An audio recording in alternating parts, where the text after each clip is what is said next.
empowering truths and meditation techniques in today's session in Paramashivoham level 1. Please sit straight with your head, neck and spine in a straight line, hands together in Atmanjali Mudra. Let's begin with the Sadguru Vandanam.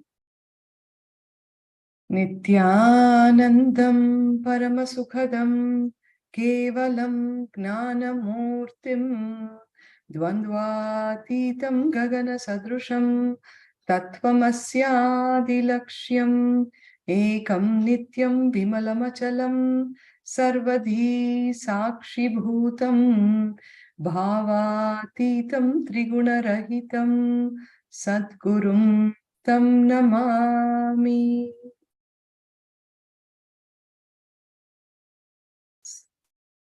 Welcoming all of you to today's session in Paramashivoham. We have been working with the various koshas we got done in the Atmaspurana, which is a part of the Paramashivoham level 1. So, in today's session, we will work on the Manomaya kosha.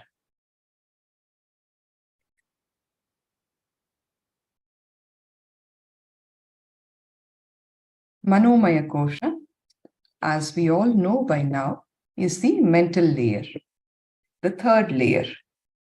It is the layer where your constant inner chatter goes on inside you. The inner chatter is nothing but the constant formation of words that happen in you that don't bear any significance to anything. It is literally like a mental hospital, right? Your inner chatter is almost like an FM radio station which was switched on and forgotten to switch off, and it's continuously going on.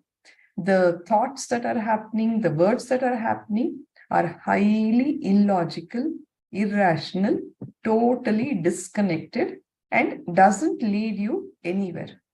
It is just a flow of words to do with irrelevant association of things, and that is all.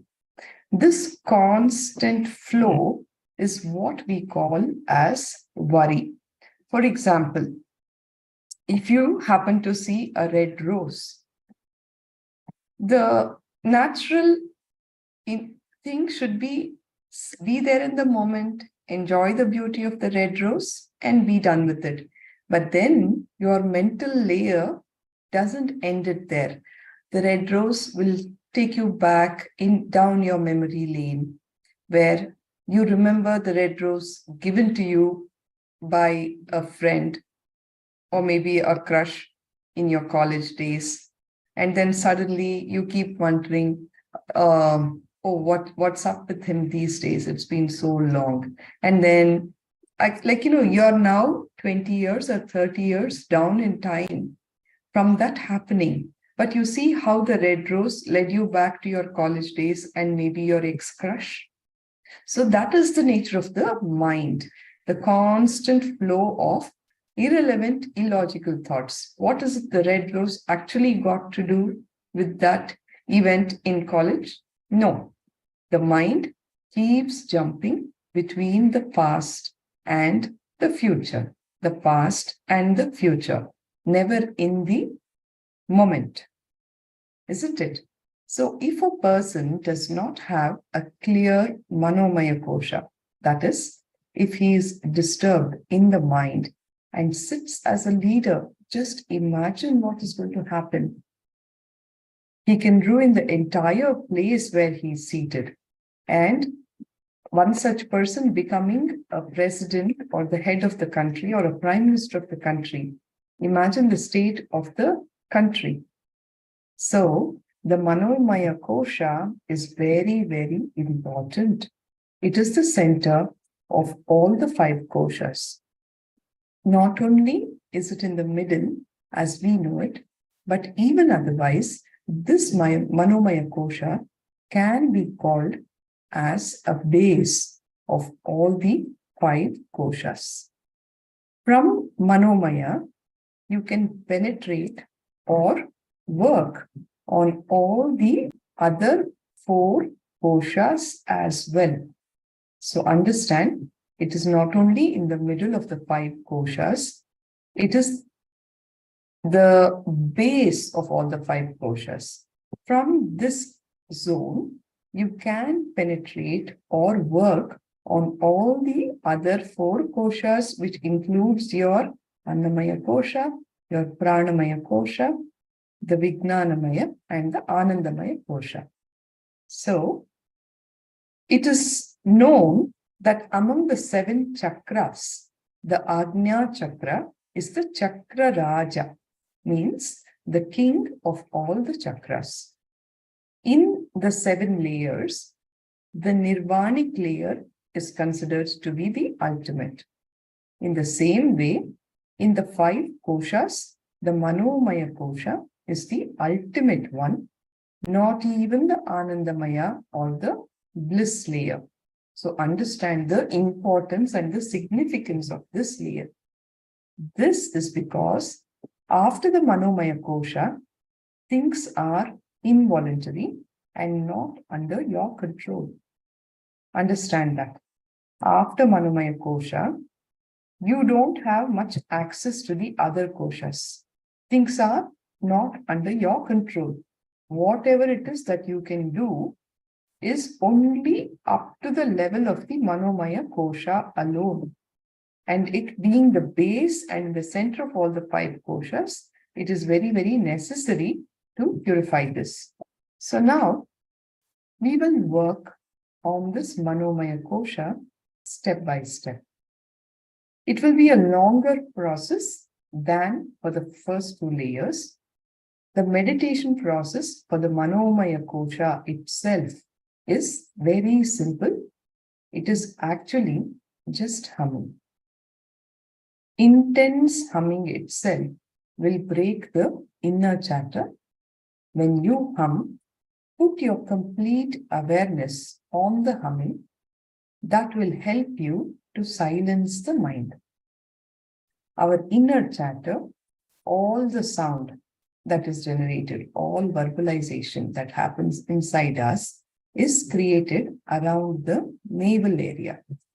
So, when we hum intensely, such that we feel the vibration of the humming right below our navel, we stop this process of continuous inner chatter.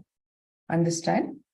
When we hum intensely, how intensely? You should actually feel the vibration of the humming right below your navel. When that happens, the process of continuous inner chatter will also stop. It is like shaking the whole thing up. So, the humming should happen from below the navel. Humming lets you feel your body as energy. When you hum intensely and you do this meditation very sincerely with all your intensity, you will actually start experiencing your whole body not as matter, but as energy. The moment you start humming, you will start feeling light, as if you're floating. You don't feel the heaviness in the body because humming matches the vibrations of the mind with the vibrations of the body. Your body and mind will become harmonious. You start experiencing yourself as energy. But you have to start at the Annamaya kosha, even to enter into the Manomaya kosha. It means that we will have to start from square one. So now, you have to go through all the meditations that you did earlier because you slept last night. When I say you slept, I mean that you have fallen below the Vijnanamaya kosha, between the Vijnanamaya and the Anandamaya koshas. So, we have to start from square one, starting working with the Annamaya kosha. then the Pranamaya Kosha, and then the Manomaya Kosha.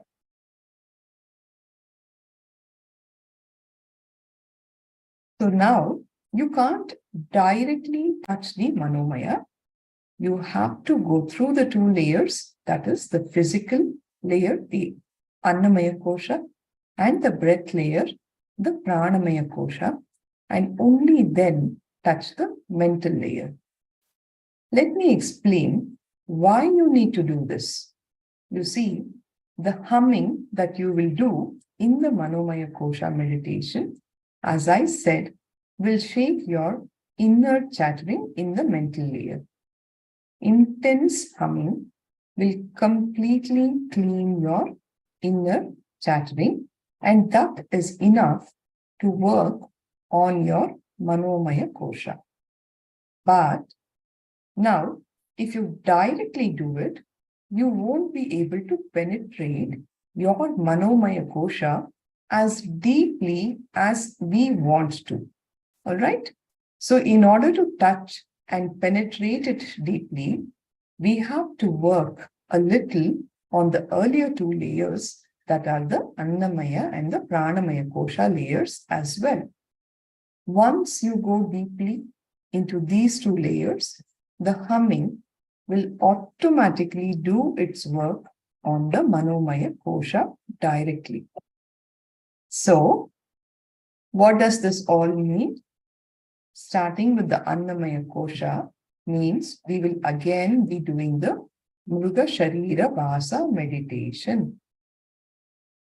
The Mruga Sharira Vasa meditation that we already done earlier, the instructions are very simple.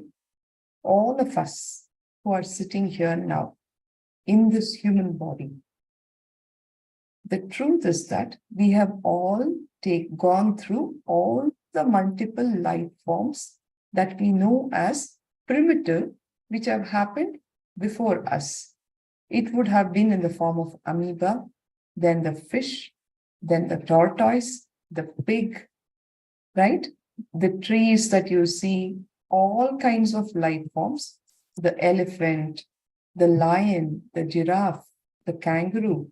We have been all that.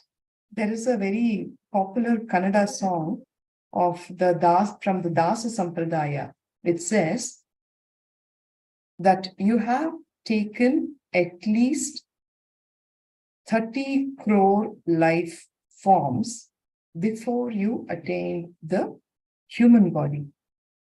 Every single life form that you can think of, you have been that. And finally, you have landed into the human body, which has been bestowed with a consciousness also. So just understand, O Manava, what for, why you are here, and work towards reaching the ultimate, becoming one with that universal energy.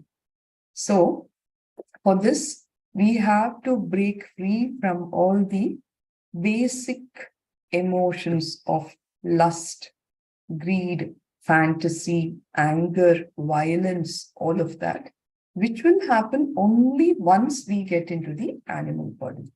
It may sound a little bizarre to begin with, but if you sincerely do it, you will not be able to stop this meditation, at least for some time. Don't even think that there is not much left inside you after doing the earlier animal body meditation. There will be lots inside, so don't miss today's sessions. If you think that there is nothing inside you, that there are no fear or lust samskaras, then you should be sitting in the seat of the master. That seat is for you. You are enlightened. If you already think that, oh, I've done this meditation, I'm done with it. No, we are still not done. So make sure that there is nothing around you on which you may fall or roll and hurt yourself. You will need little privacy to be doing this meditation sincerely. Either the person who's around you should be knowing that you are in a meditation session and you're doing what you're doing. Give them the context of it. Else, please close the door and make sure that you are on a soft mattress or on the floor and sit with your eyes closed. If you have an eye band, please put it on and visualize yourself in that you are any one particular animal. You can choose to be that animal. If you're a lion, roar like a lion. You hunt like a lion. You tear open the flesh of your prey like a lion. Chew like one, roar like one. If you choose to be the elephant, again, move around like an elephant, right? Make all the noise that the elephant does. Like that, one by one, get into every single animal body and live that samskara. If you're a cow, move like a cow. If you choose to be a pig, eat like a pig. Visualize yourself as dirty as one.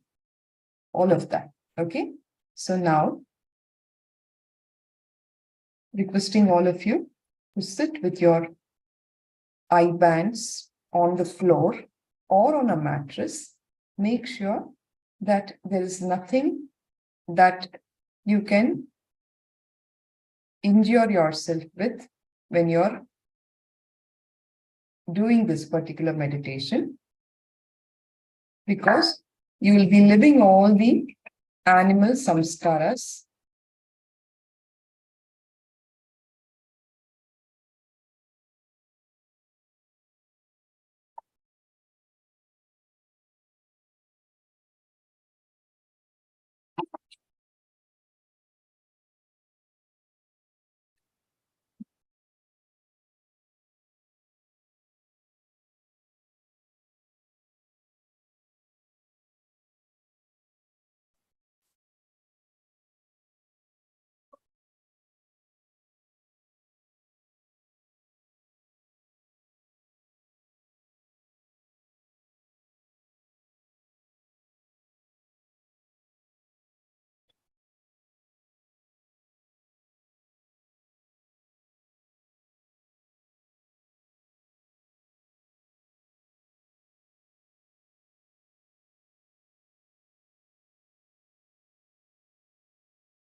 Continue to visualize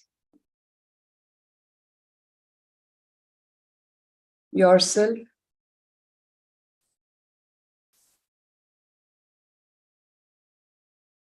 as the different animals that you have lived as in your earlier lives.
One by one, the various animal bodies that you have lived earlier, get into each of those and live their samskaras of violence, lust, anger. Release it.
This will help release all the animalistic samskaras that is stored inside us in the form of violence, lust, anger. So it's a good time to release them all.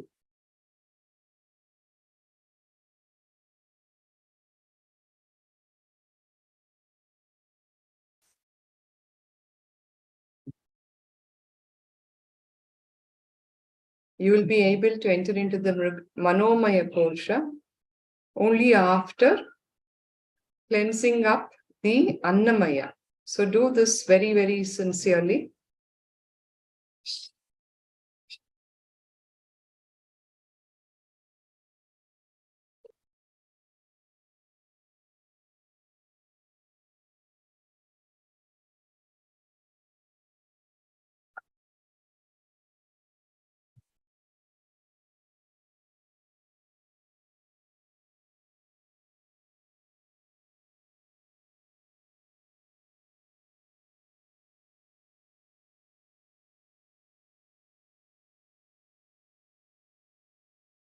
Please relax.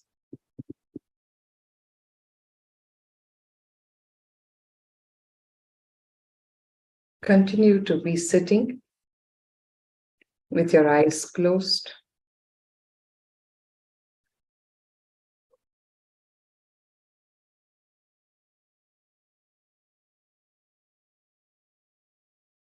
Come back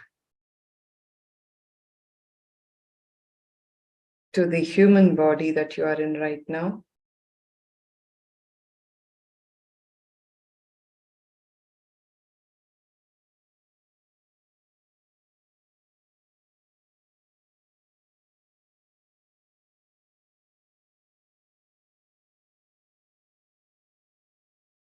Bring awareness to your breath.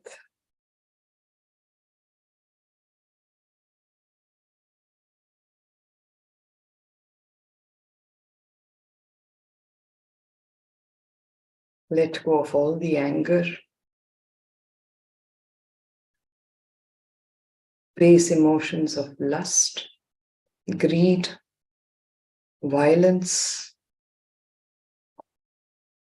Settle down into your human body.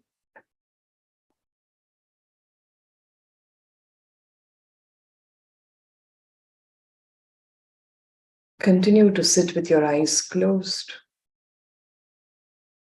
Bring awareness to your breath.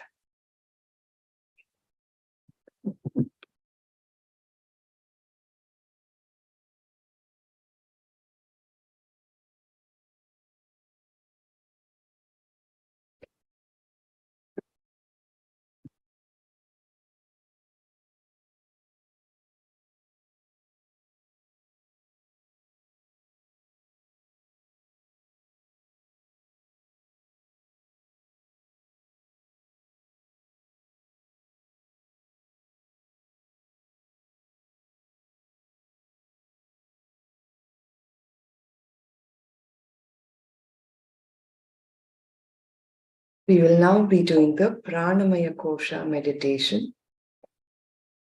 That is, bringing your awareness to all the 5 pranic flow processes.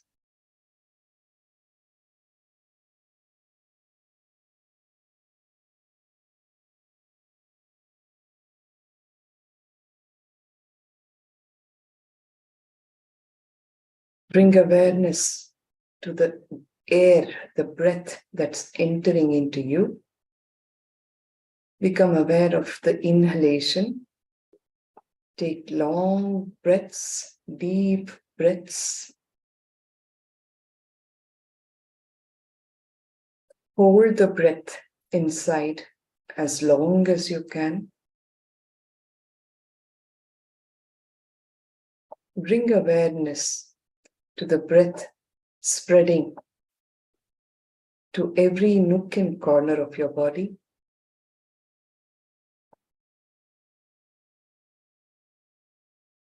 The revitalizing energy, the prana shakti that it is carrying with it.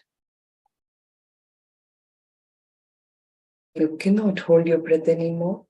Please exhale very slowly. Continue doing the same. Breathe in with a lot of awareness. Take long, deep breaths. Hold the breath for as long as you can without breathing out. As you are holding the breath, bring awareness to how the breath is entering into every nook and corner, every cell of your body, and revitalizing it with the prana shakti.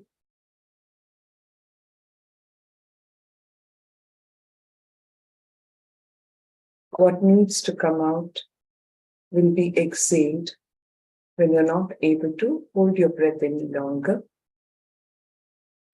The prana, dhyana, udana, apana, samana. All the 5 pranic flow processes, bring your awareness.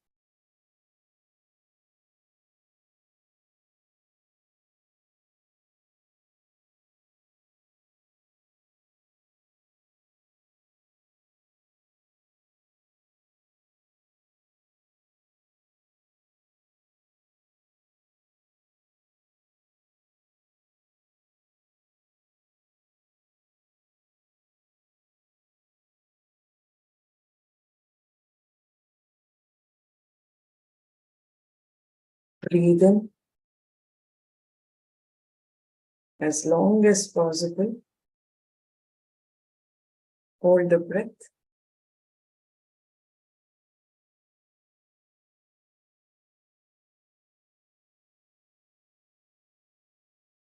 For as long as you can.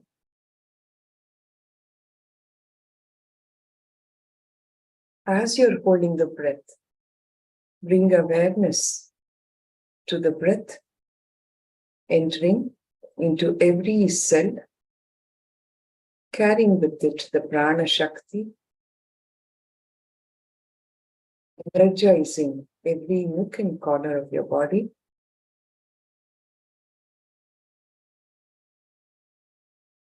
Breathe out as slowly as you can.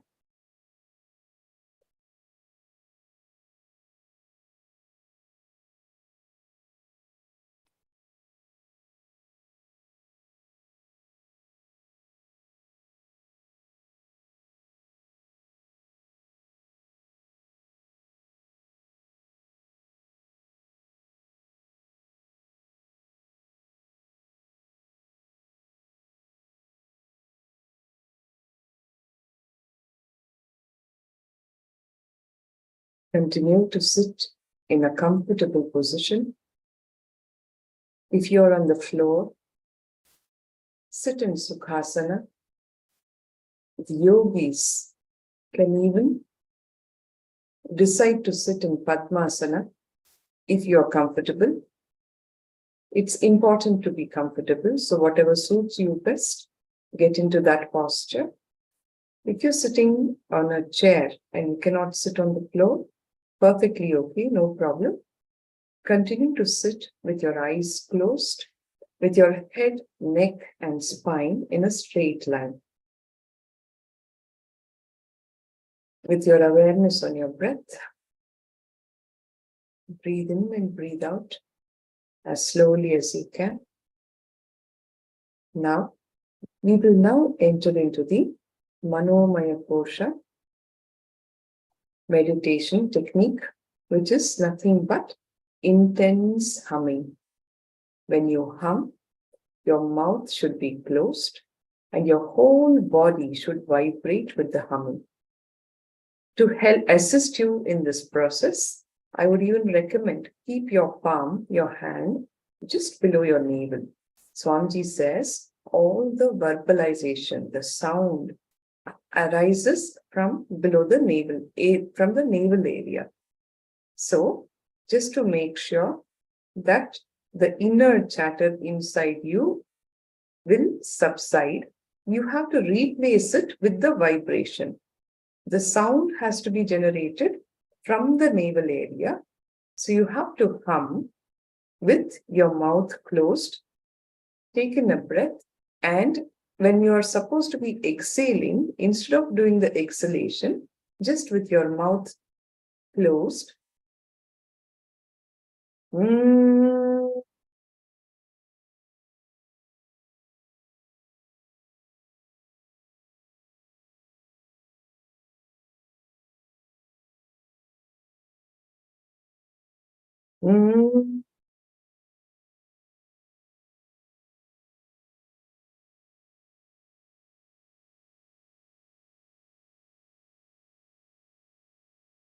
this is the way you will hum with your mouth closed, and your whole body should vibrate with the humming.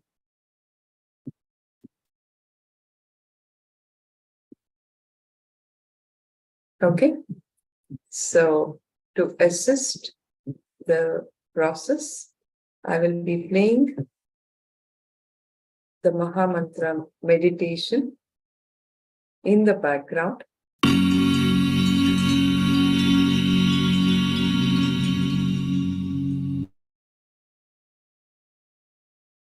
Continue to hum intensely.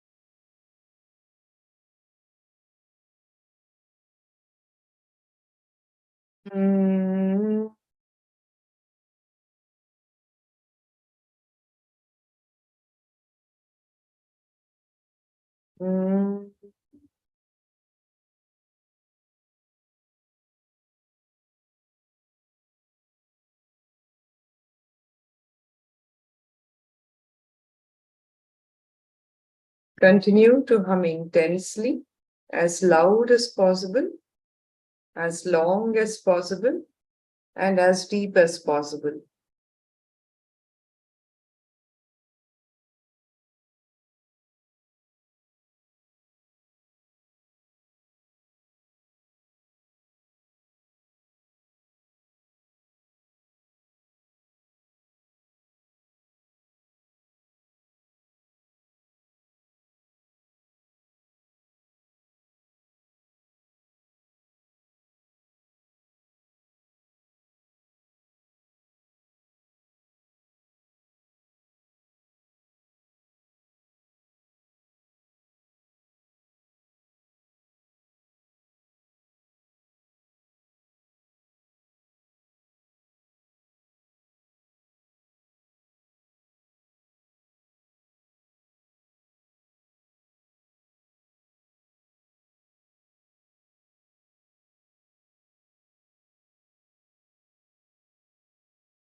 Continue to hum intensely.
As loud as possible, as long as possible, and as deep as possible.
Continue to hum.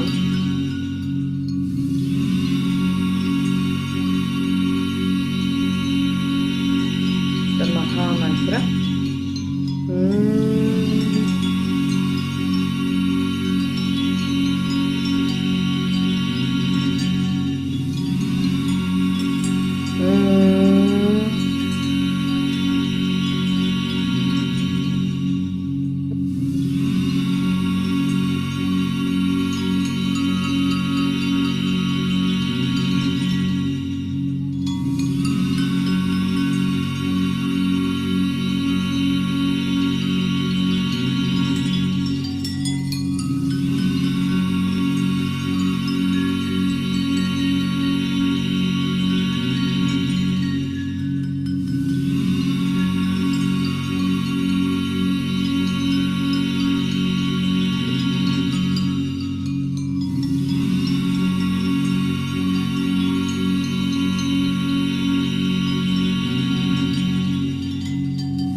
to hum intensely.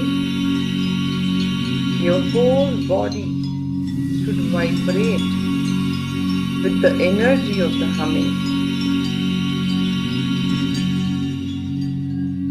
Focus just below your navel, where all the inner chatter starts, and replace it with the intense humming to an extent that you would actually lose your body consciousness.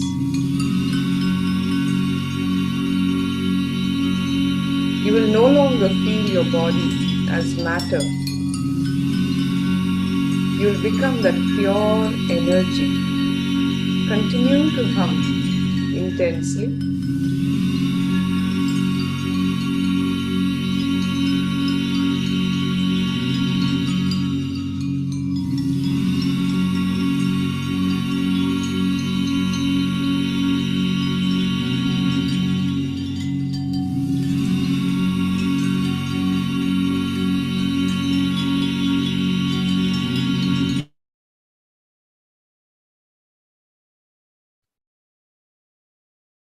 Continue to hum intensely.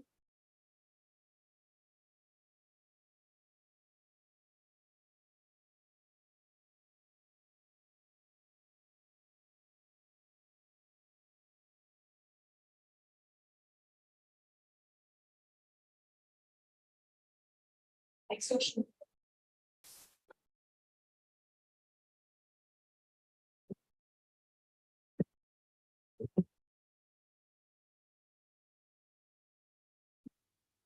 Relax. Stop the humming. Continue to sit with your eyes closed.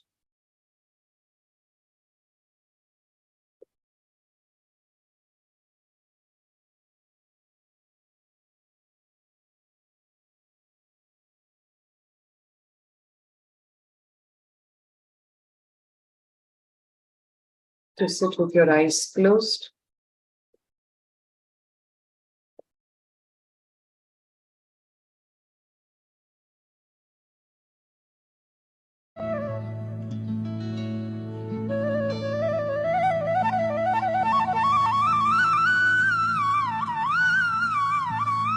Just sit.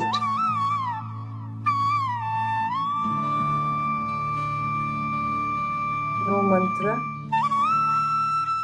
no meditation, no technique. Just sit with your eyes closed.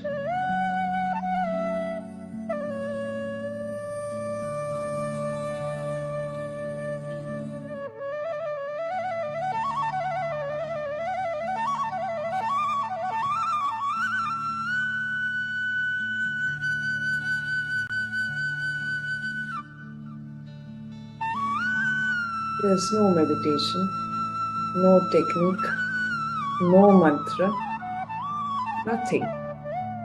Just sit with your eyes closed.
No need to chant any mantra. No meditation, no technique, no unclutching, nothing. Simply sit.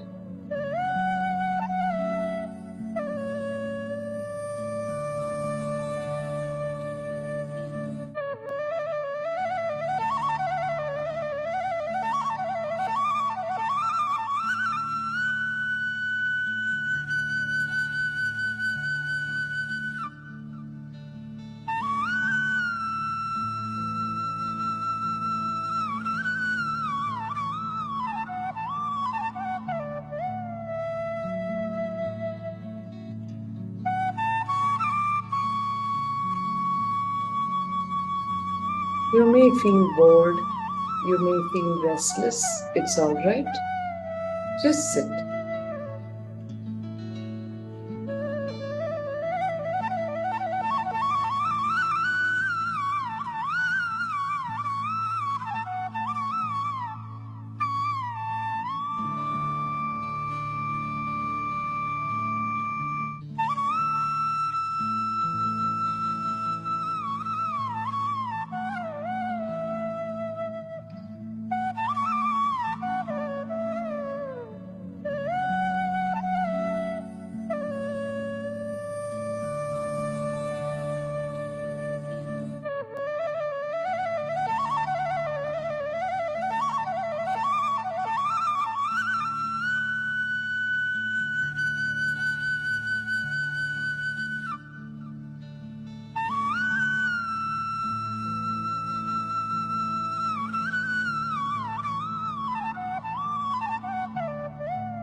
Relax.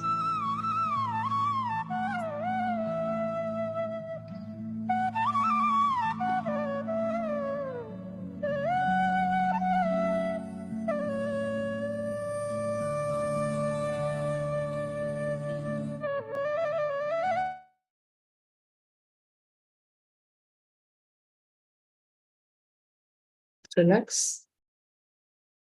You will now open your eyes. So in today's session, we did the cleansing process for the Annamaya Kosha, the Pranamaya Kosha, and the Manomaya Kosha. All of this was a preparatory step for us to enter into the next layer, that is the Vijnanamaya Kosha. So get ready for that. I will now have to conclude with the Purna Mantra. Thank you all. Put your hands together in the space of deep gratitude to the Divine for facilitating such a beautiful session for all of us. Om Purnamada Purnamidam Purnat Purnamudachyate Purnasya Purnamadaya Purnameva Vashishyate. Om Shanti Shanti Shanti Hari Om Tat Sat Sarvam Bhagavat Shri Nithyananda Paramashiva Padukarpanamastu. Om Nithyanandam. Thank you.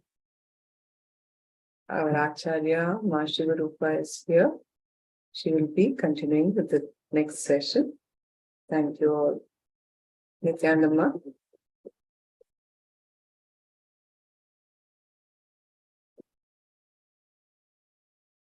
Nithyanandamma, I'm there. I'll just take over the session. Give me a minute, Yes, please. ma'am.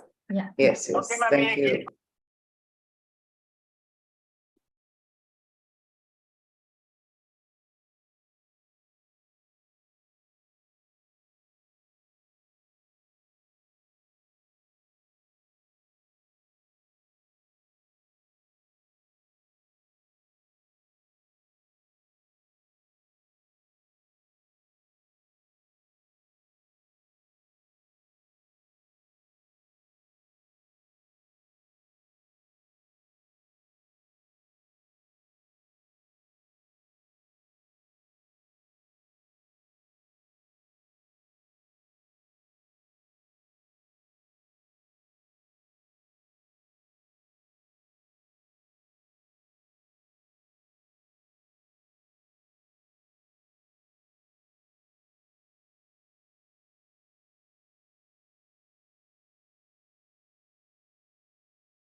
We will just start the session in few minutes. Give me just few minutes. Thank you. Hello.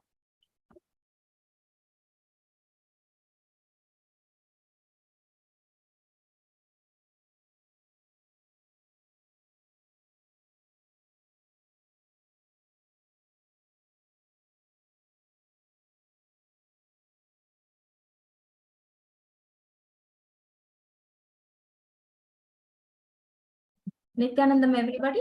So today we are going to start with a session on Atma Smurna program, right? Atma Smurna program. So for this session, let's start the session. Do you want a break for 1, 2, 3? Or do we just start with the session? Okay, let's start.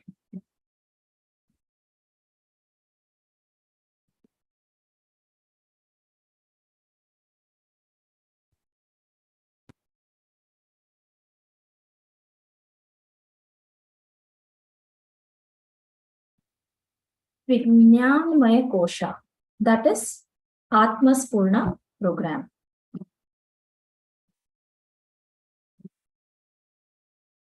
Yes.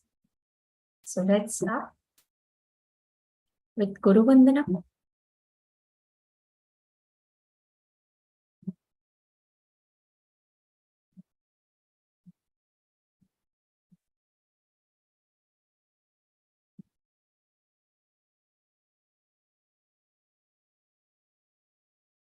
Let's join our hands.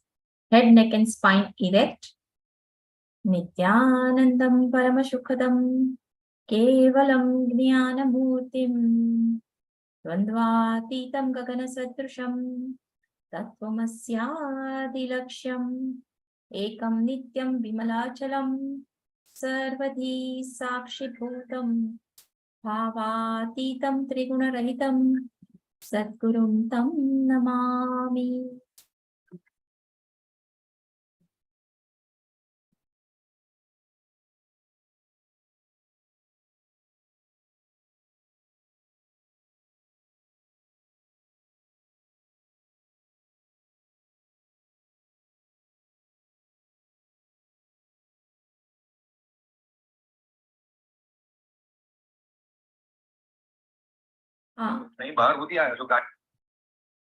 Nithyanandeshwara Paramashiva Samarambham Nithyanandeshwari Paramashiva Shakti Madhyamam Asmatacharya Paryantam Vande Guru Parampara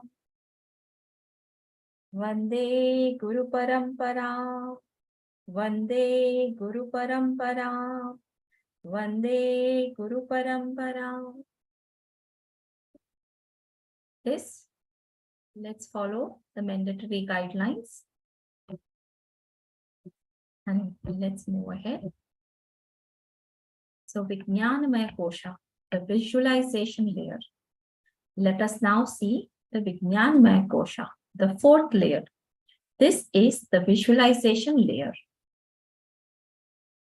We need to understand for all the koshas, the layers, the boundary of the Annamaya Kosha is your skin. Where your skin ends, the Annamaya Kosha ends. Second, the Pranamaya Kosha is the distance up to which you can smell.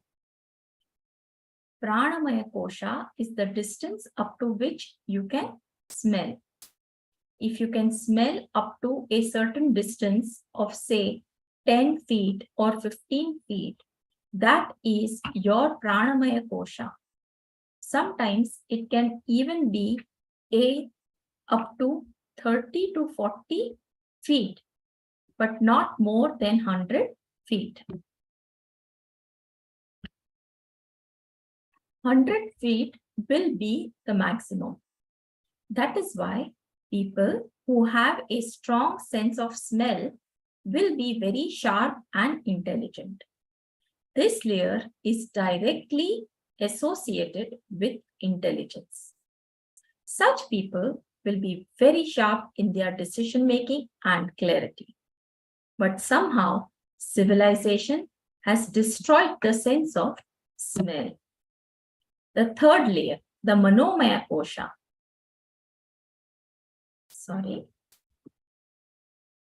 The third layer, the Manomaya Kosha, is the mental layer. The boundary of the mental layer includes all the subjects which you can understand logically and which you are able to reproduce. That is the boundary of your Manomaya Kosha. If you are a doctor, all medical subjects come inside your Manomaya Kosha. Whatever you can understand logically and reproduce, whatever you are able to express, comes in the boundary of your Manomaya Kosha. Your feelings of love, hatred, depression, joy, jealousy, or compassion are played out on this level. Ego and its natural characteristics and needs are also manifested in the Manomaya Kosha.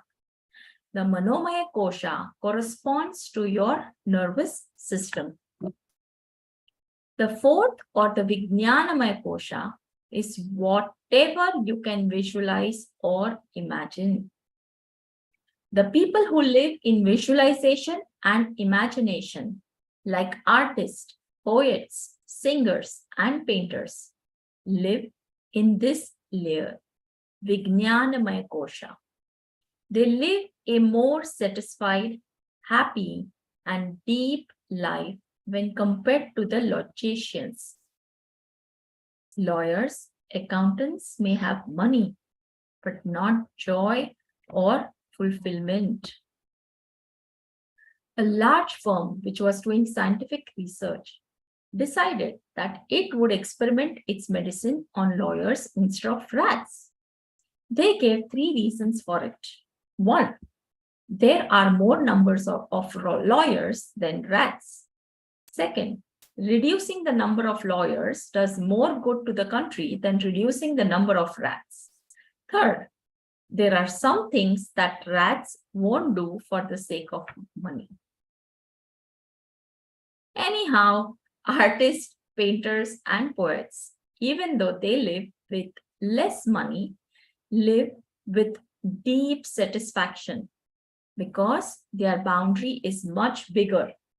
For example, in a day, if you spend most of the time in the visualization layer or the next layer, that is the bliss layer, you will feel fulfilled.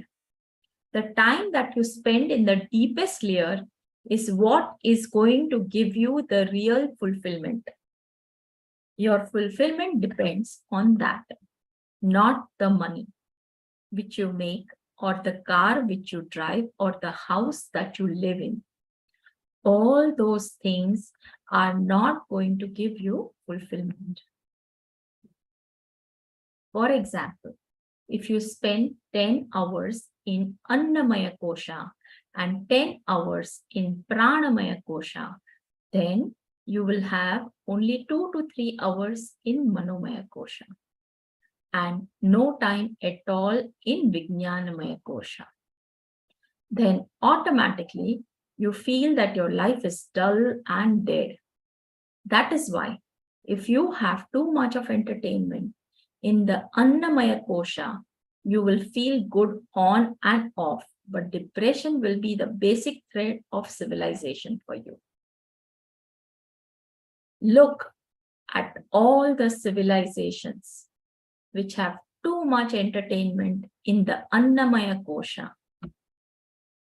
Depression will be the basic thread of that civilization. I'm not condemning anyone. I am only telling you some simple truths.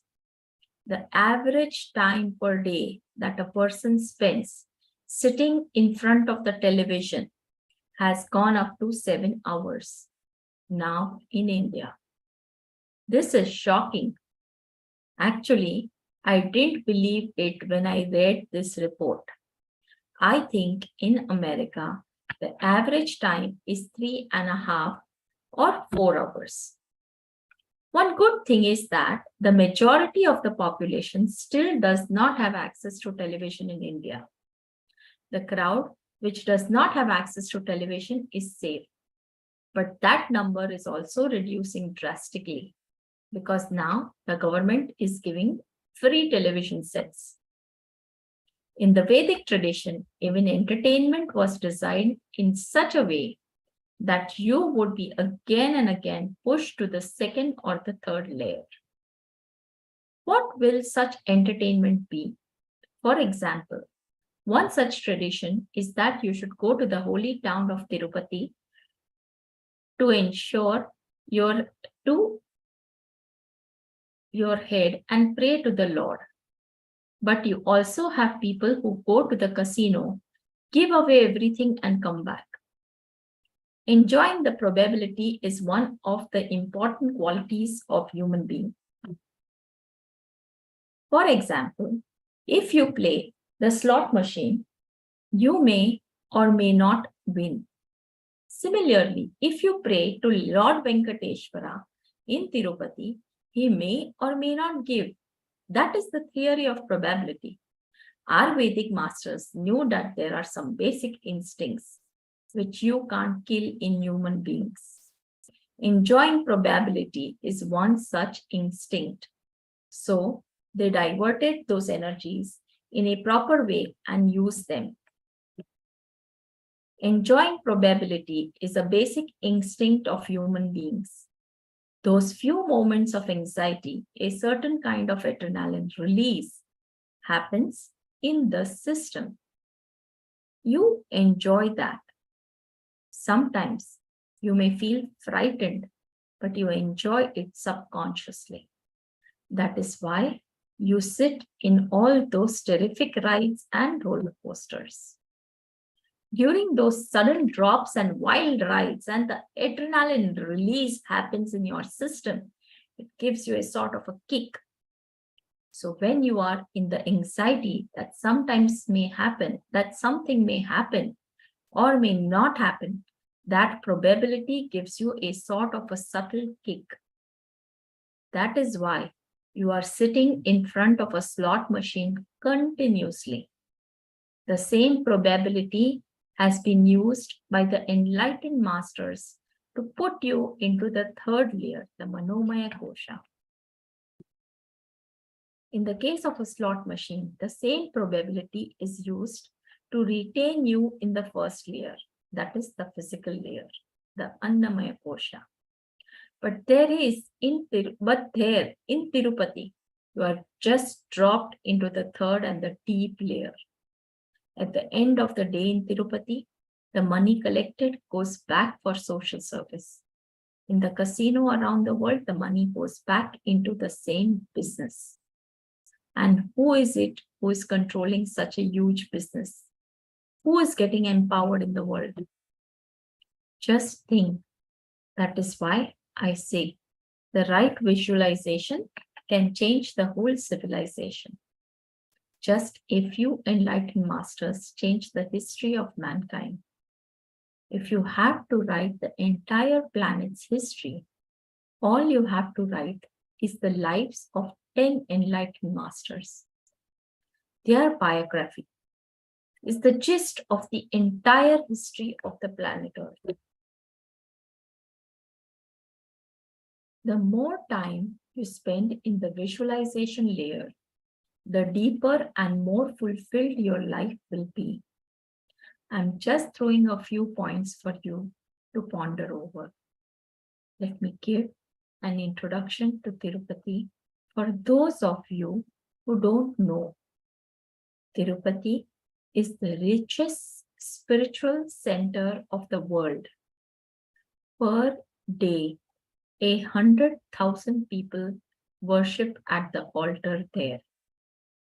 There is no city to support the entire infrastructure. People go to the top of the hill where the temple is located and come down. Only very few can be accommodated there. It is an amazing source of inspiration. Can you imagine 100,000 people gathering During festivals, the gathering is around 2 million. Nobody prints invitations. Nobody is invited. Similarly, in the recent Kumbh Mela, another sacred festival, about 91 million people assembled. There are no restaurants. No one sells food. All the 91 million are given free food. Selling food is a crime in that area. 100,000 tents are erected. Each spiritual organization takes up one tent and distributes free food. Their kitchens are open to all. Spending more time and energy in the deeper layer will give you fulfillment. That is why artists, musicians, painters, and poets feel so much more deeply fulfilled than the logicians or the mathematicians. With logic, you stay in the Manomaya Kosha. With the visualization, you come to the Vijnanamaya Kosha. All your fantasies call you again and again back to yourself, back to the samskaras, just because of the joy you experienced in visualization. This is closest to the bliss layer. Because it is closest to the bliss layer, the smell of bliss will be there. Just to experience the smell, you again and again go back to the visualization layer. The fantasy itself does not have juice. I don't have to tell you this. You know for yourself that after cherishing the fantasy for a few minutes, what happens? You are bored. For example, if the joy comes from the sweet that you eat, then the joy should increase with the number of sweet, is it not? But that is not the way it is. After 10 sweets, what happens? You feel repulsed by the sweet. It means that the joy is not from the sweet. There is some other joy. The source or the joy is from the bliss layer, the fifth layer, because the visualization layer is the nearest to the bliss layer. You tend to think that the source is there and try to enter into the fantasies again and again. Now, we are supposed to go beyond this visualization also. How to go beyond the visualization? Because anything you do will be under your visualization. It's like going beyond your imagination. How can we? We can. As I was telling you, anything which you can logically assimilate is the boundary of your Manomaya Kosha. Anything which you can visualize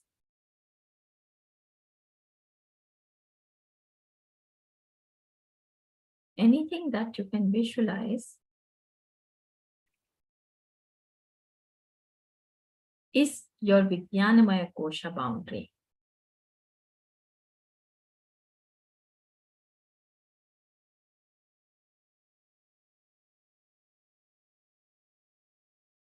For example, if you can visualize this room, it means that this has become your boundary. If you can visualize the entire hotel, means that the hotel has become your boundary. If you can visualize the whole of Seattle, then the whole of Seattle has come inside your boundary. If you can visualize this whole country, the whole country has come inside your Vijnanamaya Kosha boundary. Sorry.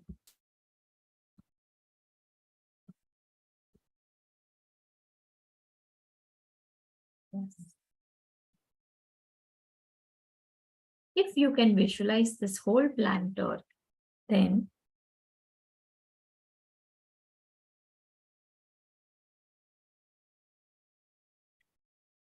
the whole planet has come inside your boundary. If you can visualize the whole cosmos or the solar family comes into your visualization or Vijnanmaya Kosha. If you start expanding and visualizing the whole cosmos, what will happen? At some point, your visualization has to break. It has to give away. Sometimes it will give way even when you try to visualize this whole country. Sometimes it will give way the moment you try to comprehend the entire planet. At that moment, it has to give way. I will guide you step by step. You will see that your visualization gives way. At least for a few moments, you will relax without visualization happening in your inner space. Let us see how it feels. Don't have the grudge. If you have the urge, the very urge will stop the process. Just come along with me in a very relaxed way.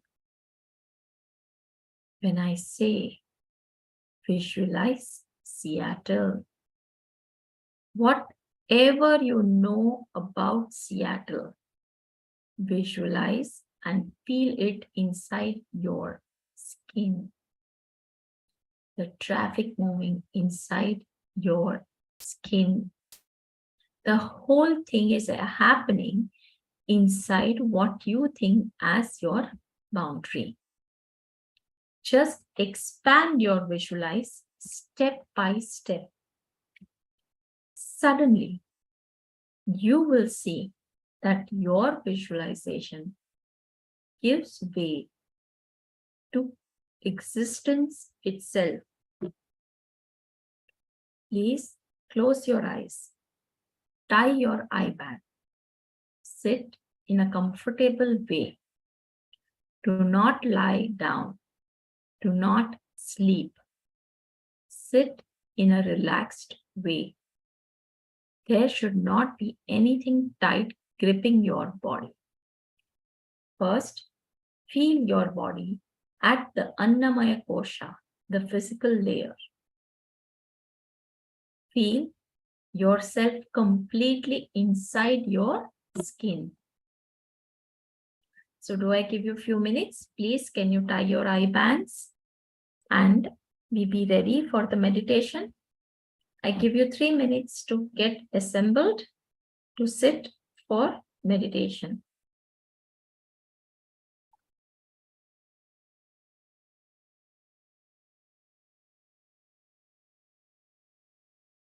In the meantime, I will set the music to be played.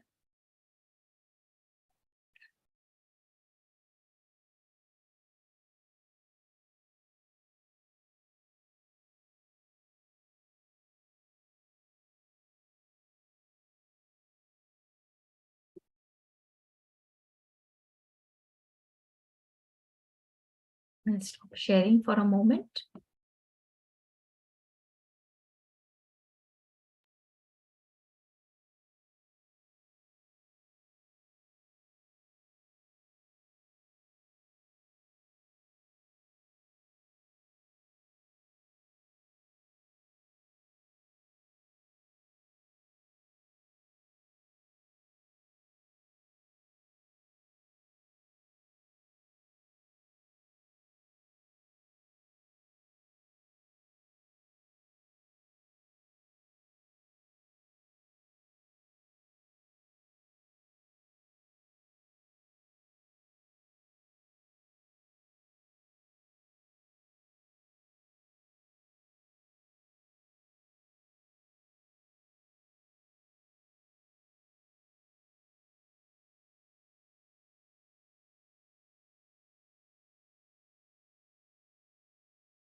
Yes, so are we all ready?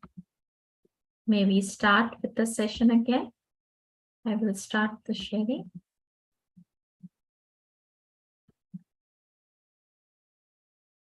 And we will start preparing for the meditation. I hope you have all tied your eye band.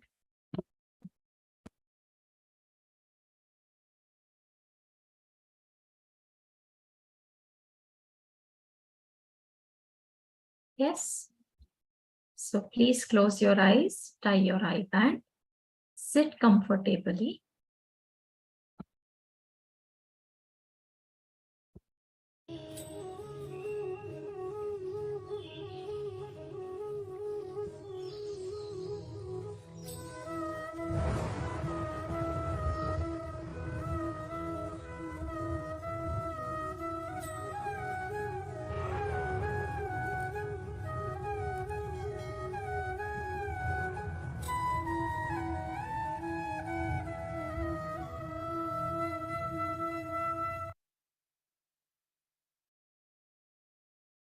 There is some problem I'm facing. Just give me 1 minute.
Yes.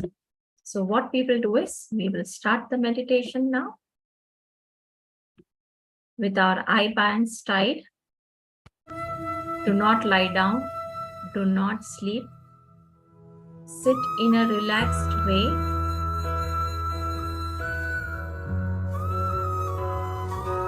There should not be anything tight gripping your body. First, feel your boundary.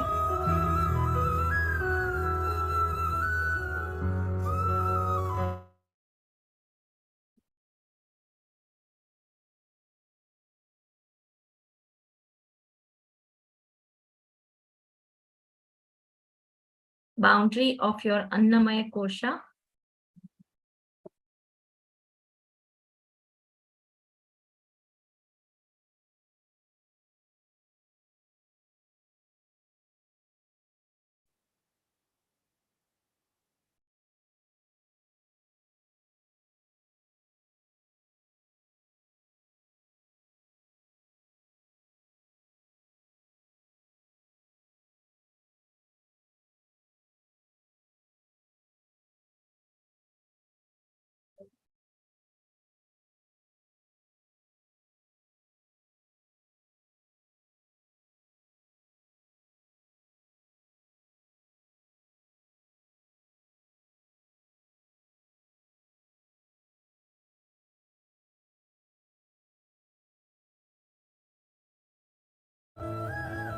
Feel yourself completely inside your skin. Feel yourself alive from head. Go slowly down, right up to your toe. Go to your feet. Feel from inside that you are alive. You are alive inside your feet. Feel yourself completely alive inside your skin, your head, your toes, your hands, your fingers. Feel yourself alive everywhere. Now expand to your pranic layer, about 10 feet around you.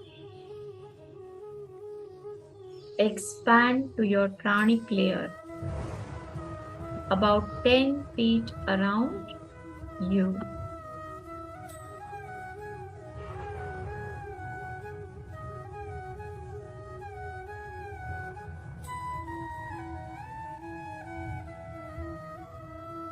Two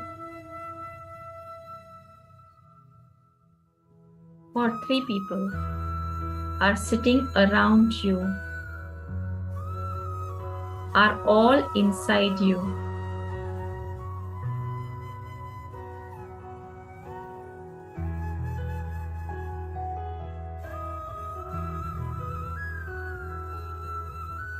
Expand 10 feet all around you. Feel that you are expanding up to your pranic layer, up to the space where you can feel the smell. Feel that the people who are sitting around you are all sitting inside you.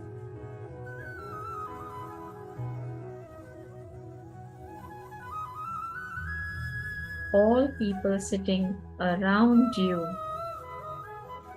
are now sitting inside of you. Now just expand and fill this whole room.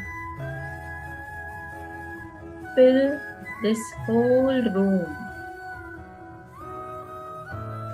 Feel that you are filling up all the corners of this room. The whole room is inside of you, including me. All of us are inside you.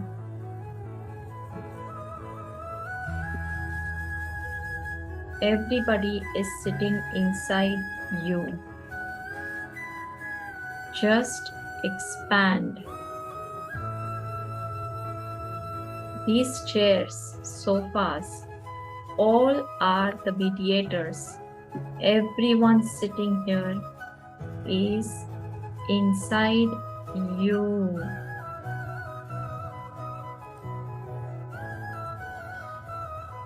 Fill all four corners of this room. Fill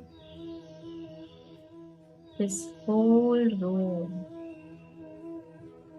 Expand. Expand. Now expand and fill this whole building. See very clearly, this whole building is inside your being.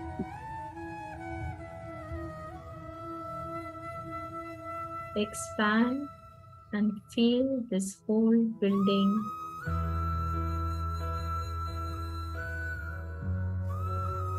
Inside your body. Expand. What you think as your boundary is now around the entire building. Next, fill this whole street. See that the whole street is inside you. You are becoming huge. You are expanding. The traffic, the movement, everything is happening inside your body, inside your boundary. Feel it. Feel every inch of the street. Feel every corner of the street to be inside of you.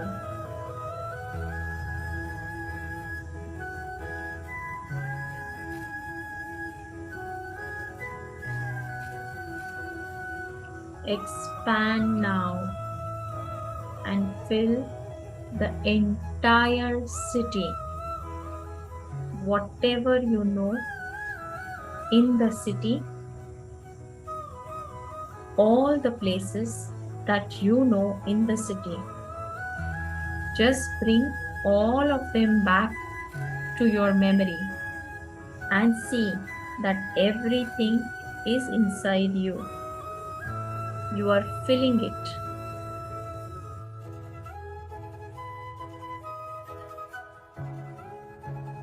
You are becoming huge, filling up the whole city inside of you. Every bit is filled by you. Every street is filled by you. Every road, every home, hill, everything you are feeling, everything inside is inside you.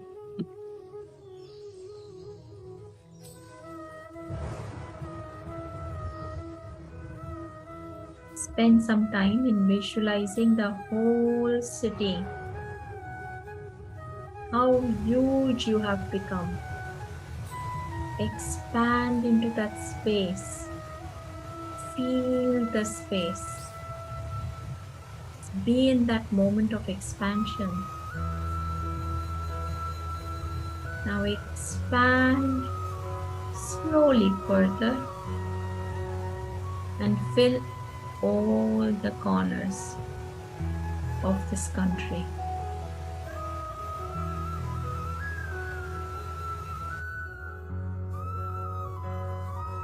Fill all the corners of this country.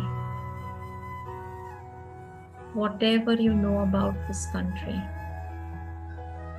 bring it back to your visualization and see that you are filling all those spaces. Everything is inside you. All four corners of this country are inside your boundary. Expand. Stretch yourself right to the Indian Ocean.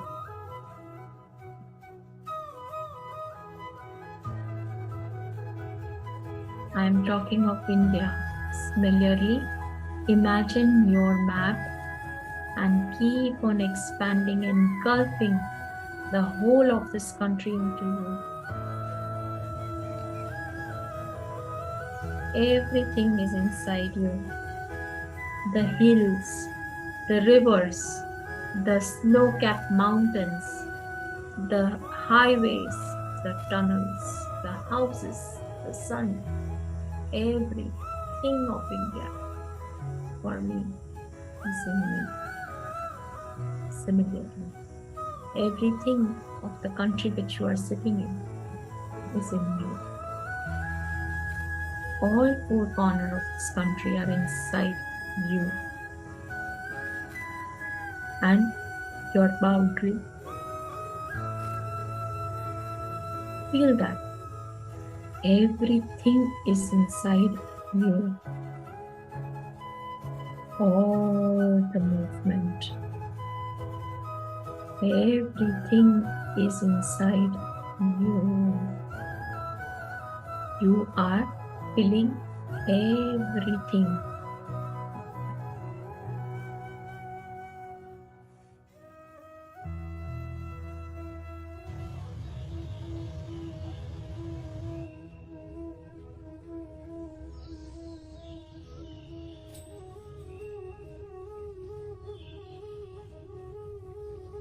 Now, just feel that this whole globe, the entire planet Earth, is inside you.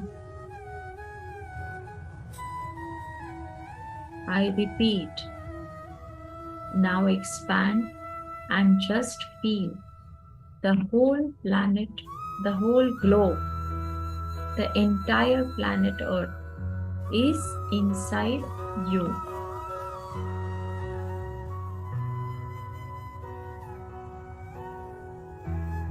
Whatever you know about this planet Earth,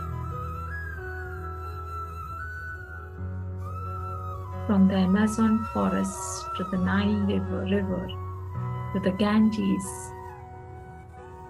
to all the rivers, the Alaskan snow, everything, the huge ocean, everything is within you.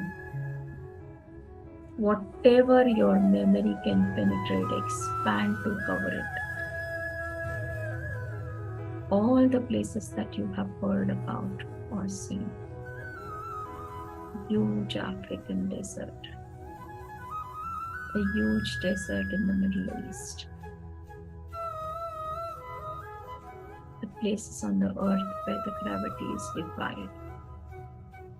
Let the whole thing be inside your inner space.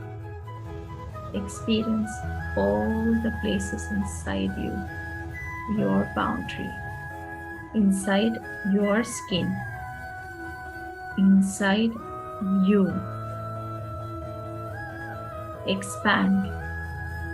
Let everything be inside you. Feel the oceans.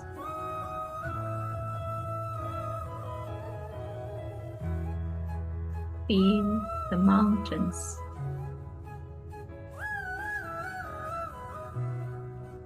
Feel the cities, the rivers,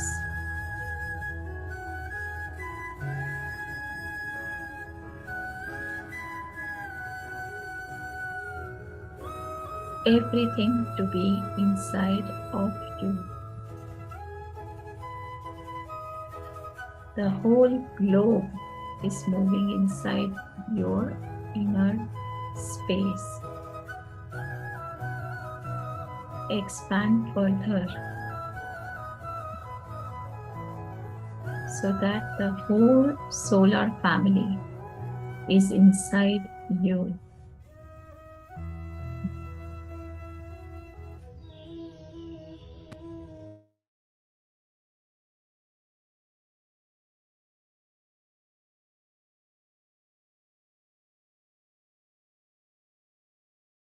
The sun, the moon, the planet Earth, all the planets are moving inside you.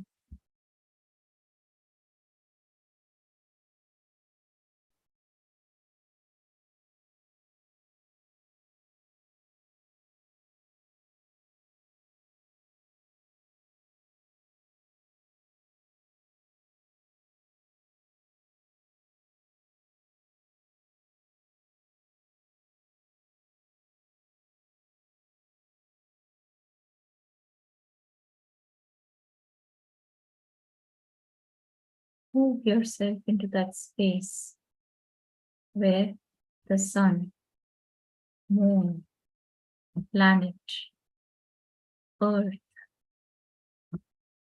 everything is moving inside you. Feel everything moving inside your head.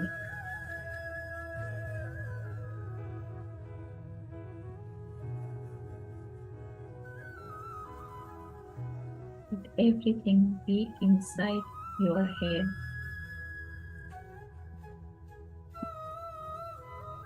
See that you have expanded, and the whole solar family is moving inside your head.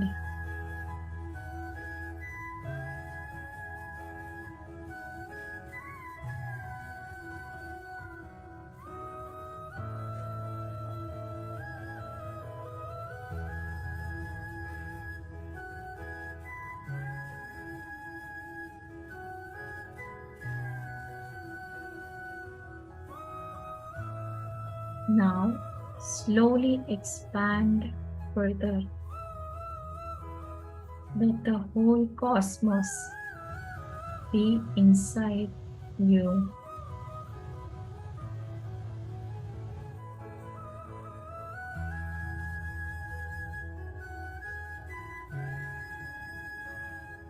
The whole empty space, light, covered by light. Darkness covered by darkness, big bangs and black holes that are happening. Whatever you know as the cosmos expands and allow it to be inside you.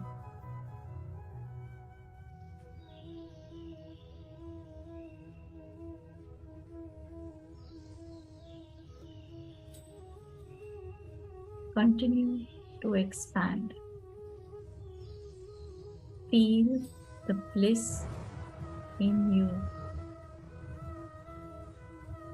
Feel the immense lightness in you.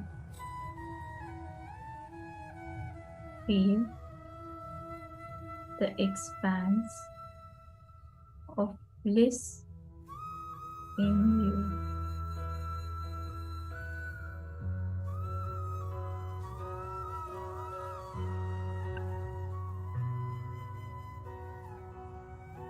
You will start moving towards experiencing the Anandamaya Kosha. Is at the level of Anandamaya Kosha.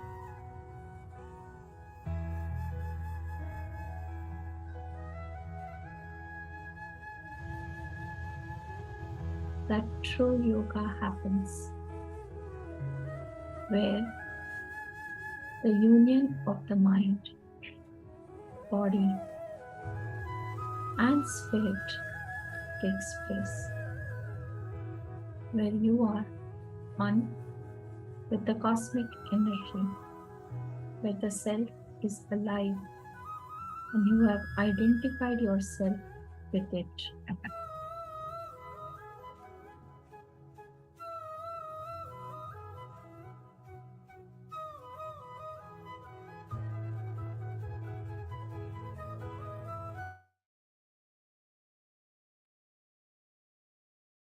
Sit in this space.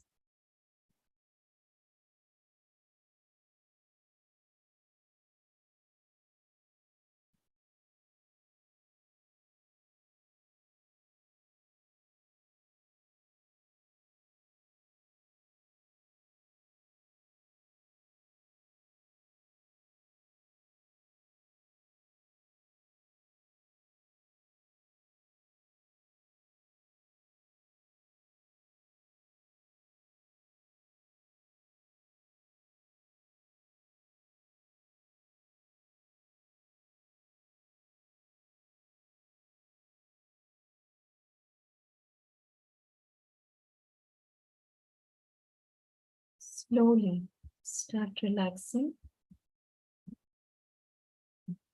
Very slowly start relaxing. I will reduce the music slowly. Yes. Very softly. Take your own time to come back.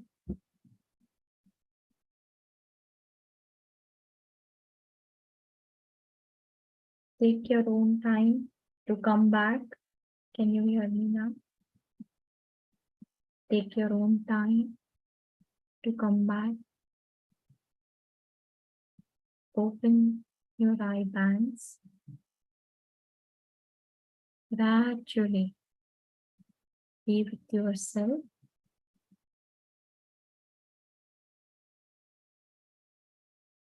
Be with yourself.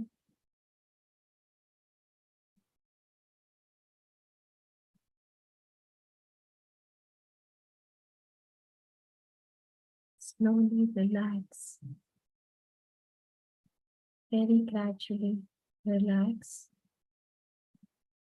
Rub your hands together. Put it on your eyes. And slowly, very slowly, open your eyes.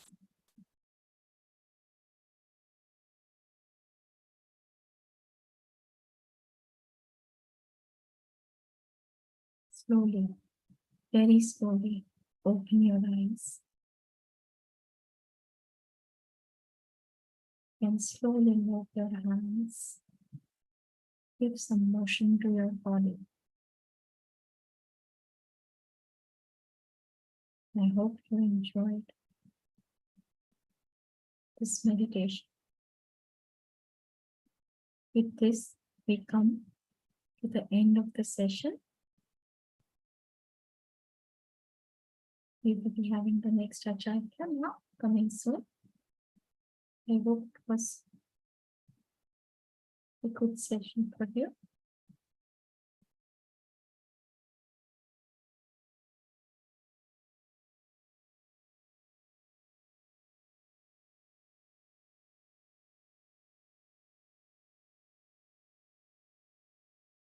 So Mahā KAILASA, are you here? I will end the session now with Purna Mantra.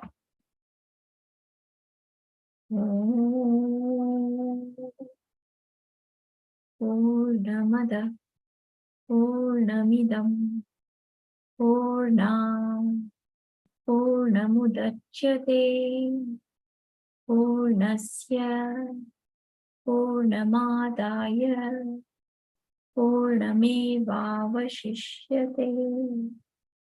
Om Shanti Shanti Shanti. Hari Om Tat Sat. Sarvam Satguru Shri Nithyananda Paramashivam Charana Kamalekyo Namaha. Om Nithyanandam. Thank you everybody for joining me today.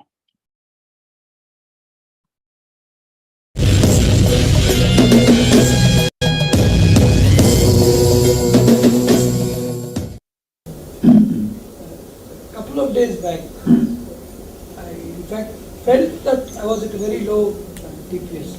I didn't know the definition until you told me today. I felt a lot of your presence.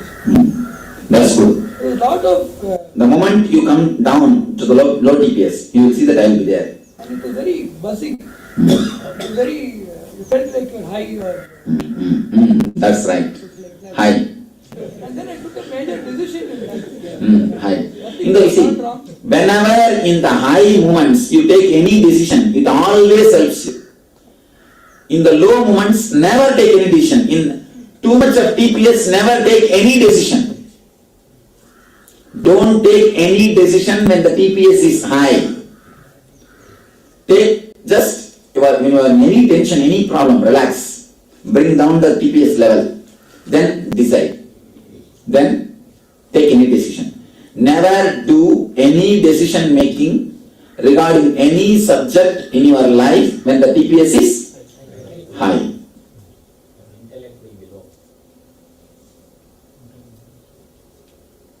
Intelligence will be low. Intellect will be there, but intelligence will be low.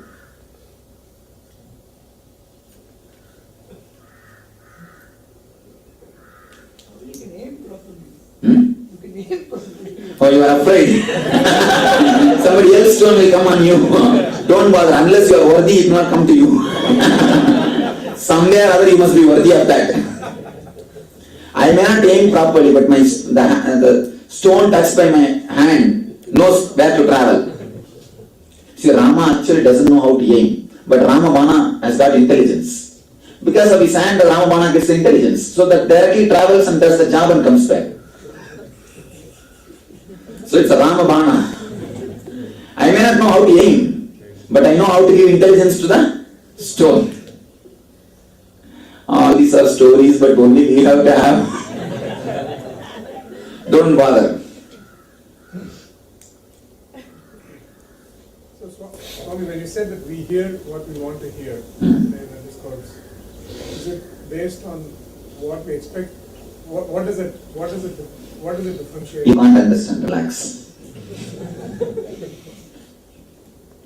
Understand this much, that's enough. Now just give a gist of what I spoke last 10 minutes. Can you? No, give a gist. Swami, you spoke about love, actually. This is the gist from your setup. And if I ask somebody else, they will give a different gist. Means what? You are recorded only what you want to record. What you want to listen. So you have not heard what I spoke. You heard only what you want.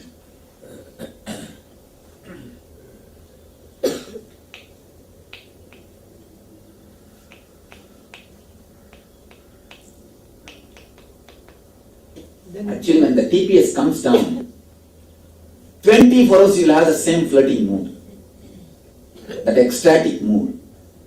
If the TPS is up, even when you are near, you will be only tensed. You will be only attention. Actually, one more thing, even the flirting can bring down the TPS. That's one more technique. Of course, I won't speak about the technique much. It's enough.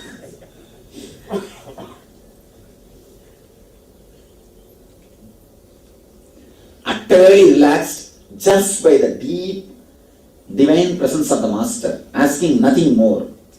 Just you are enough. Your presence is enough. You being around me or me being around you is enough. With such a deep, relaxed, utter relaxation, without any possessiveness. You should never have that feeling, oh, that person should not come, this person shouldn't come. With a deep mood of sharing, when you are around him, simply the TPS falls down. We would like to leave all the problems to you, Swami. Now those fools use weapons only to kill. I am here to use everything to heal. Why do you think I kept all the weapons in my throne? All those weapons cried. That time we have been corrupted totally, just use killing, drinking those bloods, and we have been corrupted. Then I said, all right, next time I will use you for healing. And let you guys be liberated from the sin of Hatyas. You are healing them, Swami. That's all. Now they are liberated from the Brahma Hatya and all Hatya. All Hati doshas. By being used for healing. Yes. That's why I put all the weapons in my throne. Let them all be blessed. Otherwise these guys are sick of continuously killing others. And actually if you continuously kill others, naturally you feel sick. How long you can do that? That's all. So now we will enter into the next prana. Next level TPS. See, this is a nice technique. Again,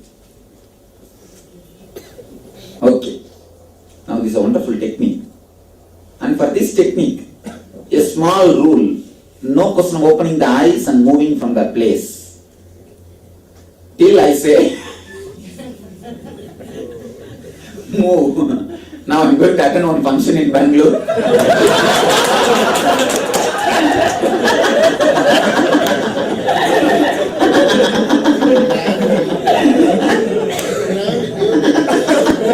Very grand new technique.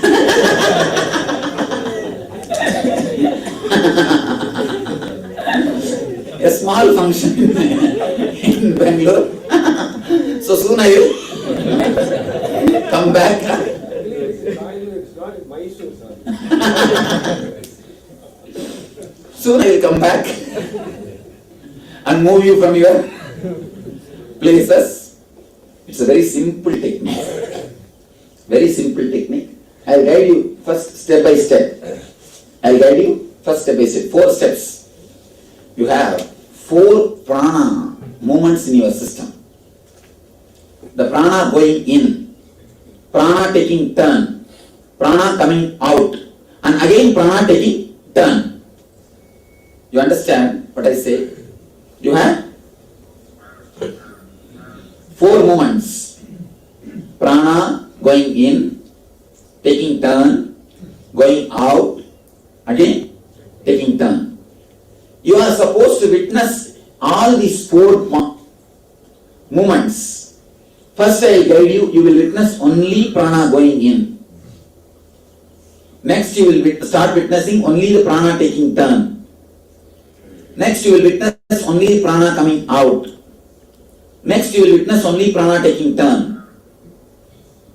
Step by step, first 5 minutes you will witness only this point. Let everything, all the 4 will continuously be happening. But you don't have to witness, you don't have to be aware about other 3 things. You can relax in other 3 points. But this point you have to be aware. Next 5 minutes, the second, only the turning, you have to be aware. Third, only this going out, the exhaling you have to be aware.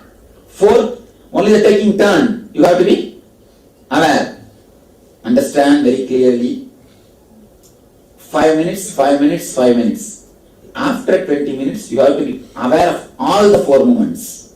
You should not miss even single movement. Same awareness. I am drilling with the prana techniques. First the anna techniques, annamaya techniques. The grass level. Now the same awareness, same technique. I am same old wine in the new bottle. I am working with the prana level. Working with the prana level. Then we will work next with the different levels. Now we are working on the prana level. Understand, when I gave this technique to our few of our devotees some 6 months ago, I put them in this technique and went away. More than 11 hours they were just sitting. You do not know, you yourself will forget everything. You will forget the 11 hours past. And I give you the freedom. The moment you feel like coming out, you can open your eyes, go out. Understand? The moment you feel totally bored or you are not able to sit anymore, you can go out. But see, you will not even feel that. You will not even feel that. Don't even bother to give importance to that thought. Even when that thought comes, witness it. Sit. Don't let any thought rise in your being. Just relax. Just sit. Any doubt in the technique? Any doubt? If you want to go and sit in the chair, sit them itself. Because I don't know how long you are going to sit. No 1, 2, 3, no 1, no 2, no 3. All here itself. Here also we can't change the position. You can change them. I think better not to. So Swami, if we get some thoughts when we do it, just Witness.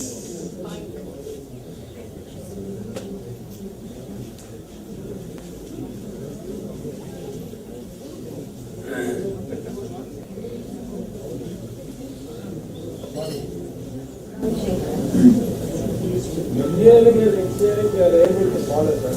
Learning, That's what I'm telling, that this 5 minutes of what to say, that guiding you will give you that awareness in the turning point. Ordinary breathing. It will become automatically deep. No, don't have to bother. It will happen automatically. You will see the deep breathing. You will even feel that the wheezing is happening in you. Whenever the awareness becomes too much, sort of a mild wheezing happens in you. One day, suddenly I had a wheezing in your house when I was staying. That early morning, this guy started shouting. Oh Baba, hilarious. That Sunday, they started shouting. Oh, I got up. I am here, why are they shouting so loud? Really?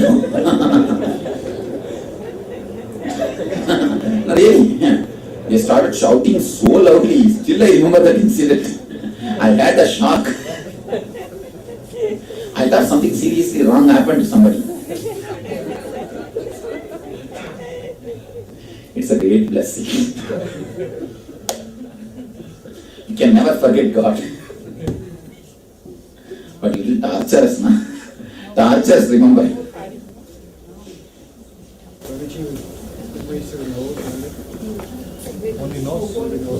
Yes, naturally you will do only through nose. Only that hole is used for breathing. Breathing in.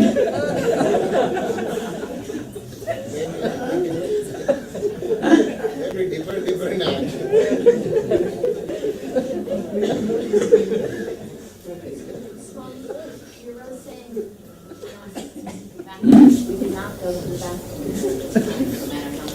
Now quick then. Rush.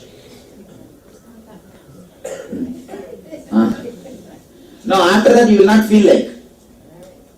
Because I am locking all the keys. All the locks. Alright. Close your eyes. Lock the body. Just visualize. You have a lock in the knee and you are locking it. You have a lock in the back and you are locking it. You have a lock in the shoulder and you are locking it.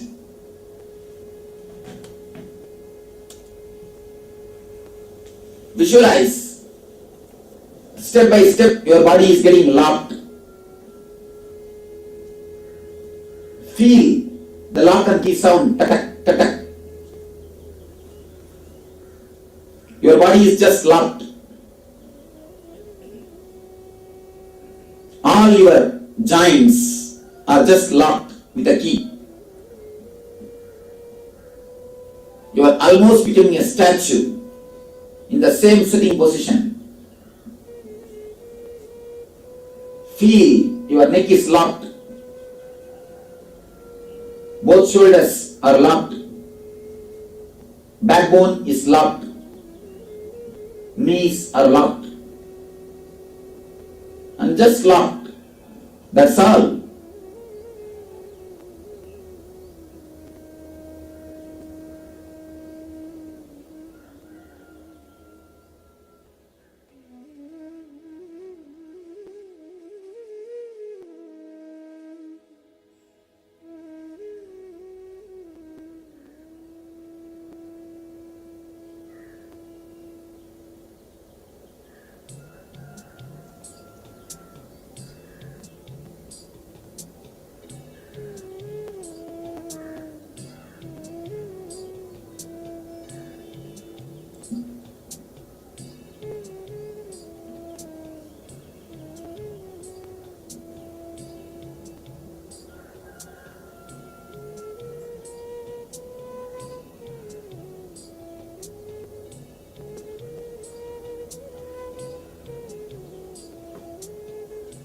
Just lock your whole body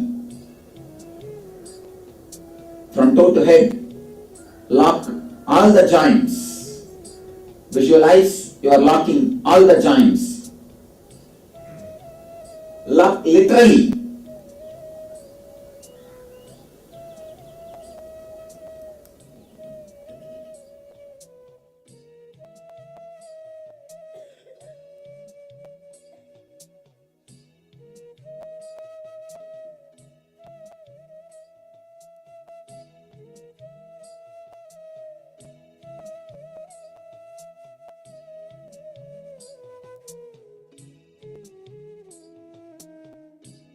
unlock your body completely.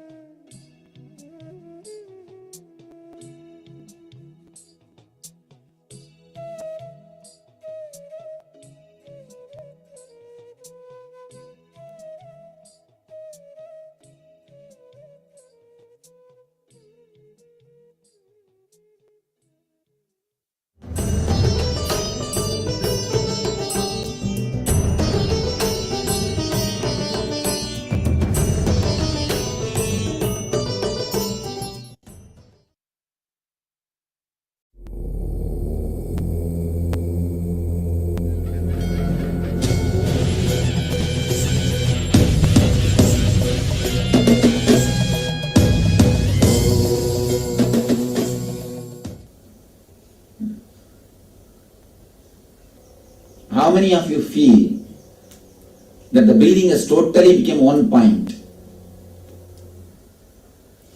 Then only this many people have touched pranamaya. Means what? Hardly 10%. No? What to do? Either feel or tell a lie that you are feeling. There is no other chance to go to the next kosha. Unless you come to the binary state. You see, in pranamaya you are supposed to come to binary. Then in manomaya you will go to either 0 or 1. All feminine energy will become 0 in manomaya. All masculine will become 1. Then in vijnanamaya only then you can roll. You can do the whirling. Unless you come to binary and binary in pranamaya. In manomaya you are supposed to become, even the binary will drop. You will become 0 or 1. You will be more, if you are feminine energy, you see, just because you are having women body, don't think you are feminine energy. Or just because you are having male body, don't think you are a masculine energy. And the energy is totally different from body. If you are feminine energy, you will be more centered on 0. The 1 will not be coming, just 0. If you are masculine. What is the masculine energy? Masculine energy means you will be more centered on 1, not the 0. Means you will feel more bliss. And feminine will feel more peace. Masculine energy is the one is forcing to go down? No. Masculine means somebody has to force it to go down. No, nothing like that. The basic nature I am telling. If you are by naturally, if you are masculine, then you will have more bliss. By nature, if you are feminine, you will have more peace. In the manomaya kosha, you will settle down. Then only I can make you virile. Only then I can make you virile. So that actually vijnanamaya kosha, as you know, it is a castle layer. In that nothing else can be done. Just you have to be taken in. When you virile actually will be taken in, then anandamaya kosha will break. Now I don't know how long it will take. But you have to feel one point in pranamaya. What is that one point? That means And that I can, if I tell, then you will start visualizing. No question of visualizing, it should happen. Actually, my mind is blank and I don't feel that I am breathing. And then that is what I am telling. That is what I am telling. Where you don't have that force cycle. How many don't feel the force cycle? That's what I am telling. He knows me. I think lie.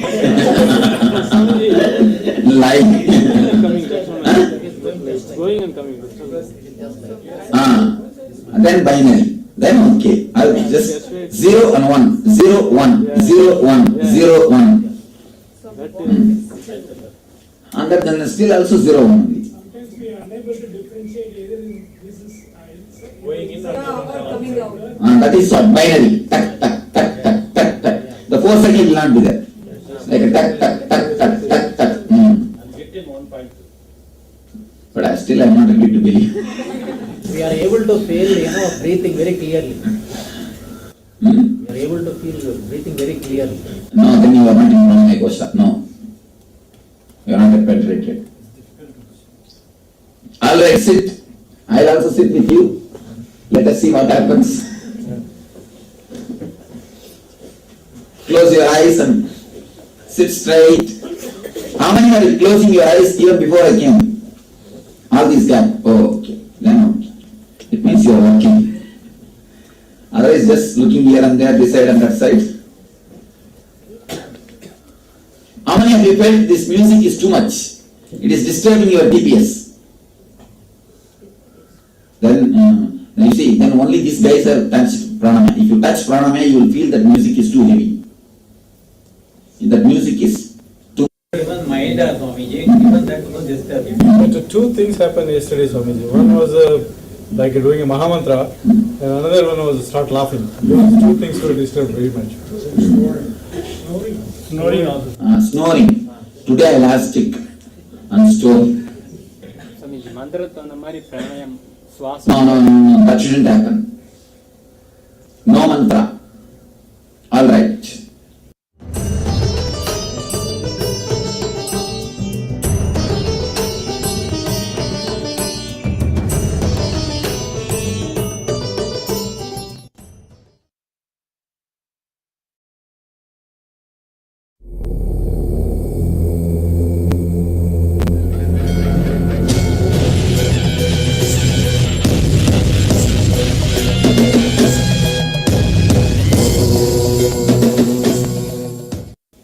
How many of you honestly had this binary experience? Raise your hand.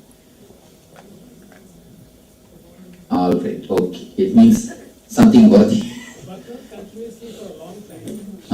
Then okay. All right. Other people don't bother. If 60% of the group achieves, then group conscious will take you. You don't have to bother. Anything. That is why actually we do any meditation techniques in group. The group conscious will push you. All right. Yes. Could I say, when you talk about binary, would the image work that the prana separates from the breath? No. Not the prana separates from the breath. The prana movement itself stops. One. Actually, the movement of the prana stops. There is no need for the prana to move because there is inside your body and outside your body is the same prana. When your ego is there, you need to take the prana and leave the prana. When you don't have ego, the same prana just exists. There is no need for prana's movement. More the prana moves, more egoistic we became. Because we interfere, we enter into the body, we need to move, take the prana and leave the prana. If we are not present, simply prana will be there. Where is the ego? Only when you enter into the body, whole trouble stops. But will not the breathing stop then? That is what I am telling. That's not binary. Utter relaxed breathing. Yeah, we couldn't see the movements. That's what, no movement.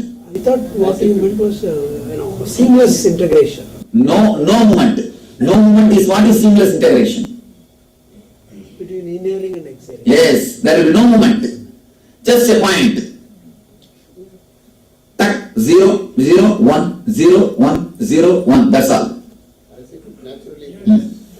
But when we observe that, it starts once again. When I observed that, it started once again. Again, it means TPS has become too much. You come to Annamaya. You come to Annamaya. No. You can't let that happen. It becomes shorter and shorter and shorter. It should not be there at all. Slowly, what is that pull that you get sometimes? Something that's pulling inside. Pulling inside. Then again, only the process is happening. You are not entered the process. Couple of occasions where you feel you're breathing, and then you don't feel anything at all. Then suddenly there is some kind of a pull that Maybe the TPS dropping. When the TPS drops, you are just sucked in. That's what TPS drops. I found that inhaling and exhaling almost effortless. No. Again, even then the TPS is high. It should not happen at all. Only then you have touched the pranamaya. You have come to the manomaya end. If it is happening effortless, then you are the pranamaya. You are not mature to go to manomaya. Okay? At least work on manomaya deeply. Let the TPS come down. the body rotating? What? These eyes, it's okay. It's okay. No. Neither cooperate nor suppress. Just witness. Just witness. Don't cooperate. Don't suppress. Witness. Let it happen. All right. Any other questions? No other questions?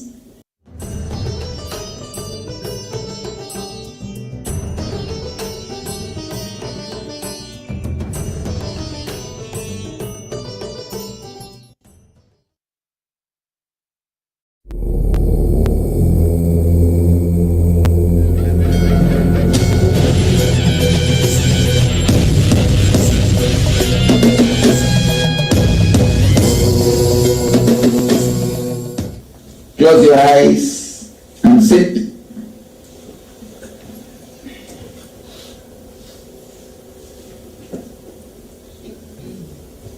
Witness the thought that you are feeling bored, the same thing. It will look little monotonous. Don't bother. Anyhow, 4 days you have decided to do what I want. So do it. Swallowing with this, the thoughts are breath. Breath. 4 cycle. Oh, you forgot the technique.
start working on Manomaya Kosha.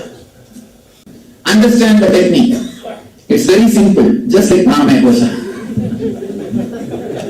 Only thing you need to work on it. Very simple. So now you can't, you work with the prana. Now we are going to work on the inner chattering. Just have only one word. Only one word. Nothing else. And witness that you are repeating that word.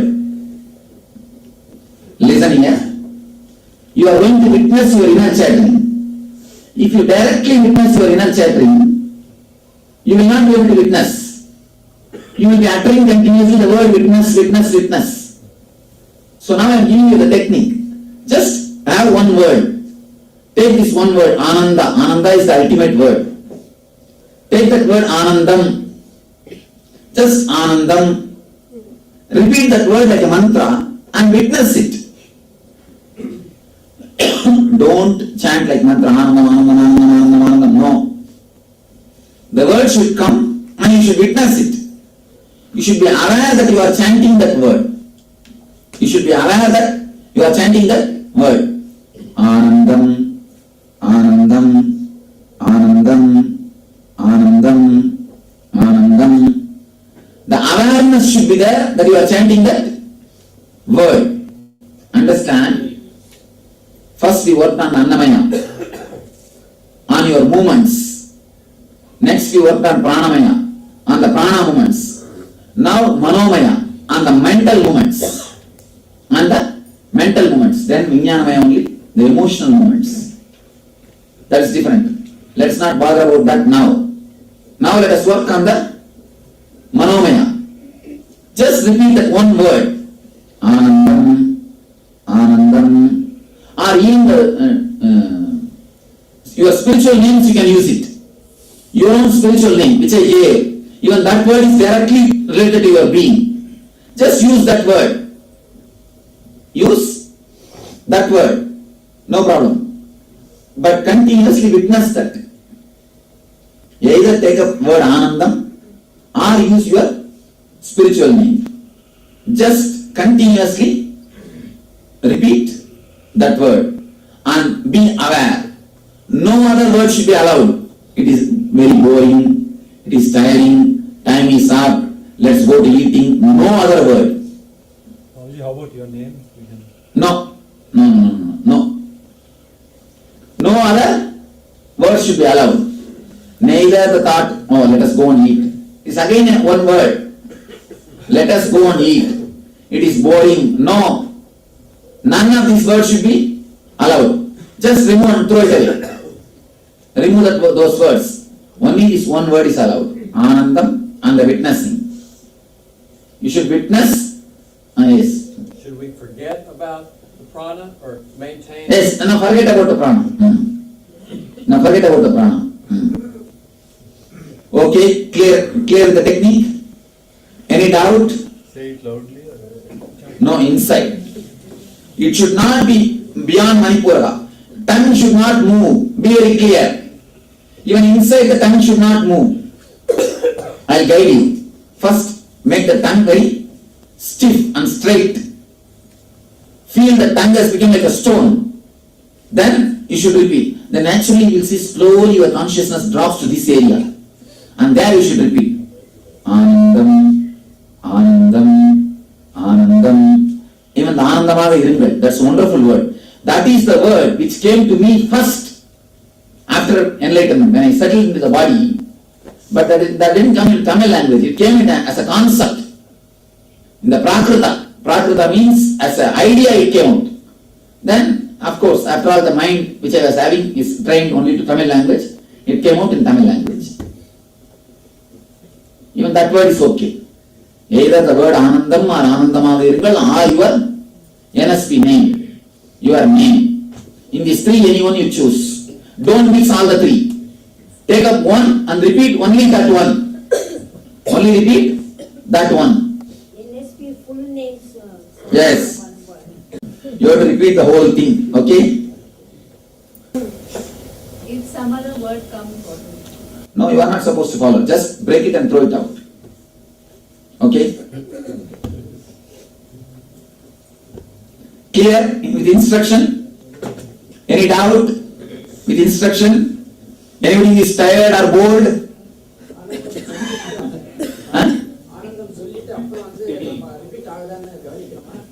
Continuous repeat ஆகிட்டே இருக்கணும். அது தானாவே repeat ஆகும். நீங்க ஒன்றும் பயப்பட வேண்டாம்.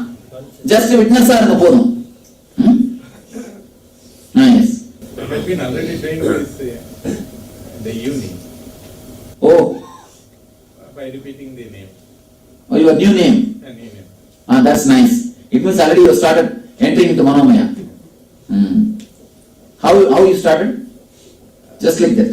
Just like that, when we come back from office, we want to sit there. So we do not have any other idea. But you said that you have to be aware of your name. Yes. So that made me to. That's the right thing. Nice. So you also now started creating techniques.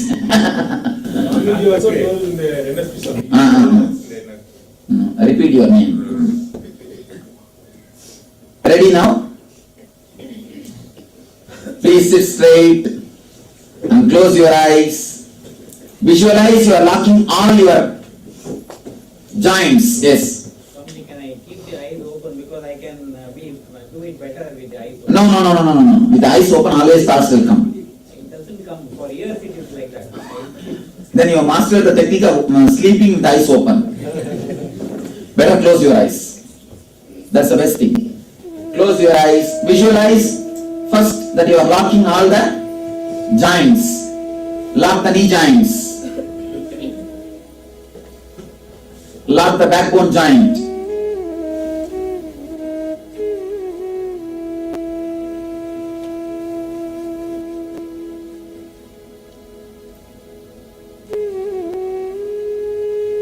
Feel your tongue has become just like a stone. Don't let your tongue move even in a slight way. Even the slightest movement of your tongue should be stopped. Even that should not be allowed. Visualize all your joints are locked. Lock the shoulder joints.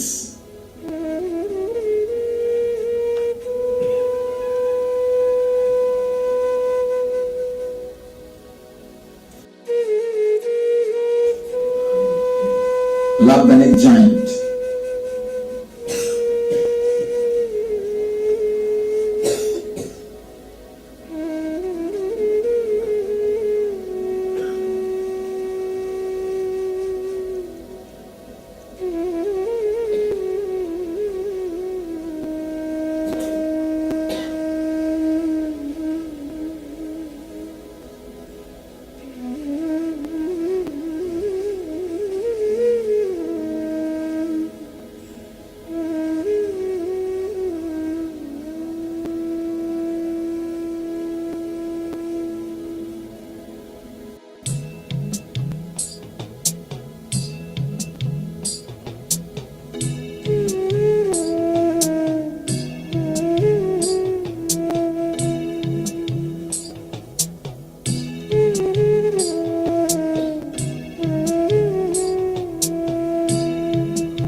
start repeating the word.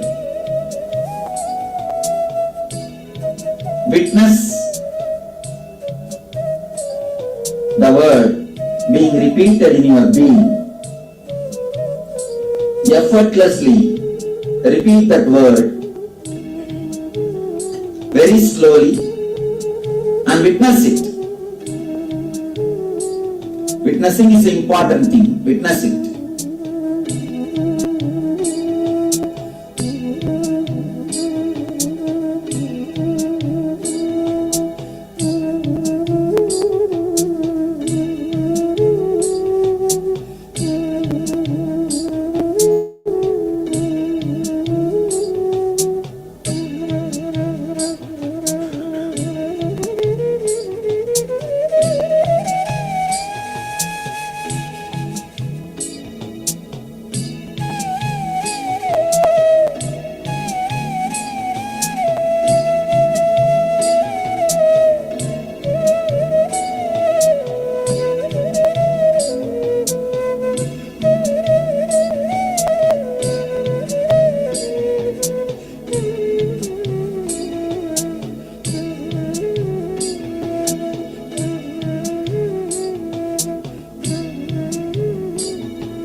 Don't chant like a mantra.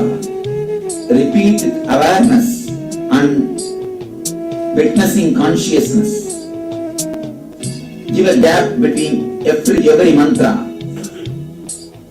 After repeating every word, witness it. Witness the words which is happening in you.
Now actually, if the TPS is too much, it can help you to bring down. But just if you sit with Pranamaya Kosha, that's enough. Just sitting with Pranamaya Kosha. Those things all can be a good entertainment. Instead of sitting with TV, you can sit with that. Good entertainment. Bring down TPS and entertainment. That's nice. But nothing more. These things can straight away put you into the low TPS.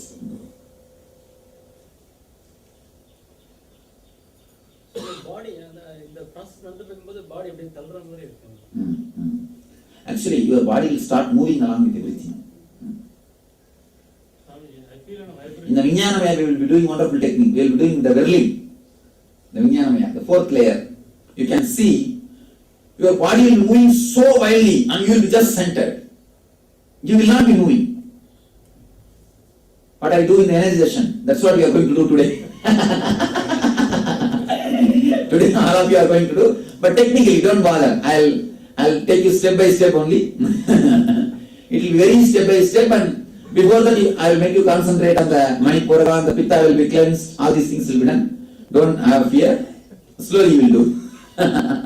Young Pani is sitting. Where is the place?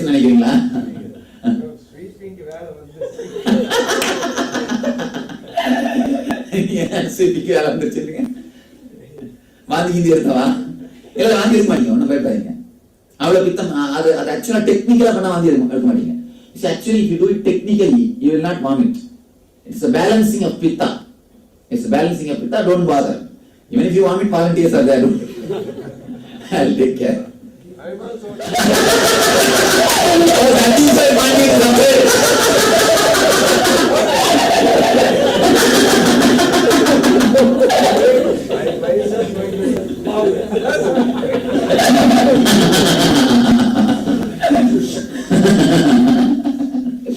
Don't bother. But unless you penetrate, even if you vomit once, nothing wrong. Penetrate and cleanse yourself. You see, better to throw the pitta out than to keep in. Keeping in will continuously contaminate your thinking system. Do you know one thing? The more pitta, the TPS will increase. Pitta is directly related to TPS. Pitta is directly related to TPS. So, better to throw it out than to keep in. With pitta, if you take any decision, it will not be clear. I have always seen the guys who drink tea, their decision making capacity is very low. Very, very low. After tea, you decide any decision, it will be too much of TPS. Now, the decision making power is always low. If you are addicted to tea, pitta, your decision making power is low. Both. Tea, coffee. Oh, slowly trying to get exemption for coffee.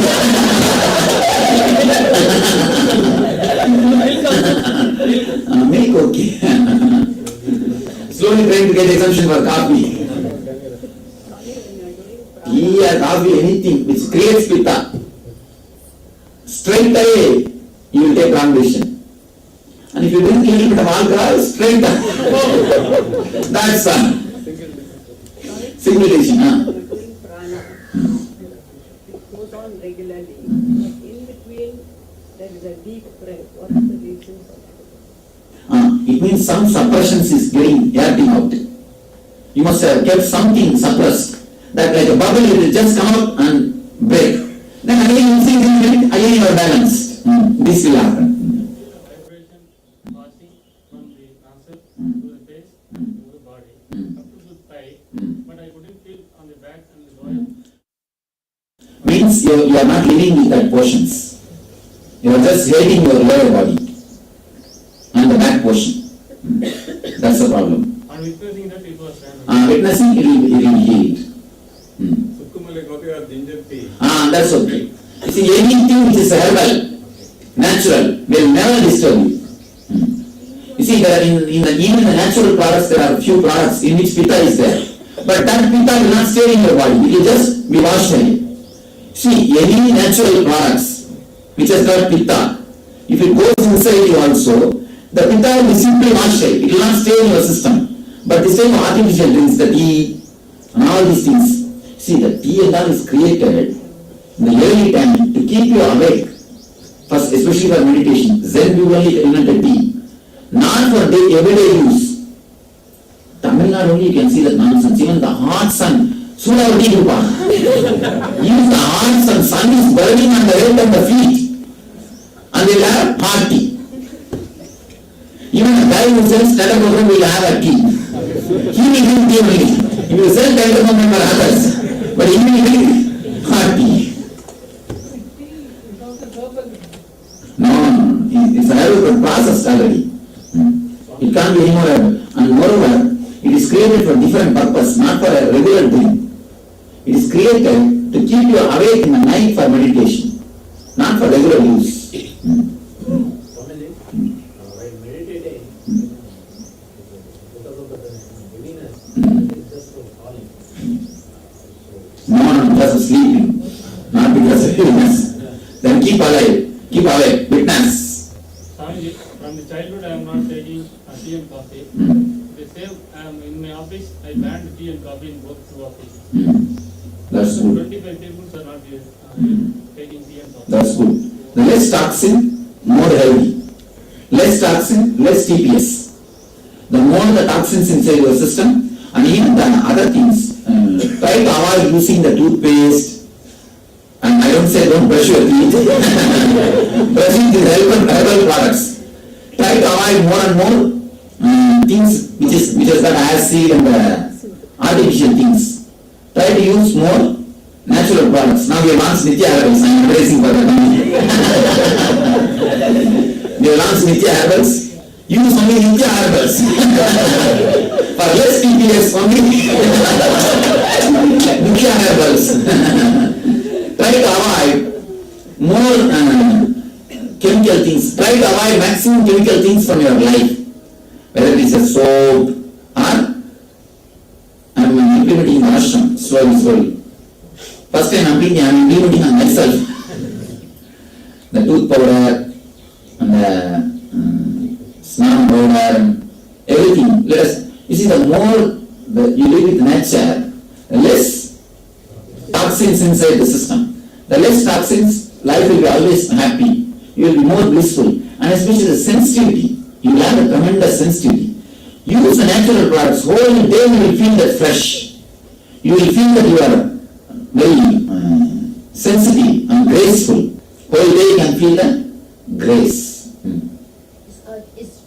Could Chinese green tea be an exemption?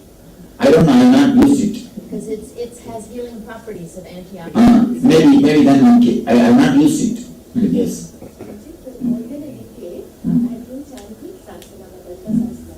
But of late, when I start, within a few minutes, I keep losing the line. I go back to the beginning, and again lose the line. And I struggle to completely touch it. But by then I would See, as long as you feel happy, you see, the memory of mother, till how many mantras you are able to cherish the emotional memory of mother. Do that much. by then I would have fallen into Anandagana within a few minutes. Then enjoy, that's all enough. So no need to go back. No need to go back. No need to go back. It means you have achieved the mantra siddhi. Ramakrishna says, I am not able to finish Gayatri. The moment I say Guru Bhoswa, I am already into a deeper mood. No question Tatsal will worry me. Because I am that ecstasy, that's all. See, when you are with Swami, you don't have to chant Swamiji, Swamiji, Swamiji. When you are away from me, you need to chant Swamiji, Swamiji, Swamiji. When you are away from Anandaganda, you need to chant O Mada, Sri Mada, Sri Maharangi, Srimat Simhasaneshwari. When you are in the Anandaganda, you are with mother. Then why should you chant Sri Mata, Sri Maharangi? The Dakshinamurti Mantram, which is there, like you said, sounded more powerful than the Gayatri. No mantra is more powerful than any mantra. All mantras are equal, one and the same. If you are in tune with the deity, it works too much, that's all. Because I know Dakshinamurti, I don't know Gayatri. That is the thing, that's all, nothing else. So, and You see, if you are a devotee of Ganapati, Ganapati mantra will look very powerful. If you are a devotee of Vishnu mantra will look very powerful, that's all. With whom you can relate, that mantra will look very powerful. So many of our people come and tell, Swamiji, your Gayatri is so powerful. Because they know me, that's all, nothing else. They know me. That's the only reason. Our Gayatri will exactly resonate in Anandanta. The moment you hear that mantra, you will see that Anandanta starts resonating. And it's done in the Western standard. Western music. But effects of all the mantras are the same. Is one and the same. Effects of all the mantras is one and the same. If you are devoted to one Devata, you will see that Devata more straight. That's all. Swamiji, when I am doing the meditation, breathing, sometimes when I start, I tune my breathing to my ability to be aware, which means No, that shouldn't be done. You are doing the other way. Your ability to awareness should increase. You can't do the other way. It's very intelligent. It should be that's kind of what happens. No, that shouldn't be, that should happen. Then your unconscious is playing the role. No. Is there a limit to how much time we should do? No, till you become enlightened, you should do. You are supposed to till you become enlightened. 4 movements Swami.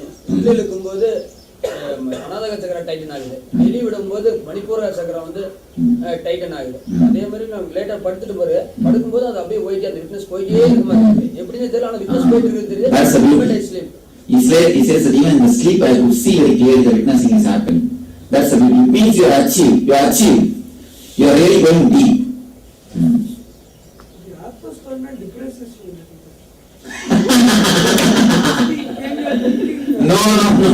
No question. Wait, don't decide now. Witness that thought. See, when you deep, you see, it's like intense work. You see that in NSP, you learn how to die peacefully. Here I am teaching you how to live peacefully. Okay, it's not depressing. Don't just witness that thought. You see, you are always habituated living under TPS, living, bubbling, just continuously in rajas. So that is what you understand as life. You miss one of your major dimensions, sitting with yourself. Can you sit with yourself? No. You can sit with anybody, but you can't sit with yourself. Even if you have free time, you switch on the TV, or you get the old newspaper, read the same line. From first line to last line, I have seen the old people who are retired, who got married, their son would have been married, their daughter would have been married, their grandson would have been married, their even granddaughter would have been married, everybody would have been married in their family. But they were sitting and reading a matrimonial column in the paper. With a big glass, they are reading the matrimonial column in the newspaper because they can't sit with themselves. They can't sit alone. They can't sit with themselves. So not sitting with yourself is a disease. Please be very clear. When you are diseased with yourself, only then you are not able to sit with yourself. If you are eased with yourself, you will be able to just sit with yourself. If you don't know how to sit with yourself, you are missing one of the major dimensions of your being. For example, you have 4 or 5 dimensions: artist, a writer, or a poet, and a great administrator. In this 4 dimensions, if you have not explored one dimension at all, let me put it this way: you have 5 senses: seeing, hearing, smelling, taste, and the touch. Somehow by birth you start believing that you have only 3. The other 3 you never used. How much you are missing? Will you understand how much you are missing? You will never understand how much you are missing. Not only you are missing, you will not even understand you are missing. That's the same way. You are missing one of your major dimensions, sitting relaxed easily with yourself. I am trying to create that space for you. So naturally when I put the drill, little sound will come. Little sound will be very initial level. Bear with it. You will see. Once you cross the 60 TPS, then problem will not be there. Once you cross the Manomaya, then problem will not be there. Till then, I will do a little bit of drilling. So don't bother. If you suppress the depression, you will have the thought which is called depression. And not only that, always you have an idea. Society has taught you. If you are silent, you are depressed. Your silence is never respected by society. If you are silent, so many will come around you. Oh, where are you silent? What happened to you? What is that? I leave me alone, let me have a little bit of time. But they will not let you have that space. What happened? Why do you bother so much? Even though anything what they will do, they will make you bother. About something else, make you bother. Silence means you are trained to understand it's a depression. That is why you say it's a depression. Just witness it. This silence will be rejuvenating silence. If it's a depression, it will be very disturbing silence. This is a rejuvenating silence. You always misunderstand the depression and the rejuvenating silence. I have seen many guys in Purana sitting, thinking that they are in silence, depressed. I have seen many people. In Purana I have seen many people, because Raman Maharshi was so silent. These guys also start imitating the silence. The imitating silence will lead only to depression. But here what I am doing is not depression. Here real silence is happening. But you think it's a depression because of the social condition. The misunderstanding between tamas and sattva is the whole trouble. Now sattva is happening. You think it is a tamas. There tamas is happening. They think it is a sattva. What was? And you have your own idea about me now. After the ASP and NSP, now you have created imagination about me. Fantasy. Your Muladhara is black now. Muladhara is black now. Because you have your own fantasy about me. Swami means like this only. Swami means jumping around and shouting, enjoying. That is the thing you understood. But now I am working in a different dimension. That's what I am telling you. Everybody wants something like Krishna dimension. Nobody wants the Shiva dimension. Nobody wants the Shiva dimension. Everybody wants only the Krishna dimension. If you just run around and then okay, oh, Nithyananda Swami. Swami is great.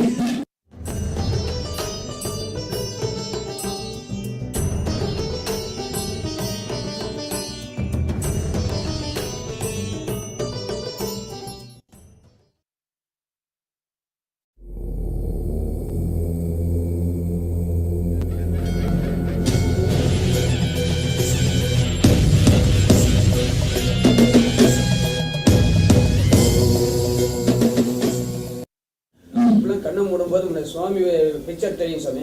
இப்போ வந்து எல்லா அவதாரங்கள் எல்லா ஜீவன்களும் ஒன்மை ஒண்ணா ஒவ்வொரு ஜீவனா ஆங்கில நேரம் தெரியும் சாமி. ஒவ்வொரு தடவை understand me as a Shiva, only then you can enjoy me really as a Krishna. Only then your enjoyment will be solid. Otherwise your enjoyment will just vague. 2 days you will come, if you find much better show, you will go there. 2 programs will attend. If you find some other better show, better cinema, you will go to that show. Your enjoyment will not be deep if your personality is not deep. You see, if you are Annamaya Kosa, how much you can enjoy? Your enjoying capacity itself will be very low. Annamaya Kosa is between 100 to 80, 79. By 80 it becomes Pranamaya, 79. No, 81. 100 to 81. All your suffering level and the enjoyment level will be just between 81. You see, within 81 TPS, how much you can enjoy? Tell me. Your enjoyment capacity will be very low. In Annamaya Kosa, if you taste a sweet, if it seems 10%, the same sweet will taste if you are in Annamaya Kosa 100%. The same sweet will become 100%, because the capacity to enjoy will become more. The sensitivity, the life, the aliveness will become more. When I say Sajiva or Sajitva, this is what I mean. Sajitva means what? I mean totally alive, eternally alive. Eternally alive. The enjoying capacity will become too much. You will just overflowing. That is what I say. When the TPS comes down, the same water will become Amrita. Same water will become Amrita. The same food will become Amrita. The same trees will become Devarukshas, the Kalpa Vriksha or Parijata and Kalpa Vriksha.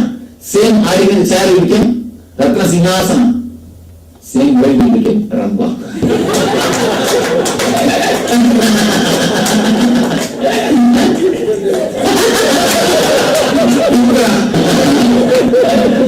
The intensity will become more. The intensity will become deep. You see, in the 100 BPS, what will you enjoy? As long as you are Ananya Kosa, what will you enjoy? You can't. Even in Krishna aspect, you can't enjoy totally. Unless you see the Shiva aspect, unless you go a little deep, you can't enjoy. So that is what I am telling you. Don't create your own imagination about me by ASP and NSP. And that is why I think so many of you came thinking that only, 4 days you can jump around Swami. Many came, at least many came, we can jump around and how many came with the same imagination? With ASP, NSP, only few. Now so many are not raising the hand. You know that morning was talking to Morning you were talking to Saran. I was telling him, I kept hearing lectures of Swamiji. He kept telling to get enlightenment, you will have to drop enlightenment. You don't need to go anywhere. To Atmasparna, you will drop enlightenment.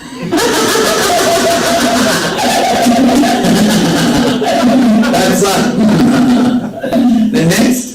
Question, Swamiji. Being at ease with yourself, that dimension, after I met you, I understood that.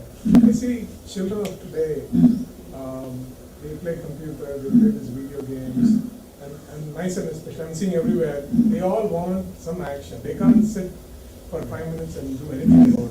And that seems to be the way the society, the entertainment in the society is. Teaches them. It's a big bug back here.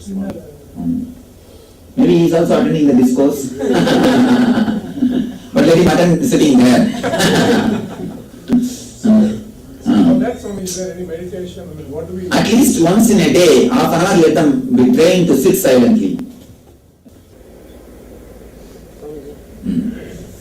While breathing up sometime, I could see cat face, tiger face like. And after a few seconds, I have seen you in 4 faces, 4 directions.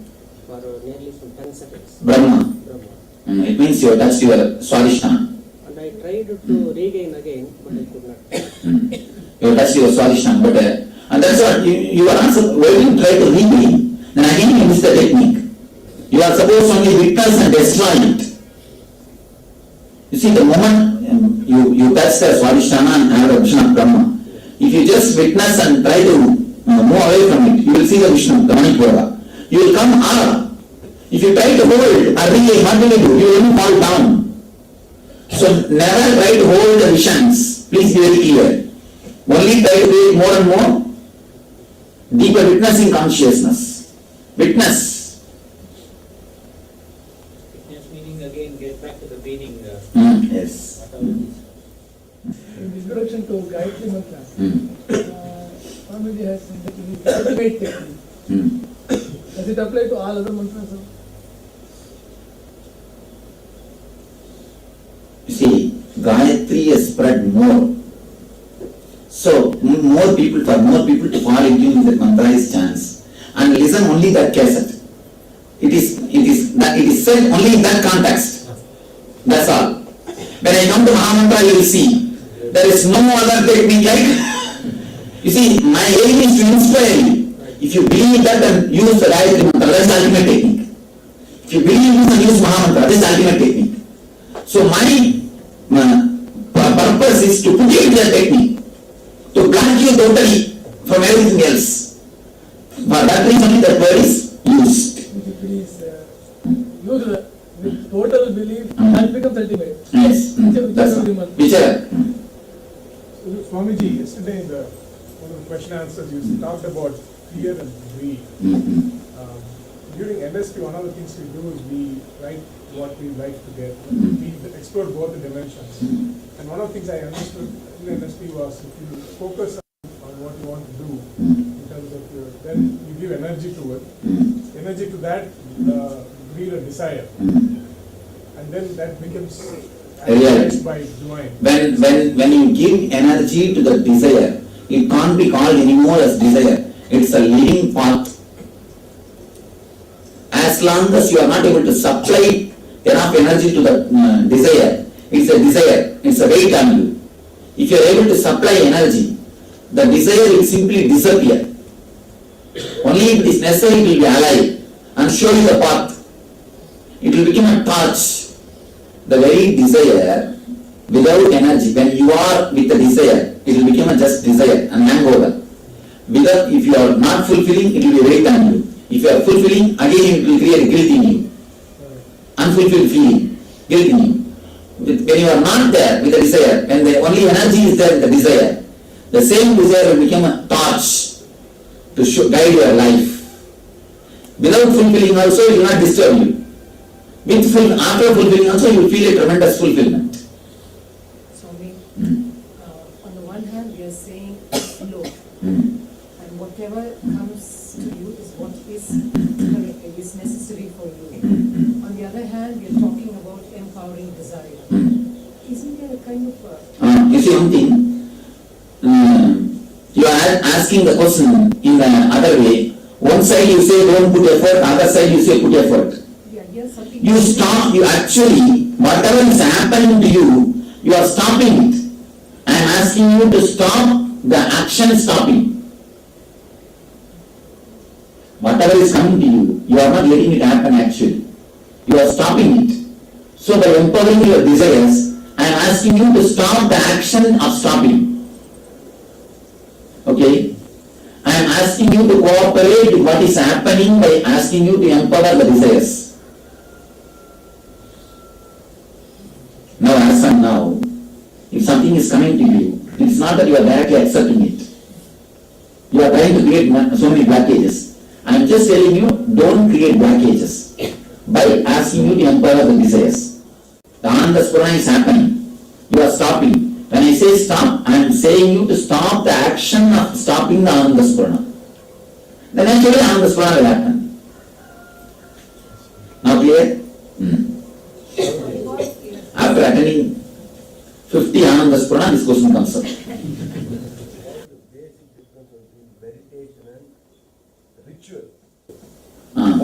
Anything done with a sincerity and emotion, it becomes a meditation. Anything done with a dead feeling, just it has to be done, fear and greed, then it becomes ritual. That's all. Even Mahamantra, if you do it just without, it has to be done, then it becomes a ritual. Even this puja ritual, if it is done with so much of love and emotion, it becomes meditation. I think that's what Ramakrishna was doing. The only confusion was before I came here, I thought I was progressing. Today I know how much I have progressed. And you see, understand, only when in Purnima moon, you can see the flowers in the moon. You can see the black patches. Can you see the black patches in the Amavasya day? Only by the light of the moon, the black patches of the moon is seen. Only by your own intelligence you can understand you are not progressing. The moment you understand you are not progressing, you have started progressing. Only when the intelligence becomes more, you can understand your problems and difficulties. So when you understand you have so many problems, please be very clear, you have already started solving the problems. One friend is doing Gayatri Mantra every day morning. Sometimes till 8 o'clock, towards seeing the sun. One day he has done nearly more than 2 hours, maybe some thousands of times. So 2 bullocks, 2 cows, 2 buffaloes, and 2-3 dogs. All are just standing around him and singing towards his side. And the people are just seeing, and so many people are gathered. He was just doing outside the house. And everybody is keeping silence. And after that he himself not knowing that how long he is doing it.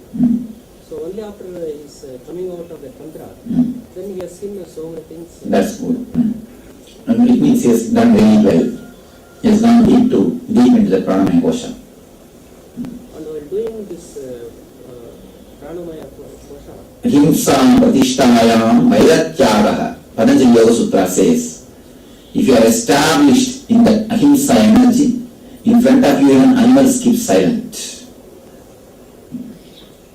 and he is seeing some something, a bright light coming out of his body. That's good. Seeing and again going inside.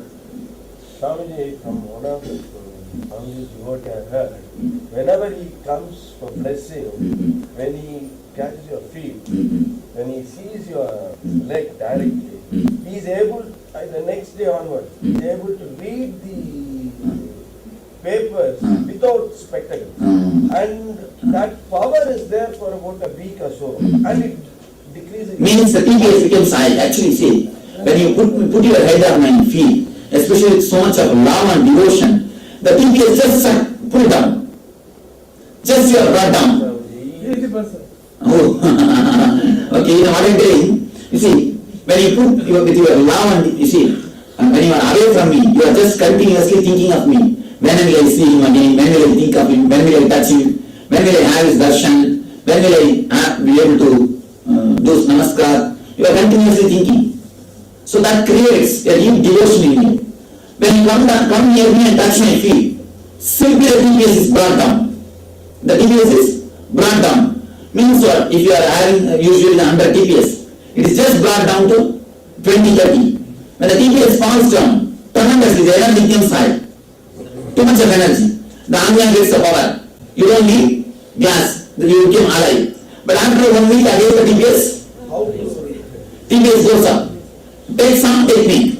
Every day practice at least 20-30 minutes. You will see the TPS, you are able to maintain the same TPS. Meditation is the only way to maintain the low TPS. It's all just low TPS, nothing else. See, you are coming in front of a zero TPS. Actually, when you come with a total devotion and utter surrender, just by seeing me can become enlightened. Just by seeing me can become enlightened.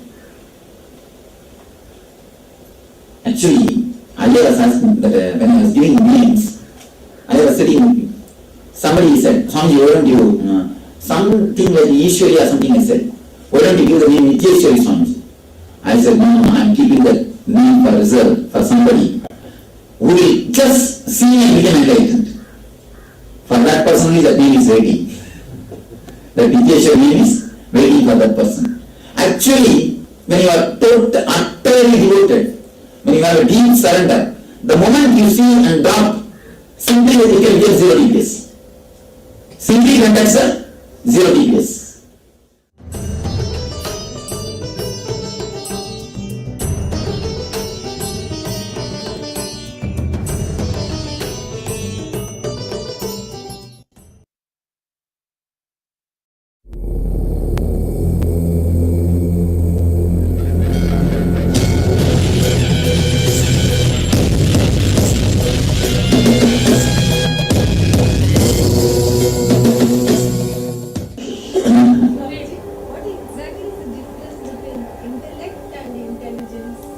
Intellect is your mind working in the high TPS with all the logic and reasons.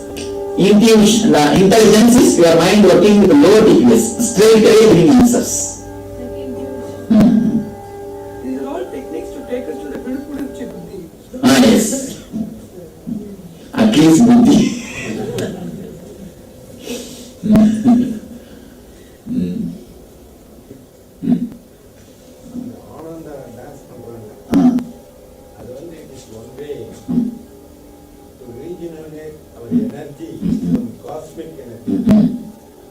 And the TPS comes down. Please be very clear. Actually, when you dance, TPS comes down. When your body moves, TPS comes down. When you actually your mind disappears when your body moves. When you fall in tune with that energy, when you fall in tune with that music, the energy penetrates you. First thing, the TPS comes down. Because the mind slowly gets settled with the music. Next thing, my energy penetrates you. My energy or cosmic energy, whatever you call it, that penetrates you. That's what is happening. How much is it true for any music? Or just... You see, other musics will touch the Muladhara chakra. Will create only the lust. You will have that energy. You will have only that energy. Thinking more for children, Swami. I mean, one of the things is, you said this. I think music has got association. with which you associate, only that kind of energy will be awakened. That's the problem. Same Ajanubhavam, if you listen that another one song, different energy will be raising, and this Ajanubhavam song will be same music. Only words are different. You will see the different energy raising in you. Once you are habituated for Ajanubhavam, if you listen that song also, only this energy will come. If you are trained for that song, that music, even if you hear that memory will come. Which memory is awakened, that energy will be only awakened. You see, our songs actually is no logical verbals. Just Nityeshwara. There is no logical connection, you see, our songs. Just because it is connected to me, it looks so grand. It looks so beautiful. Otherwise, there is no logical meaning. There is no logical meaning in the verse. Just like that. And became super hit. The moment our guys hear our song, I don't know what happens. You don't need to do anything. Actually, in the house also, you can keep this as a technique. Whenever you want to reach your name, put the cassette on. I think you will be already doing that.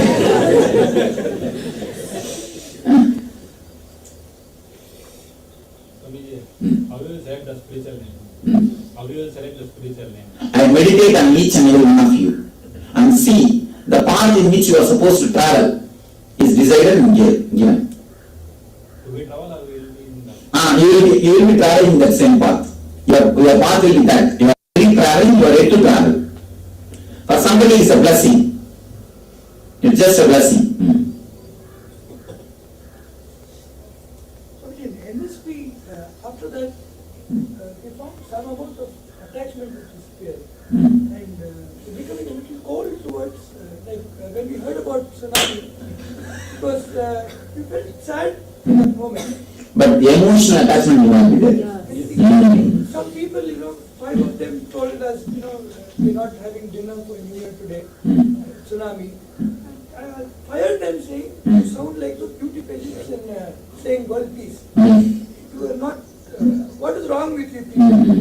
You don't have compassion for your wife, you don't have compassion for your husband. You have not seen the people dying there. You have compassion, you are doing drama. And then they felt very upset with me. And I found it to be a permanent state now. It's not wrong or anything. It's not that I'm losing compassion. No. Actually, now you will start having a real compassion. And Shah Rukh Khan movies don't make me cry anymore. Honestly, movies, tears used to flow. Now I'm thinking tears are flowing, but I have to drop this. That's now attachment with all those guys will disappear. I am actually disturbing all their businesses.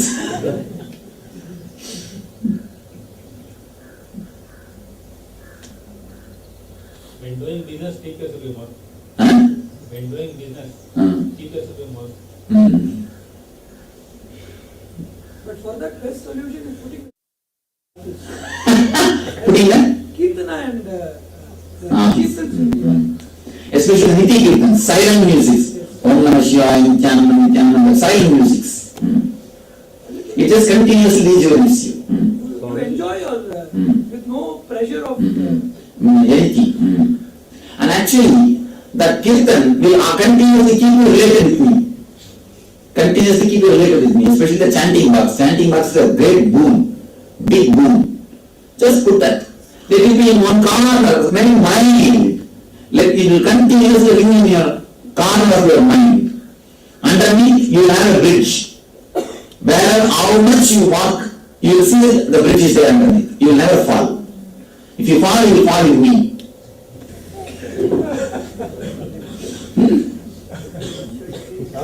You insist that meditation is ultimate, and it was discovered or whatever other word in India. At which points ritual took over? Naturally, you see, in course of time, after the meditation is lost its taste, ritually, naturally, you see, what do you think? If I have to give you the exact thing, Tantra. See, Tantra started as only as a meditation. But in course of time, it becomes just a ritual. You see, when you are forced to do, and when you don't have interest to do, you see, for example, when you do meditation, it will be a meditation. For your next generation, for your child, you will teach this meditation and tell them, you will not explain. You will just give a technique and tell them, do it, it is good for you. Then what happens? When you don't transmit the knowledge, just a technique, then it becomes, what they think, oh, otherwise Appa will not give me food, Appa will be. Then naturally it becomes a ritual, that's all. When you don't give intelligence and just transmit the technique, it becomes a ritual. Chen and Zen means meditation. Zen means Dhyan. See, Dhyan in Sanskrit has become Jhan in Pali. Jhan has gone to Japan and become Zen. Chen, it was called in China. In Chinese Chen. In Japan Zen. Here Dhyan. And we only started it in India. Of course, we started. We started. Bodhidharma is from Kanchipuram. He is from Kanchipuram Nalanda University. Bodhidharma. Bodhidharma. Zen is born in Kanchipuram. Kanchipuram is the birthplace of Zen. Zen Buddhism. Everything happened there. It took me 34 years to find it. One of the question is, like you said. At least you found it 34. Right. Bodhidharma is studied in Nalanda, so Nalanda University. Nalanda was headquarters was in Kanchipuram. Nalanda was in Bihar. Nalanda is in Bihar. See, actually Nalanda, that was destroyed. Then they shifted to Kanchipuram. Then in the same year they are running the Kanchipuram. But the Kanchipuram also nearly destroyed by Aurangzeb. They say the original Nalanda was, the library was burning for 6 months continuously. So much of books and literature. Aurangzeb put fire for the original Nalanda. 6 months it was burning. Because it was burning 6 months, these guys stole a lot of things. Lot of things. Took out and transported it to Kanchipuram. The Kanchipuram again the guy came and burned, that burned for 3 months. You see that palm leaf, how much of time it will take? Half an hour it will be down, it will be ash. 6 months if it is burning, how much of palm leaves you have preserved? How much of literature would have been lost? Our intelligence, far. why you weren't all No, he saw that the intelligent group and the culture, and he is barbarian. So naturally only killing. When he saw some intelligence culture, he doesn't want it to let the culture live. So destroy it. And these days are so silent, always meditating with Buddhist guys. Buddhist guys are always meditating and very silent and actually very cultured people. Somehow Buddha created a very cultured group. Even Shankara created sort of a little bit polished group. But Buddha created a culture to the core culture. But martial arts, Even martial arts is techniques to reduce the TPS. Swamiji, on the thought of meditation becoming a ritual. A lot of times when we try to, we understand the benefit of meditation, the knowledge being given to us. But when we are interested in the next generation, children to also do it. But a lot of times they don't have any interest. Conceptually they don't understand. Then you are not supposed to give them techniques, just give them books. Let them read and get convinced. Let them hear the ideas and get convinced. First give them Nithya. Nithya means the mental setup of Nithya Vastu Viveka. The mental setup which can create intelligence of Nithya Vastu Viveka, which is right and which is wrong. Let them give them techniques. A lot of times they get interested in those books only when they're 30. Just show me picture, they will get interested. I am the only solution for the future. Next generation. Your mala has got a lot of cosmetic value. That's what I am telling you, that we will make this as a fashion. This mala and the turban. And this big mala also will make it as a fashion. New fashion. Swamiji, Recently, I had a different experience. I was practicing the healing taught by Vedatri Maharishi. One of my sister's friends, she fell sick. I don't know what's the reason. None of the doctors could find. One night I went and I prayed for Babaji and Yoganandaji, and just I was passing the almighty energy like this. She was lying down and she don't know what she was doing. She put her tongue out and ferociously she was frightening me. I kept quiet and I called her. She don't know what has happened to her. And after that, I didn't continue the healing. I said Babaji's name, and after that I stopped healing. Never play with these energies like this. You may be doing something wrong. When she is in negativity, if you pass energy negatively, you waste. So never play with the energy. It's much worse than playing with fire. With fire, at least only the body will be. With energy, when you play, what will happen? So, but Swamiji, how do you know that they really want to be healed or not? You are healed. Do the sana. Everything else is automatic program. Just put password Nithyananda Tattva. Everything else is already programmed. We can heal Swami, right? Those patients. With our healing system, don't bother. I have clearly programmed it. No side effect can happen. I have clearly programmed the whole thing. Foolproof program. You just put the password. Simply will download. Swamiji, with the negative energy, if this positive energy is not neutralized. It will neutralize if the energy is properly tuned by the master. But when she does, she is not authorized by Babaji. Babaji is not authorized you. So naturally, you will bring your own. You will bring your energy instead of this energy. Maybe we can pray you and... Only healers can do, even with our system. Unless you are initiated in Anandaganta, don't do healing. If you do it, you will have the karma.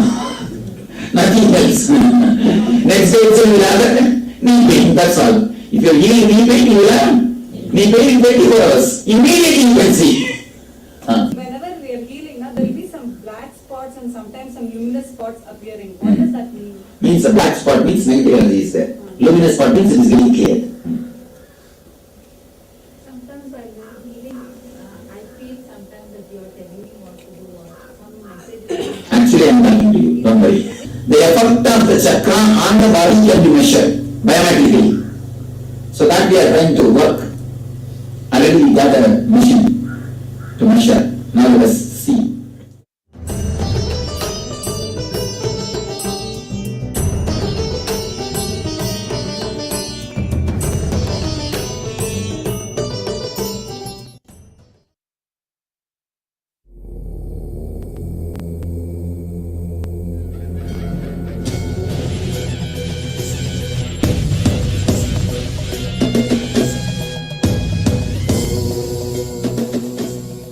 Sadashiva Tattva Shankaracharya Madhyamam Asmadacharya Paryandam Vande Guru Paramparam.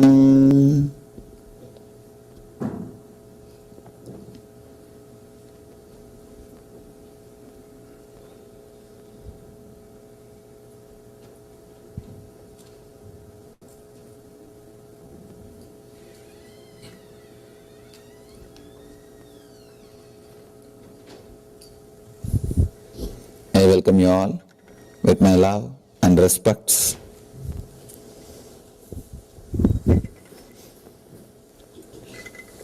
How many of you are here who are attending first time or meditation workshops? Wow.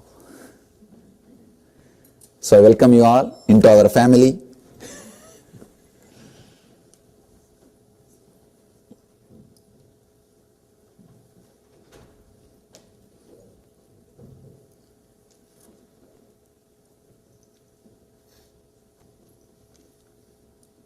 Once more, the first program, you see the first program, the beauty is, let me be very honest, still I don't know what I am going to speak and what we are going to do.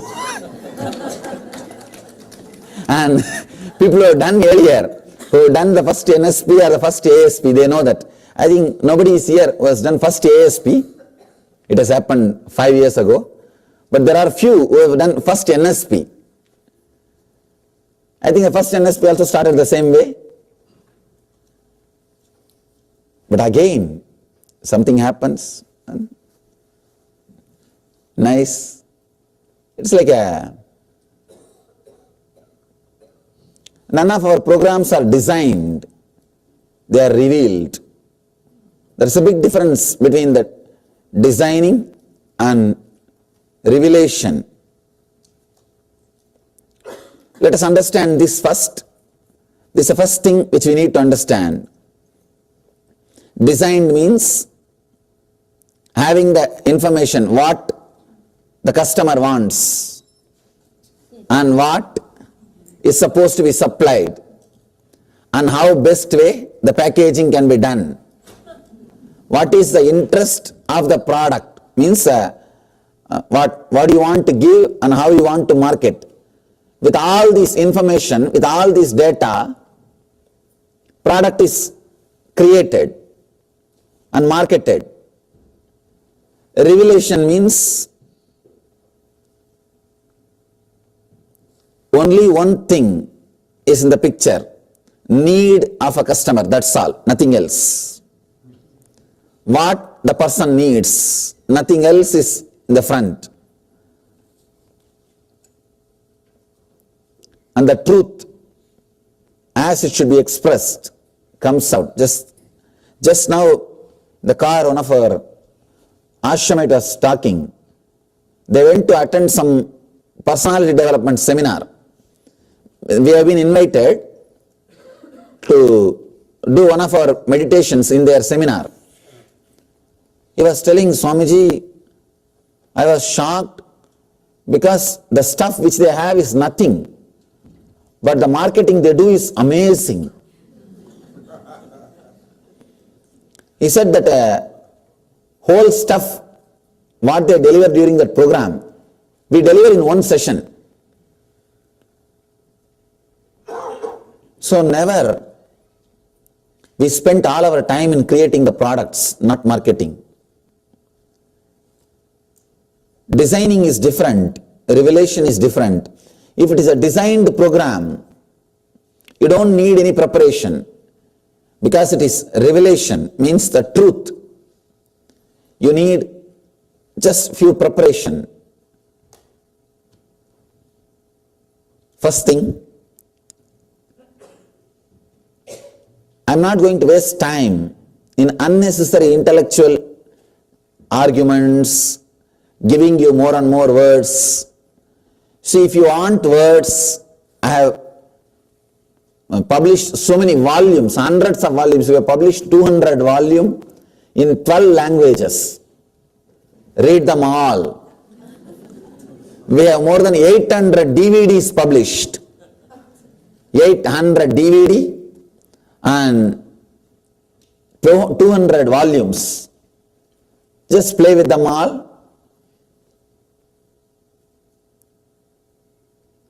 Now, these 2 days I do not want to waste by giving more words.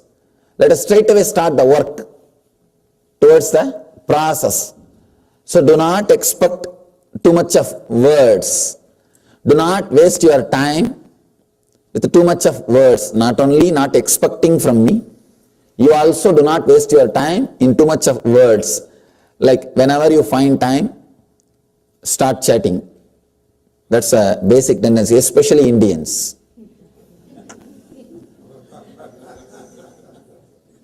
That's a big disease.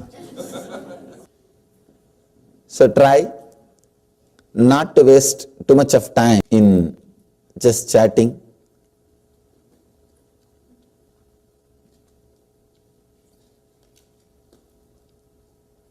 Atmaspurana.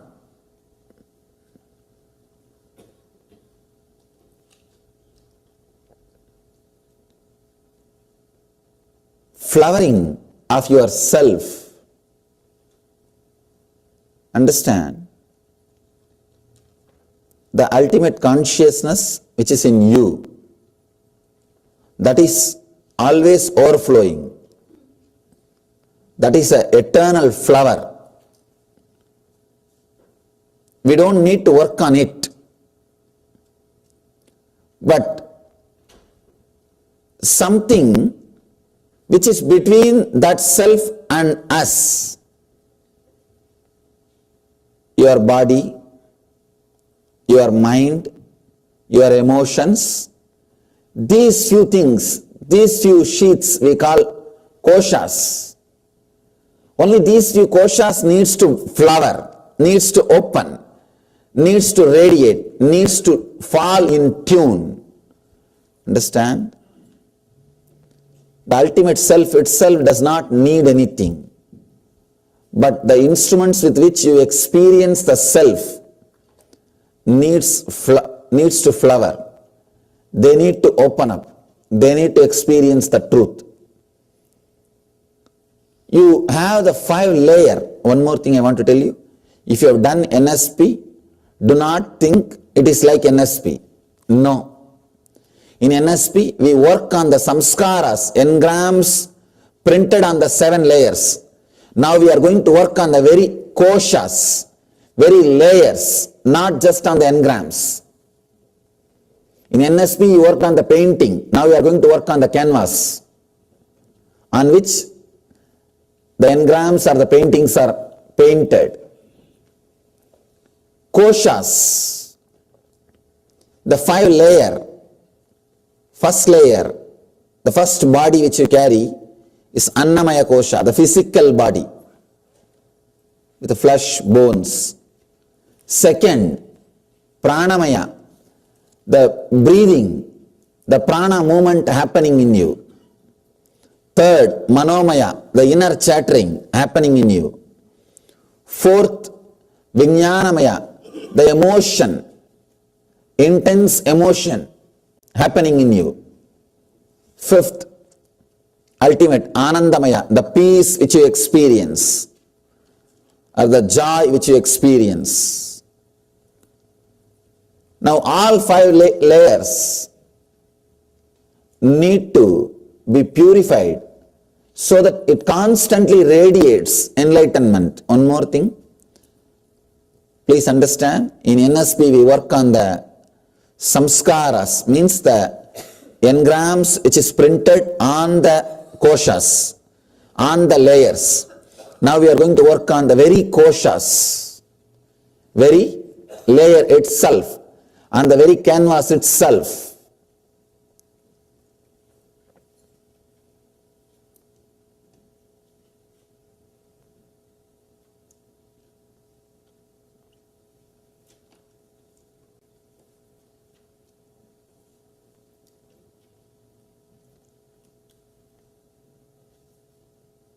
The experience which is the base for all these great spiritual revelations, the experience which is supposed to be the pramana. Pramana means the scale to measure whether something is truth or not. Experience, anubhava, is the base for this whole truth. Only when you experience, you will be able to understand completely. That is the only way to realize the truth as it is. So first, a few basic things. Whatever knowledge you had already, some intellectual stuff, if you keep it aside and sit with as an open being, it will be easy for me to help you. Do not waste your money by sitting here with all the old knowledge which you collected and did not become experience. Understand? I am not talking just the meditation or other programs which you attended somewhere else. Even my programs. Whatever you learned, whatever has not become experience, do not carry. Do not keep that in your head now. Whatever has become experience, you will not keep it in your head. That would have left your head long ago. It will be in the being. It will not be in the head. So whatever is in the head has not become experience. Understand? Keep them all little aside sit in a completely relaxed way. You can be more free and relaxed. One more thing, when you don't have too many things in the head, you will not feel things are old. If you have too many things in the head, your mind will say, no, I know this, I know that. One guy was trying to prepare for a presentation. Somehow he managed, came and did his presentation. The whole group, all the audience enjoyed, except one professor, high intellectual. End of the presentation, this guy asked that professor, you didn't find anything new? You didn't enjoy this?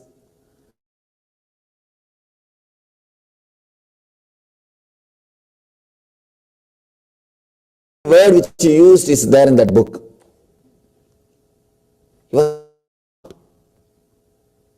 And he said,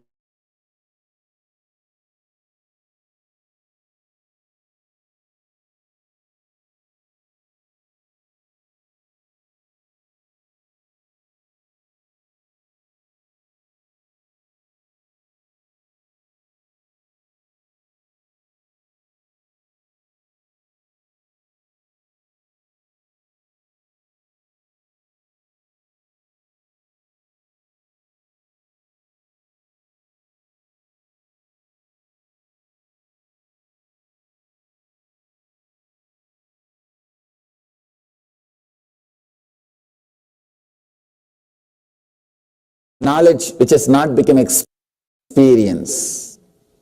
I always tell people,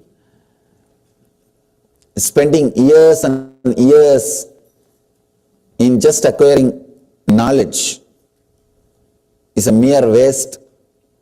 If you can work towards one experience, see, experience means being convinced beyond your logic that ultimate truths are livable. Ultimate truths are reality. That is what I call experience. Understand? Convinced beyond your logic that ultimate truths are livable and reality is what I call experience. Sometimes people who are little innocent, as I was telling in yesterday's class, yesterday's program, people who are innocent, it clicks very easily. Sometimes people who doesn't want to get rid of their knowledge, people who have vested interest in their knowledge, it takes ages and ages. Now, one more thing, it's really rare to get a presence of an enlightened master. In those days, I will not talk very openly. In those days, even people ask me, I used to tell, yes, it's all divine grace. Just I will try politely to avoid. But now I am very clearly telling you, it is very difficult and very rare to get a presence of an enlightened master. I am enlightened. I am very clearly telling you with a clear words, and do not miss it. If you have the doubt or not able to feel connected, at least sit in your house and waste your time. Not here. The problem is, see, anybody who can just pay the money, if they come and sit inside and not able to feel connected or sit, that's the reason I always recommend people, come for 1 or 2 discourses. And if you feel connected, then come and sit, so that you will not waste others' time. Because we are going to work as a group. We are going to work as a group. Even if few people are not completely in tune, feeling connected, then they will just become like an island. I always tell people, if you feel that you are like an island, not able to connect with the whole thing happening, because mind has got its own frames. Its own frames. Like a how can enlightenment happen in such a young age? God is not going to ask you to certify. Can I give enlightenment to him? Surely not. And we have our own ideas, our own thoughts, our own frame. If you can drop all those few things, especially whatever now I am saying is for the new people. With people who have already attended some of our programs, they know it. And they already had some experience. That's the reason they are again here. And people who are new, for them, I am saying, let you be completely open and ready to receive. You will see miracles happening inside you. It's very rare to get a presence of an enlightened master. Living presence. Such a great opportunity. Such a strong possibility. You are near such a great possibility.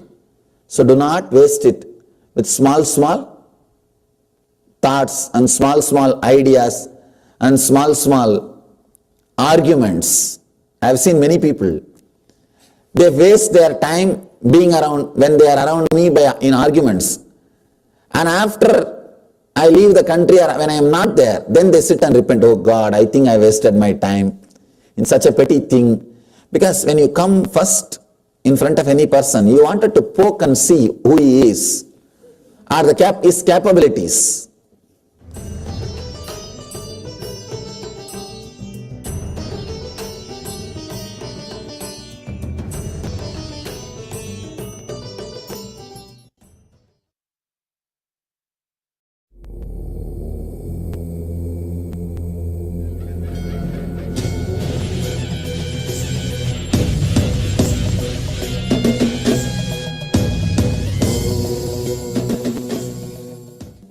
In such a petty thing, because when you come first in front of any person, you wanted to poke and see who he is, or his capabilities.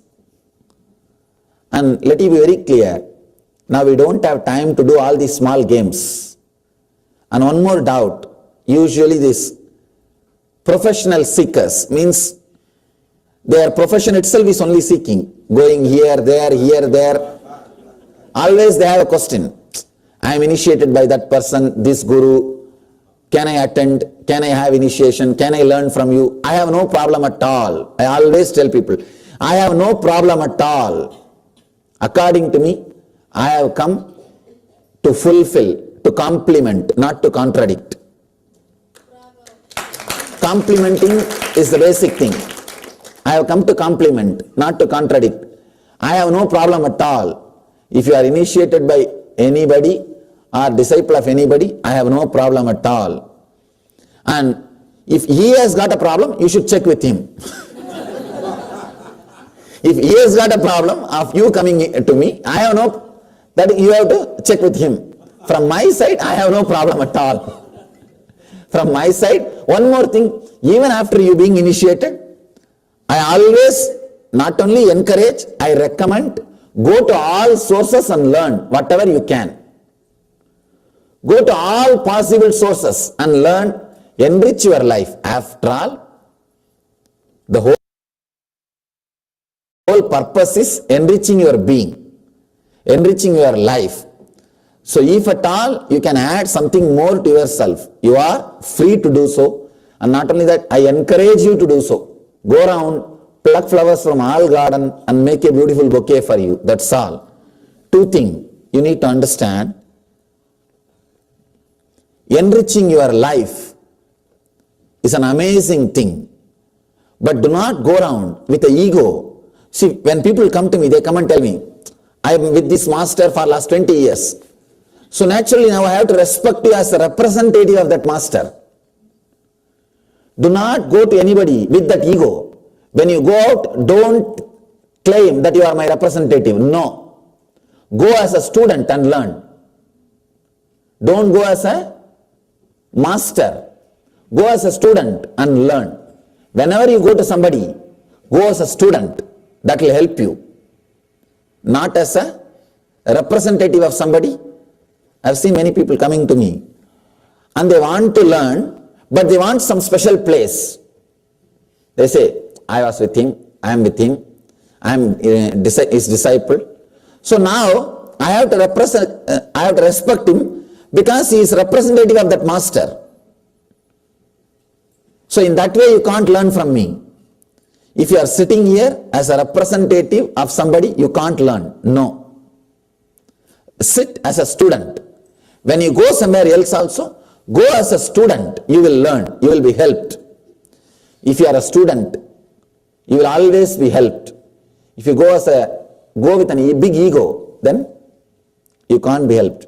I always encourage you to go to all possible sources and learn as a student, as a disciple, not just as a representative of some organization or with an ego. So you are free to learn, to study, or even to have initiation.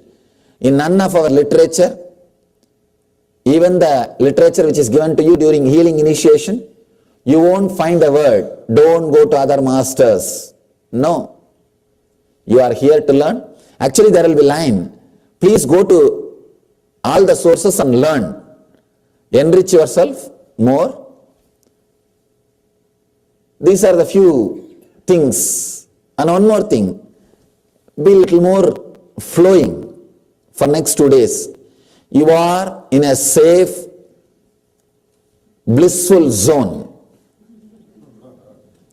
So you are not here just to be frozen, to be too serious, and nobody is here to exploit you, or you don't have any threat.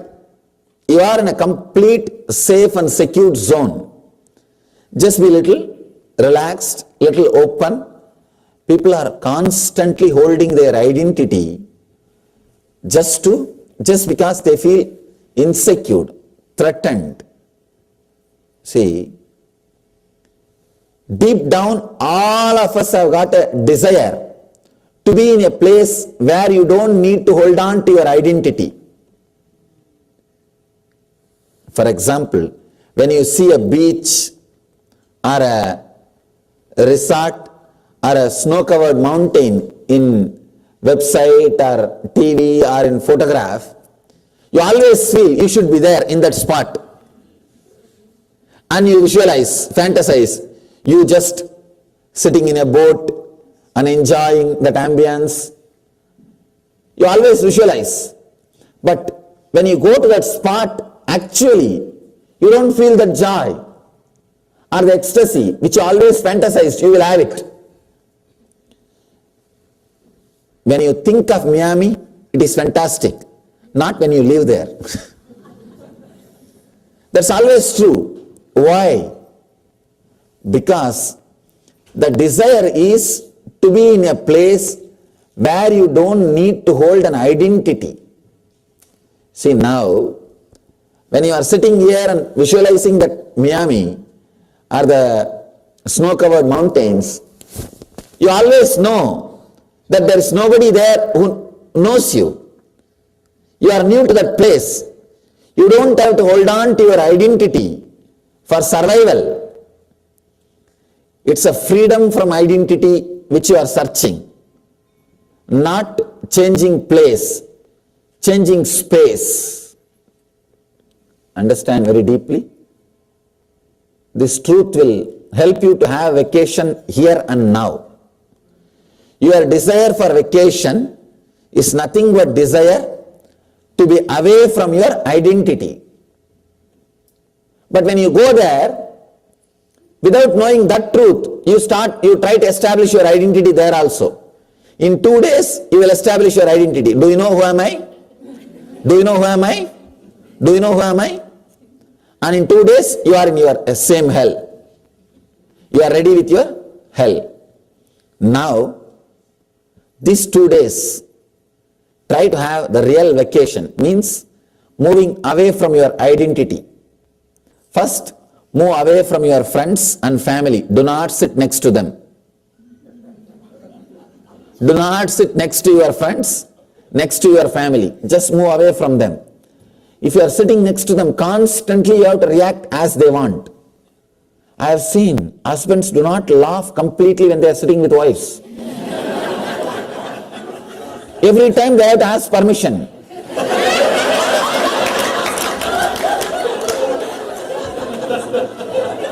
If she laughs, he also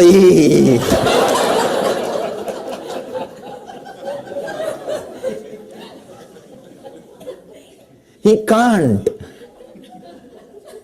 He has to see. She has to see. And not only that, constantly it's like you hold on to your identity. You can't even look at somebody else.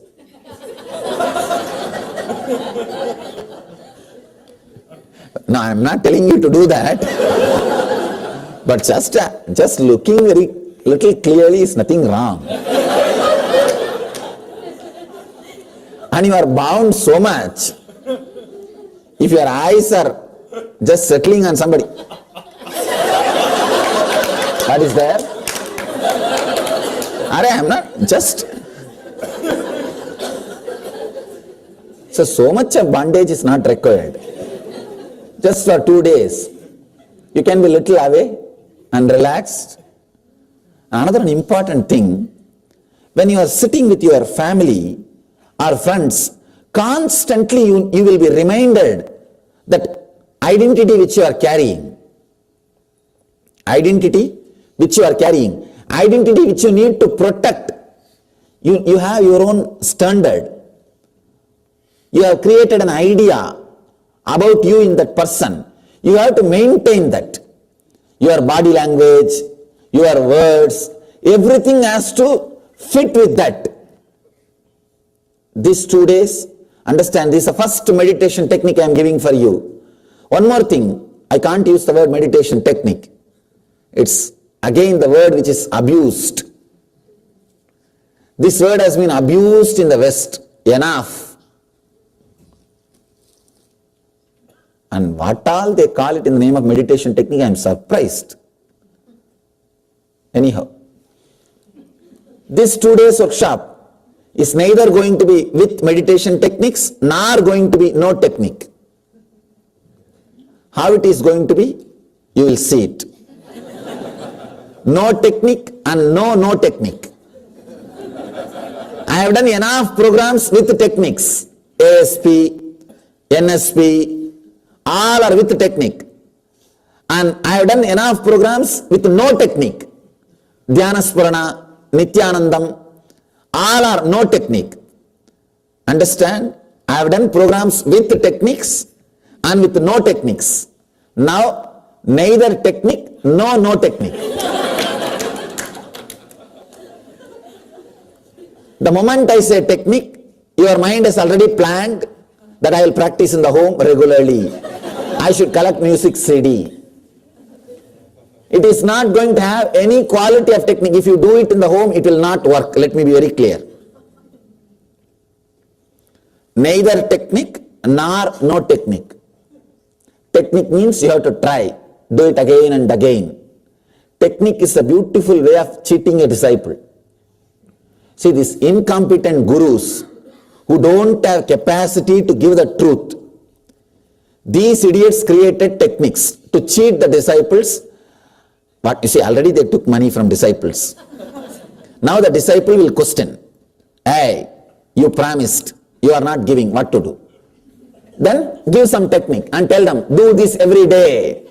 Blow your nose 20 times. And if you come back after 2 years and no, I did, nothing happened. No, you should blow the hair through some other way also. You did not listen the instructions properly. You missed it. Technique is the beautiful way of postponing. No, ugly way of postponing. Second thing, no technique. No technique is also one more technique. No technique means you don't have to do anything. But now, neither we are going to work with technique, nor no technique. We are going to work with Upanishad. Understand? This whole program is based on a Upanishad. Upanishad means sitting. The exact word meaning, the meaning of the exact word Upanishad means sitting with an enlightened being. That's all. Sitting with enlightened being is neither a technique nor no technique. Technique means you should be practicing. No, you can't practice this. No technique means not doing. It's not that you are not going to be not doing anything. It is called Upanishad, neither technique nor no technique. It is just transmission. It is just a clear connection. So for this, we need basic requirement, feeling connected.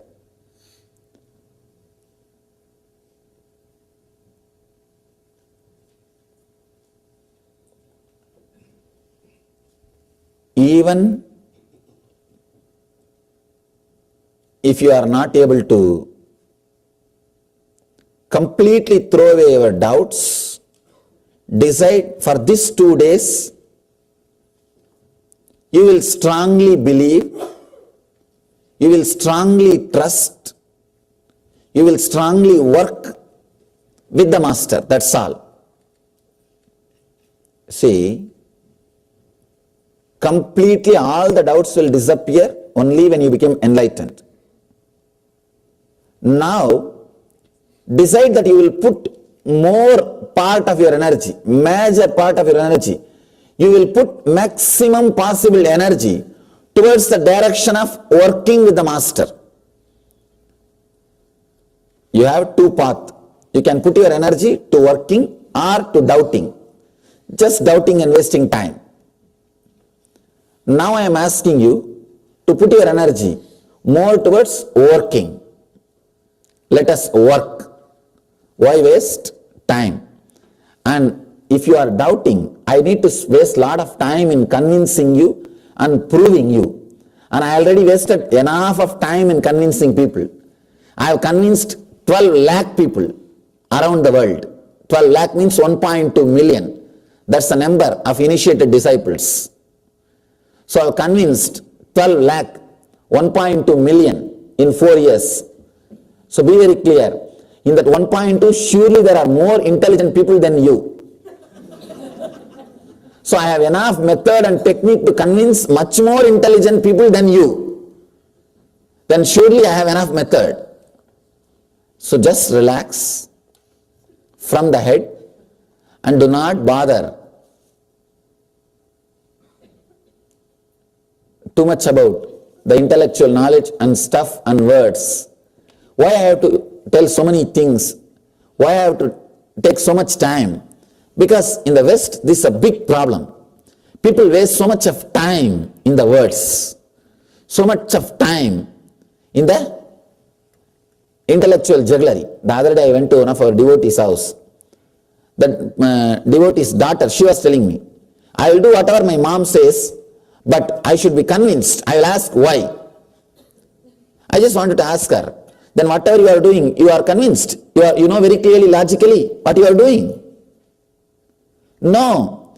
With other things, we are not interested. Bothered about logical conviction. Logically getting convinced. But when it comes to spirituality, we are too cautious. I wanted to ask her, you must be smoking or drinking. Are you logically convinced it is good for you? There are so many things, people are not logically convinced, but they do it. But here, when it comes to spirituality, too cautious, spending too much of time, too much of energy in just intellectual jugglery because they do not want to enter into the reality. It's a cunning way of postponing the reality. See, you have to claim yourself spiritual, but you are not ready to transform the life. So just play with the knowledge. Playing with the knowledge is a nice way of postponing the reality. Now, these 2 days, see, now I told you that I am enlightened. very clearly, verbally. India means I would have told very clearly, I am God. Let me be very clear. But you fellows are not worthy of receiving the truth. That's why I stopped with I am enlightened. I am telling you very clearly. You are spoiled, corrupted so much with unnecessary words, unnecessary ideas. In India means I would have started that way only. The West people waste too much of time in words, then going for experience, then going for the truth. Instead of working on the truth straight away, working on the reality straight away, Ramakrishna says beautifully, people who go into the mango garden and do a big survey, research, how many types of mango is there, what is the cost, production cost, what's the sales cost, and what's the income, and how many trees, how many branches, how many leaves, and the statistics, all those things, he comes out. He is intelligent, or the guy who goes and enjoys few mangoes and rests and comes out.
Nithyanandam, everyone.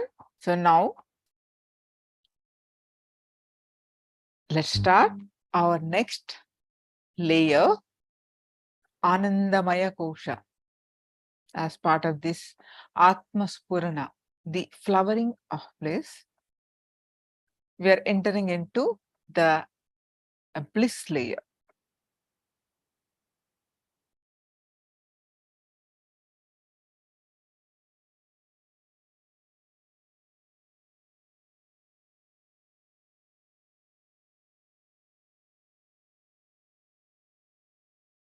So let's start with the Sadguru Vandanam.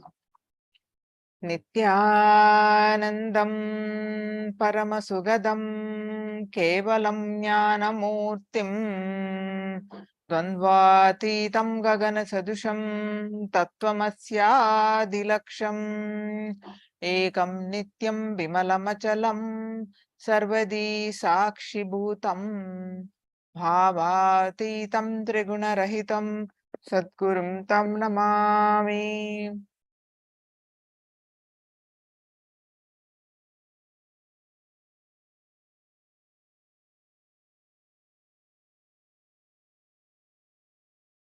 The Anandamaya Kosha, which is the bliss layer, is not a sheet. It's basically like other four kosha. It is not a covering. It is the soul itself. It is a body of light. Experiencing this kosha is the whole purpose of this program. How do we experience that Ananda? how do we touch that Ananda, the bliss layer, is the purpose.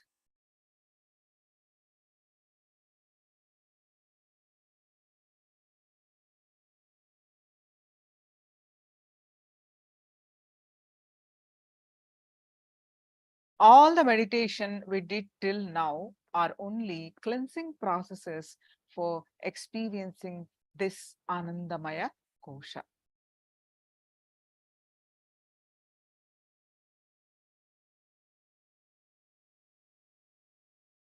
There have been many enlightened masters from time immemorial.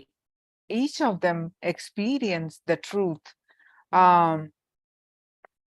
in a different way, and each of them expressed it in a different way. Each of them had their own set of teachings.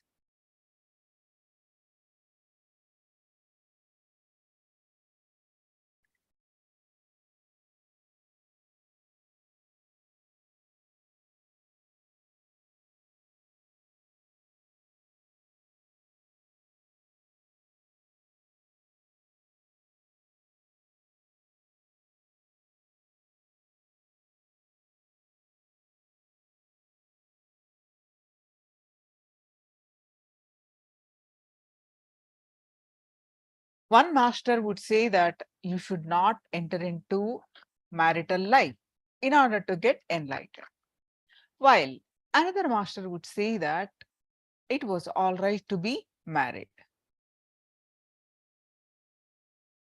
and you could still attain enlightenment. A third master would say that you could have as many wives as you wish to. So the teachings were always never convergent. But at one point, all the masters conquered. On one point, they all converged, and that was the statement, man as such is bliss.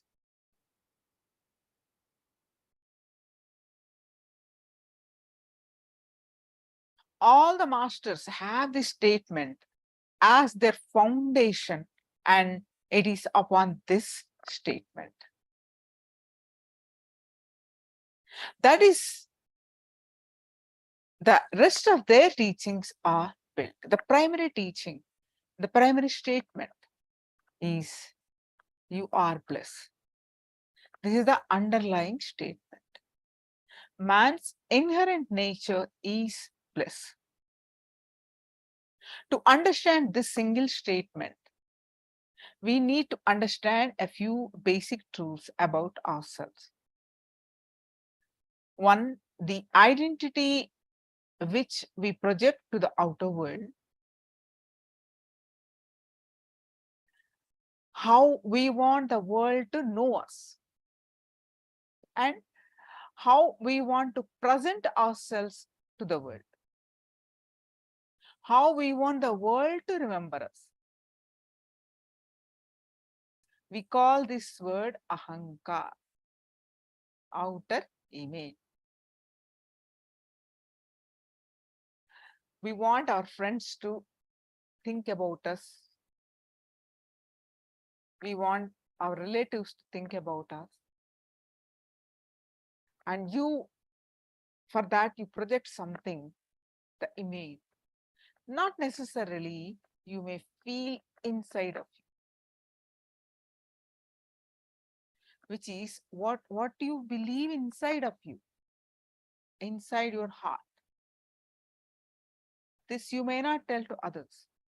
What you believe in everything that you do, whether you are applying for a job, or whether you want to do a business, or whether you are relating with someone, anything, all areas of your life. That major thought current, what you are believing inside of you, that is the inner image. Mamakara. What identity, what you believe of yourself inside of you. But that you may not project it to outside, and what you project outside may be completely contrast, ahankara. And what others think about you, that is outer image. So we have these two identities. The identity which we project to the outside world, and the identity which we believe we are inside ourselves. The ahankar and the mamakar. Our entire life is nothing but a fight between the ahankar and the mamakar.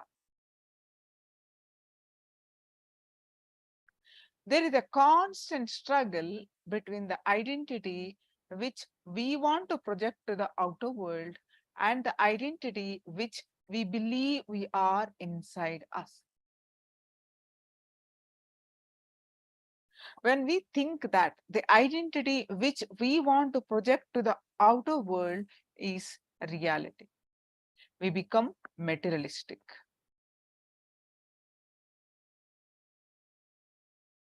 Having a house, a big house, a beautiful beach house may be your goal, and for that you sweat all your life, the materialistic life. I'm not here saying that is wrong or nothing, but your identity to show something, to project something, which is materialistic. When we spend our whole life in trying to fulfill that identity, to make that identity into reality, to make that personality into reality, in our day-to-day life, we can see the kinds of people who want to make the outer world identity into reality. The second group of people who start believing that the identity which they believe inside them is real, only become a kind of a religion. They become yogis, constantly chiseling themselves, constantly trying to develop themselves. Understand, the identity which you project to the outer world will always be much more than what you are, the ahankar. It will always be something more than what we are. You will always be projecting something more than what is. And the identity which you believe as yourself is the inner world will always be lower than what you are. You will always be continuously condemning, criticizing, and judging yourself. Thinking so low about yourself, inferior about yourself. It will always be much more lower than what you actually are. The group which believes in the identity which it projects to the outer world, the ahankar, will become materialistic. The other group that believes in mamakar, the inner image, the identity inside of you, what you believe as yourself, becomes a kind of religious group like yogis, continuously chiseling themselves, continuously working on themselves, continuously trying to develop themselves. Very few people realize the truth that neither the identity which you project to the outer world is reality, nor the identity which you believe within as yourself is reality. Both are not reality.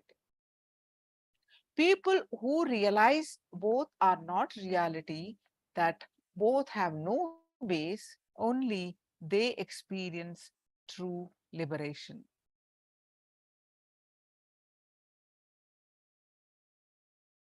Only they realize their true blissful state, which is beyond both ahankara and mamakara. We call them Paramahamsa.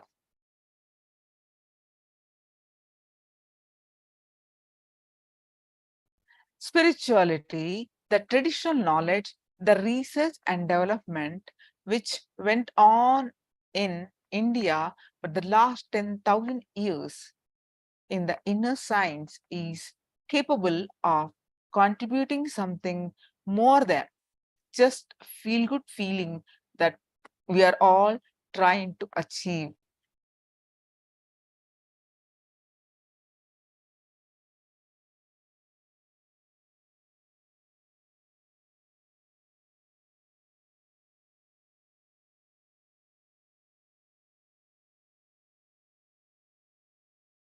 At least for the last 10,000 years in India, the research in the inner science has been going on.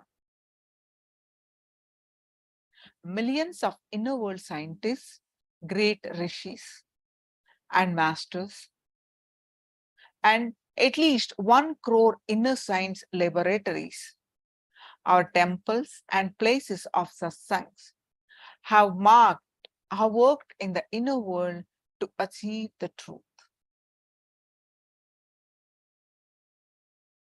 In India, we have more than 1 crore living ashrams and temples, where this science is continuously practiced by at least 1 million people. So this great technology, this great tradition has something much deeper and much more sacred to offer to us. It has something much more for us. If only we understand it, we can enrich our lives in the ultimate way with it. We can easily experience our Anandamaya Kosha with it. Understanding the Ahankar is easy because it is something to do with the outer world. All you need to do is come out of a point where you yourself understand that you are struggling to maintain your Ahankar or image with the world. That's enough. The moment you realize you are unnecessarily struggling to maintain an image for the sake of the outer world, you will stop doing it. If we just sit for a few minutes and contemplate, I think what I'm going to project is never going to be fulfilled or is never going to become a reality. It is enough. The job is done. You can drop Ahankar. But if you start fighting with your Mamakara, with your inner image, if you start chiseling your Mamakara, if you start developing your Mamakara, the inner image, there is nobody to even tell you that you are caught in it. Because it is something that is happening within you. Trying to develop the identity which you show to the outer world and trying to develop the identity which you believe as yourself, both will end only in deep suffering. Because both have no base.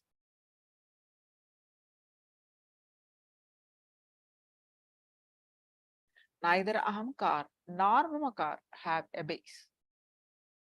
The moment you understand that these two do not have a base, that they do not have a hold over your inner space, then suddenly you will experience a great freedom, a great liberation,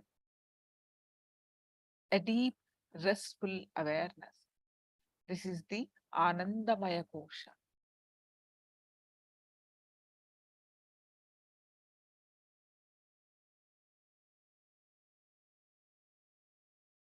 It's called choiceless awareness. And another enlightened being, Jiddu Krishnamurti, says that awareness is a real gift from our tradition, from our great Vedantic tradition. This awareness is the essence or fruit of the research and development which went on in inner science for thousands of years. So the first understanding is both the identities which we carry don't have a base. They are not real. The second thing is how to go beyond these two. It seems difficult because from the moment you come out of your sleep till the moment you fall into dream state, these identities have a continuous hold over you. They have a say over you. They have an influence over your being, how to unclutch or detach from them. This is the word that we will be using again and again. We'll be using the word unclutch repeatedly for this kosha. While driving a car, in order to change gears, you have to first press the clutch, come to neutral, and then move to the next gear. In the same way, between any two thoughts, there is a silence, a neutral zone. When you move from one thought to the next, you will experience the neutral zone. You have to disengage from the moving wheels before you change the gear, isn't it? That's what is unclutching. You have to disengage from the moving thoughts, from moving identities. Whether it is from the first gear to the second gear, or from the second gear to the third gear, or only any moment, you have to completely declutch or unclutch from the moment first.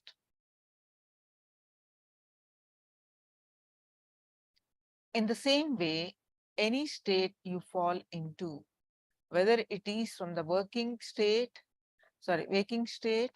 to the dream state, or from the dream state to the deep sleep state, any state that you move into within your inner space, you have to unclutch first. You have to first come to that zero zone. You have to come to that neutral zone. You have to come to the center space. The center space is continuously happening in you without your involvement. If you can experience that center space with your awareness, suddenly you will experience what I call freedom. What I mean when I say freedom is really freedom from these two main identities. You will experience a state beyond these two identities. Let me try to explain with a small example. In North India, you might have seen in the forest how they hang a small stick between the two trees in order to catch birds. The hunter used this trick to trap the birds. The stick will hang between two trees in this fashion. The bird will come and sit on one side of the twig. The moment it sits, because of its weight, the stick will turn over and become topsy-turvy. And the bird will hang upside down. The poor bird will not understand that if it lets go, it can simply fly. It will think that if it relaxes, it will fall and die. And so it will be continuously hanging on to it for maybe even 2 or 3 hours. The hunter will come, slowly catch the bird, put it into the cage and go. Understand, just like this bird, we too have a great fear that the moment we let go of the I and mine, the ahankara and mamakara, we may become mentally imbalanced, or we may not be able to run our day-to-day routine. This is the first fear. People always ask me, Swamiji, you ask us to relax from the two identities, the outer identity and the inner identity. If we relax from them, how will we be able to manage our daily routine? How can we even think? How can we live our lives? Understand very clearly that there is no reference or a record of any bird having relaxed, falling and breaking its head. Bird needs to understand it can fly. Simply, it has to let go of its clutching to that wire for security. No, if we let go, we will only fly. Just like the bird hanging onto the stake, we hold on tightly to our identity and continuously, because of our identity is our security. This is our security, whether it is our outer world or in the inner world. This is our boundary. This is our security. The big problem is when we hold on to it, we hold on only for security. But slowly, that boundary becomes practically like a boundary made for our bliss, our joy, our expression, and our intense enjoyment. That boundary which we create as a security itself becomes a bondage or prison for our joy of our very being. All that bird needs is a little courage to let go. Maybe during the 2 or 3 seconds after it lets go, it may struggle to get its balance.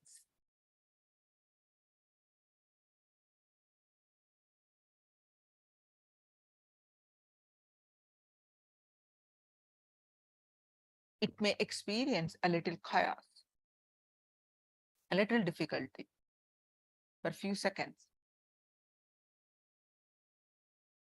But after these few seconds, it will simply be in bliss. Is it not? The courage to manage 2 or 3 seconds is what I call tapas or penance.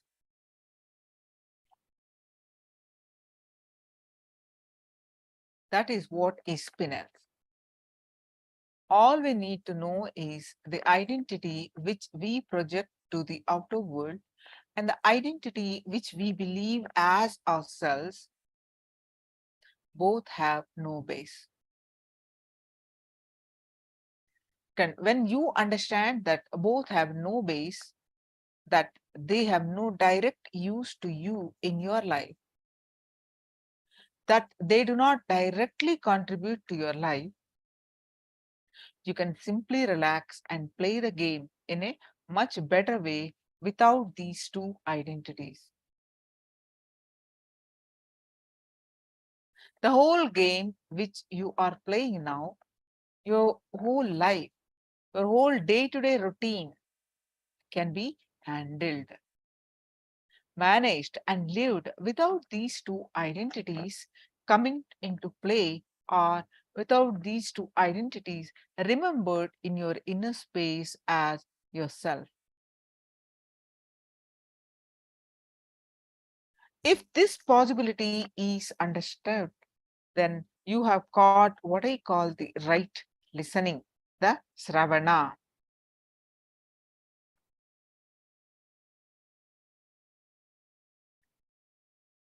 If this possibility is understood, then you have caught what I call the right listening, Sravana. You have finally rightly listened to my words. And if you are continuously contemplating and trying to live this newfound freedom, you have caught what I call manana, contemplation.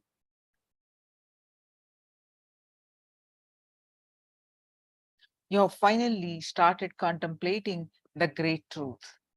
If you are established always in that freedom, we call it Nithyananda or living enlightenment. It means you have started living enlightenment. Maybe in the young age, some fear or greed is needed to drive your life. But now the maturity is in being driven by inspiration. That is what I feel is maturity. Even after becoming physically mature, if you have to be driven by fear and greed to run your day-to-day life, it is no good. But the problem is we are never given the inspiration. We are never given the courage that we live just by inspiration. We always think either there should be fear or greed, or else I will become lazy. That's not true.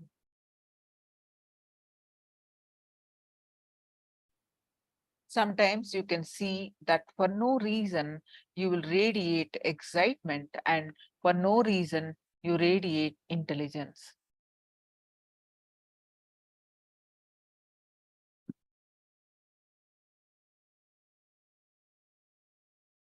These few moments can be extended to become your whole life.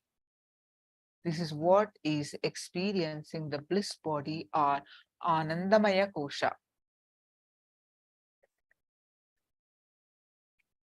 Now let us come to the unclutching technique.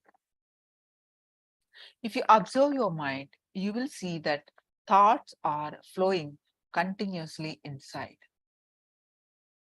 And the thoughts are completely independent, illogical, unconnected, and irresponsible thoughts. These thoughts are not responsible for each other. They don't have a logical connection. They are completely independent and illogical. They are not connected. Let me give you an example. You see a dog on the street. Immediately, you remember some dog which you had as a pet, or a dog of which you were frightened in your young age. Then the memory of your young age comes to your mind. Suddenly, the thought of the teacher under whom you studied in your young age comes in.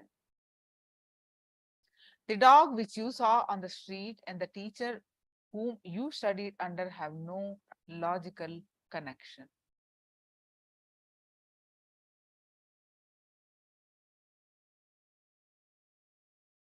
You can take a paper and pen and write down whatever goes on inside you without editing anything for just 2 minutes. Just transcribe whatever is going on in your mind. you will see that the thoughts flowing inside you are completely illogical, independent, and irresponsible. Then what is that connects them?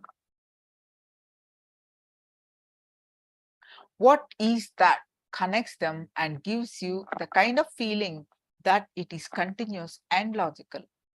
The answer is your own mind.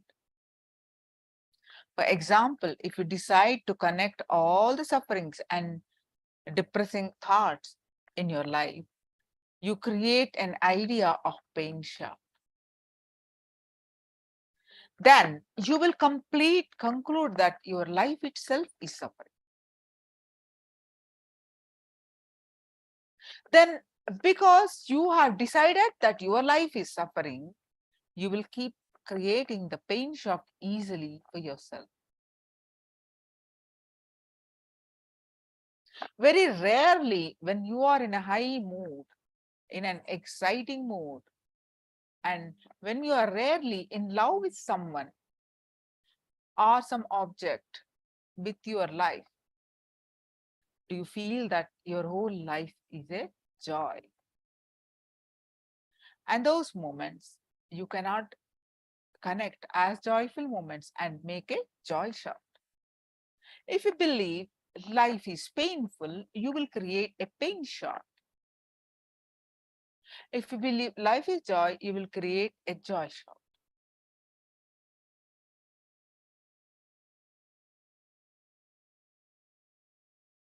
One important thing is that you need to understand here. The depression which happened in you 10 years ago, the depression which you experienced 8 years ago, the depression which you experienced 4 years ago, and the depression which you experienced yesterday are completely independent incidences.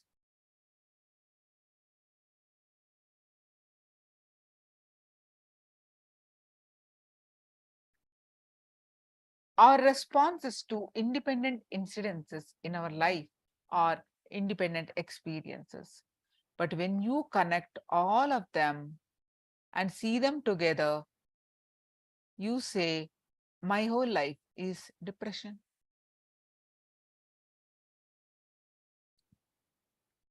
This is the shaft that we must not create. And this is the shaft we need to unclutch from. This pain shaft or joy shaft created out of your belief. If you see the exact thoughts moving as they are inside your inner space, they are neither right nor wrong. They are, that's all.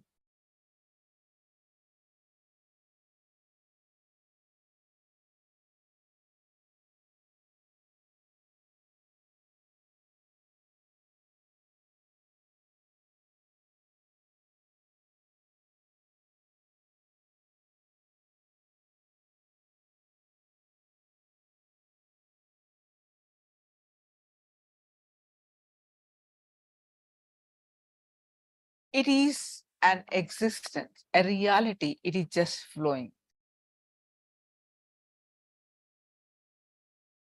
But when you create an idea, when you want to restrict them,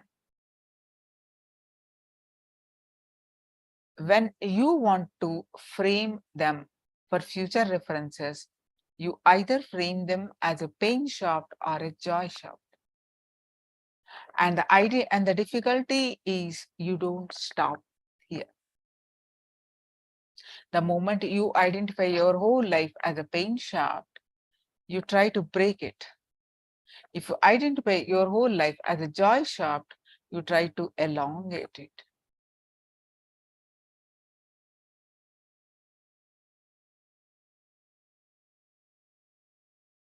Neither you can elongate nor break the shaft because the shaft does not exist in reality.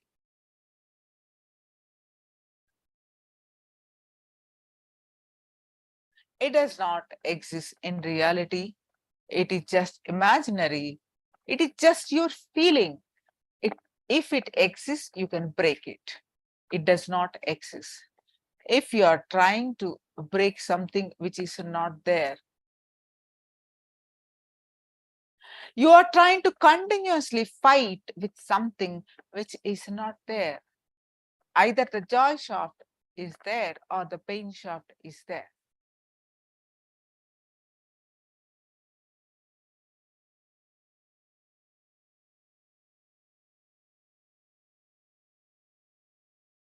Again and again, we try to break the pain shaft. Trying to break the pain shaft brings one more pain.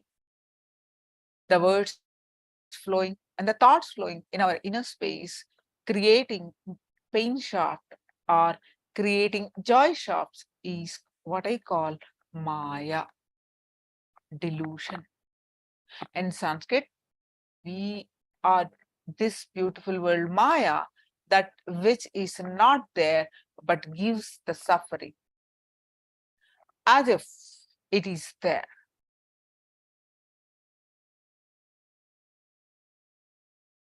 Even if it is not there, if it gives the suffering as if it was there, then it is called Maya.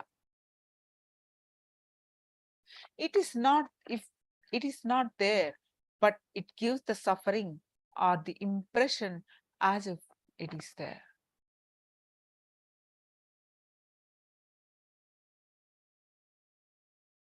The thoughts which are arising in your being are the root cause of your suffering.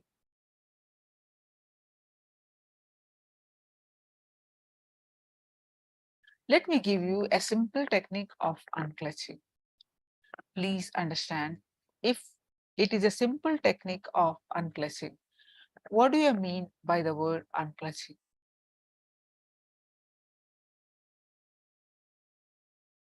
When you sit, there will naturally be some thoughts. When thoughts arise, usually your mind will tell you, connect it, identify it with some past pain or joy, a reference in your life. Or it will classify them as something related to worry, or there is nothing, simply thoughts flowing. It will try to connect or classify. It will try to unclutch with some of your past experiences. Unify them. Now, just for a few minutes, try this experiment.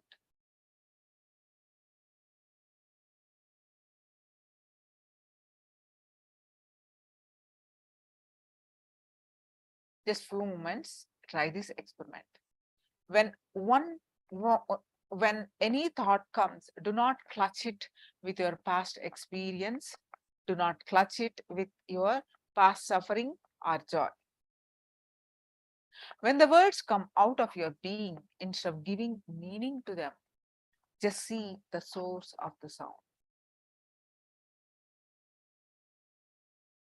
Sounds are rising from your inner space, and the moment you give them meaning, you become materialistic.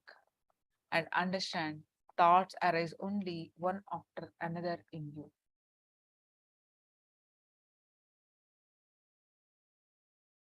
For one thought to arise, the previous thought should have died.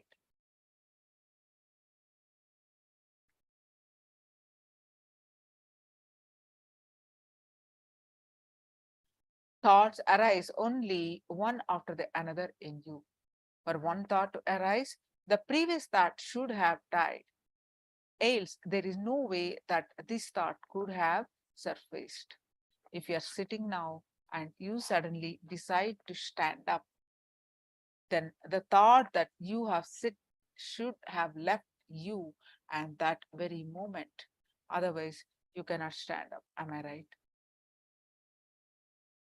If you apply this to every single thought of yours, you will realize that every thought simply rises and dies, and the next thought rises.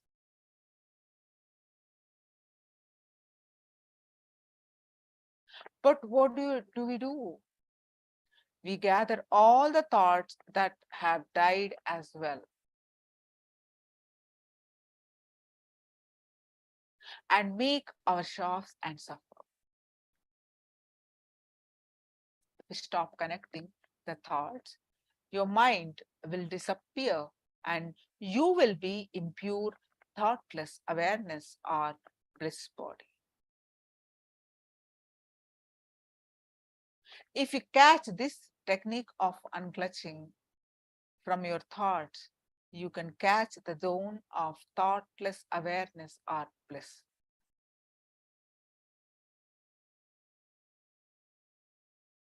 The meditation expels the engraved memories in us that cause us to create the pain or joy shaft.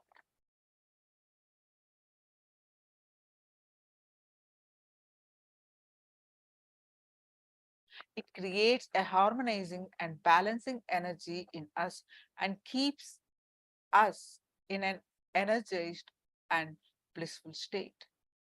This meditation is the essence of all my years of research in the inner side till date. Before entering into Nithyananda meditation, you need to know that there are 7 vital energy centers in our body that are responsible for our emotional and physical health. When we learn to handle our emotions in that best possible way, we keep these chakras open and they in turn keeps us energized. If we get caught in our emotions of the past or future, these energy centers get closed and we fall into physical or mental illness. The base energy center Mooladhara is associated with the emotion that is lust or desire. The Swadhisthana, the few inches below the Mooladhara, the Swadhisthana chakra is associated with our fear emotion.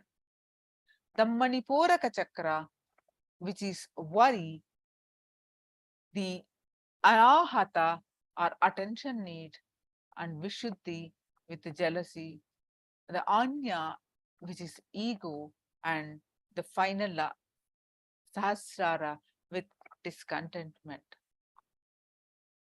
When we understand our negative emotions and rectify them, these chakras open up and radiate energy for us.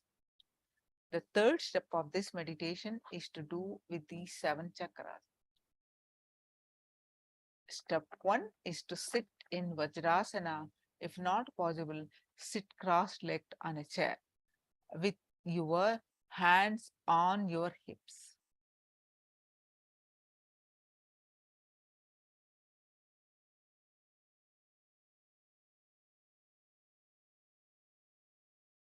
Now let's start this meditation. Close your eyes and breathe chaotically for 7 minutes. It will be a guided meditation. Please get ready. Take a minute and get ready with your eye bands tied up to do this meditation.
Now let's get ready to do this meditation first, and we are going to practice unclutching. Please get ready with your eye bands.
The meditation process which creates the perpetual completion in your system.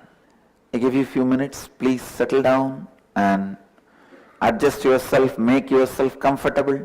Then I lead you step by step.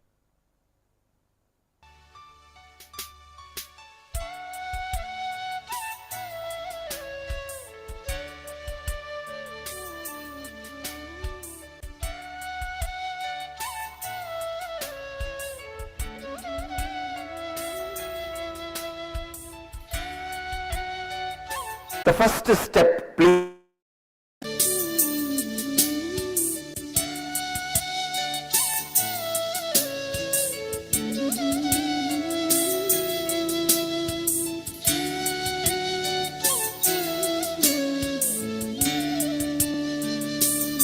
Yes.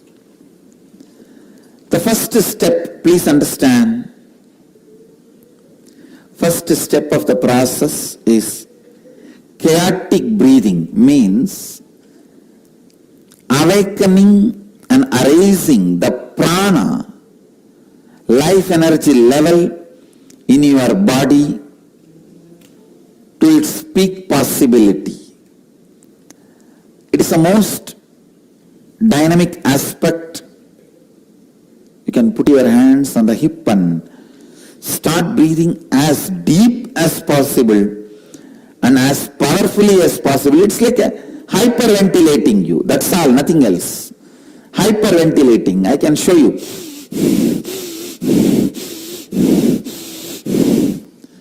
Use your whole body to breathe. The first step is 7 minutes. If you want, you can sit on your heels with knees and feet together in Vajrasana, or you can sit comfortably. But use your whole body and breathe. Use your whole body and breathe. I can demonstrate by myself. See here. Use your whole body and breathe as deeply as possible and as powerfully as possible, but as comfortably as possible.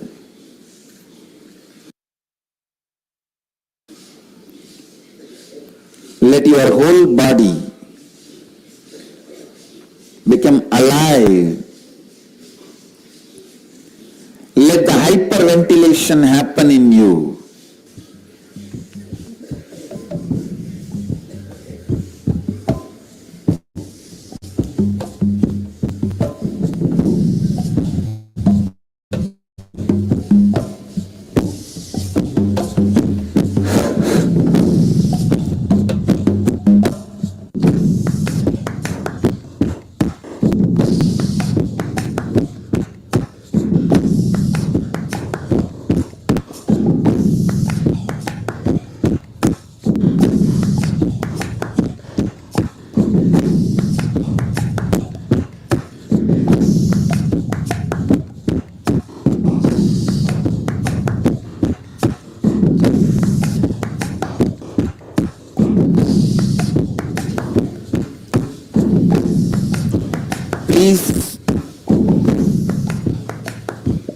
very sincere as much as you can. Do it as long as you are comfortable.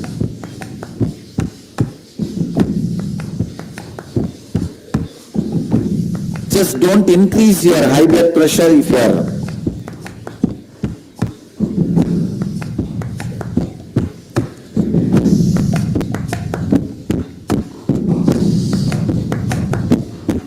if you are high blood pressure, do it mildly, comfortably. Others do it sincerely, authentically.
Now, move to the next step.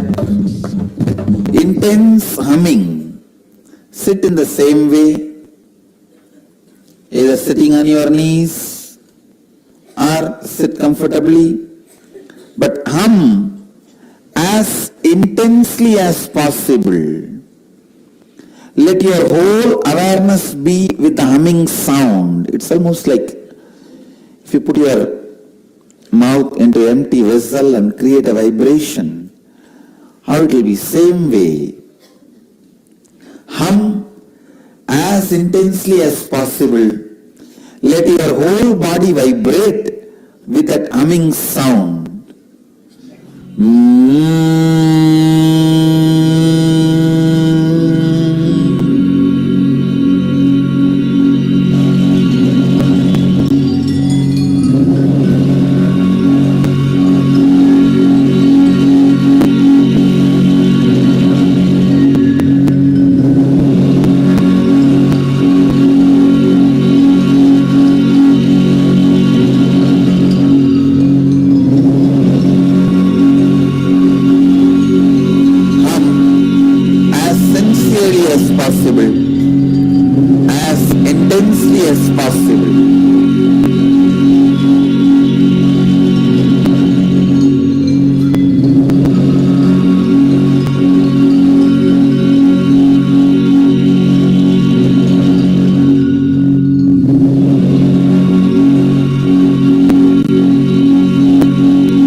as sincerely as possible,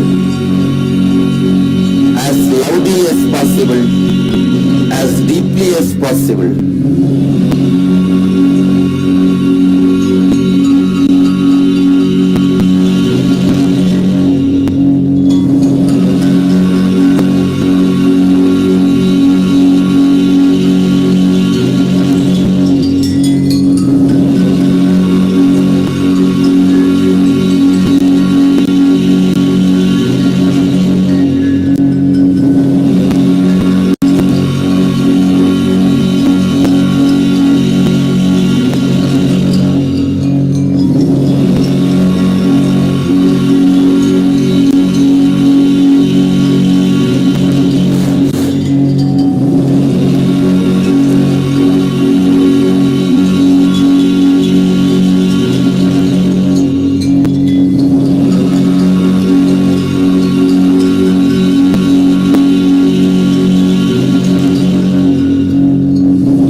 Bring your awareness to the 7 energy centers in your body.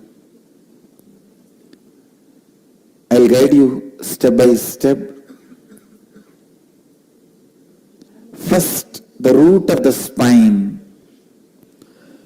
Visualize yourself a powerful, bright sun in your root center, the root of the spine.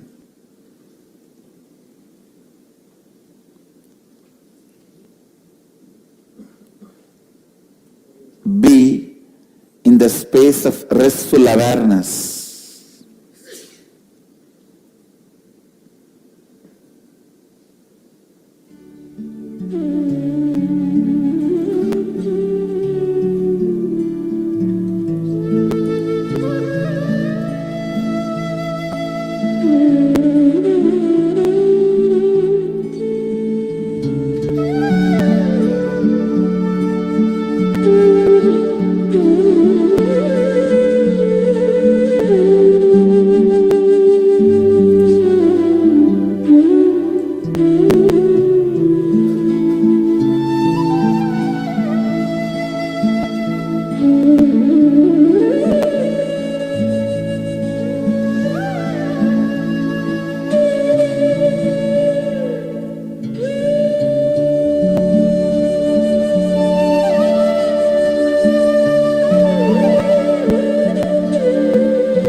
center, the spleen area.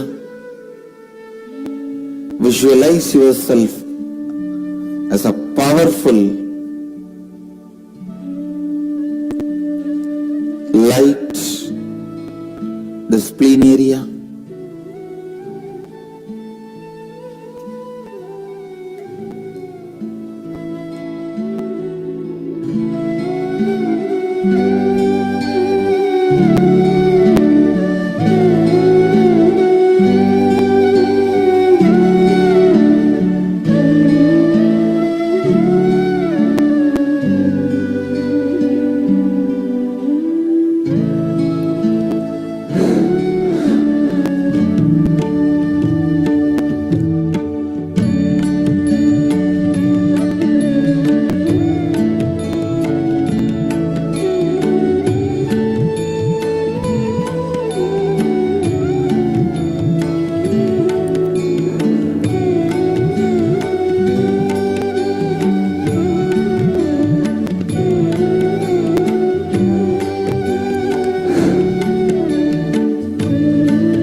Bring yourself to the navel center.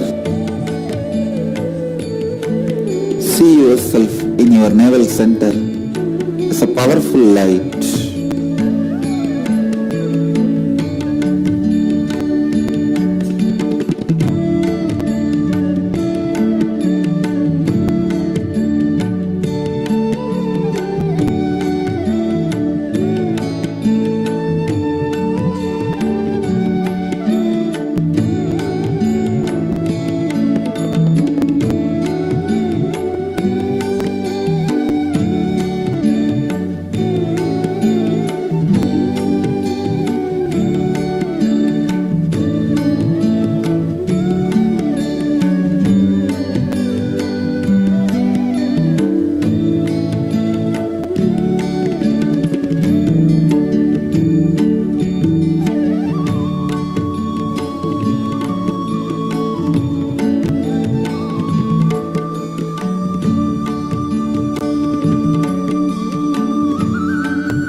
Awareness to the heart center,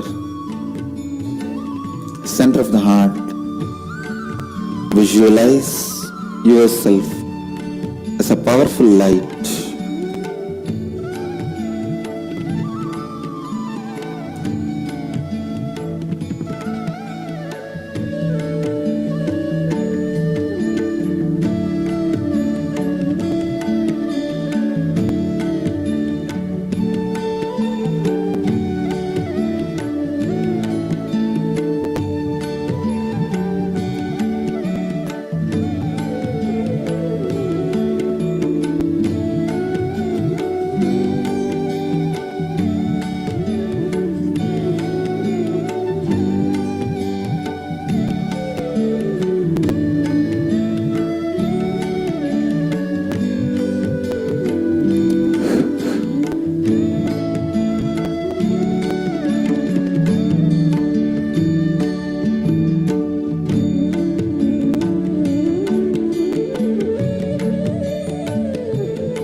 Now, bring your awareness to the throat center, Vishuddhi chakra.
the third eye,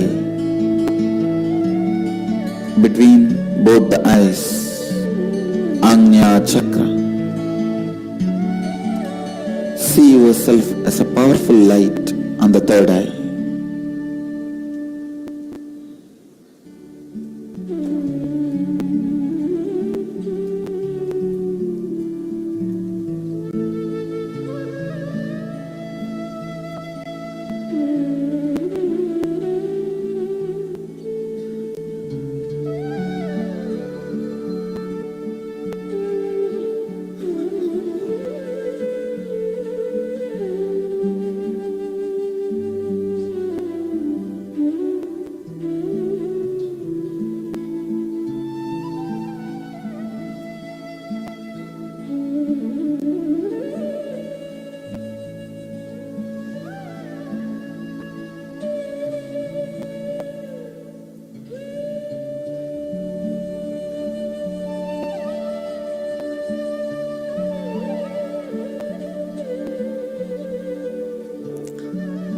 Bring your awareness to the crown center.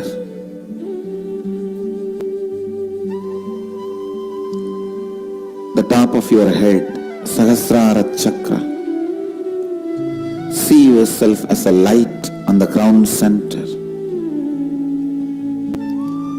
With my integrity and authenticity, I bless you all.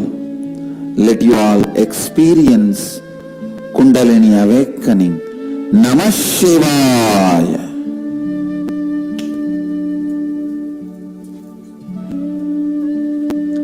Namah Shivaya.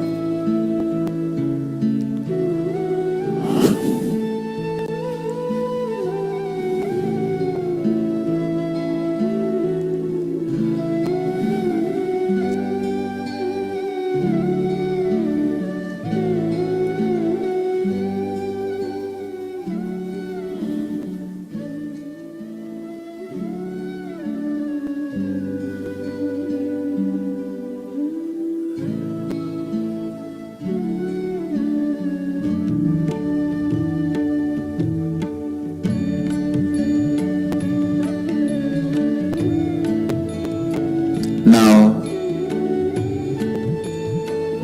just relax, sit in the space of unclutched.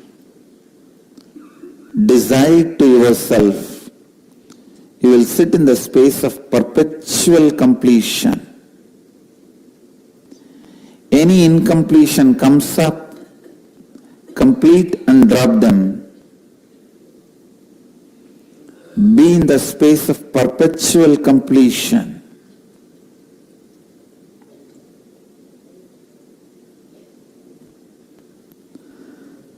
Any doubt, fear, powerlessness comes up in you. Distractions comes up in you. Complete them and drop them. Be in the space of perpetual completion, unclutched. I bless you all and initiate all of you. Let your Kundalini Shakti be intensely awakened. Let your brain mirror the neuron activities of an incarnation, the peak possibility. Namah Shivaya, Namah Shivaya, Namah Shivaya.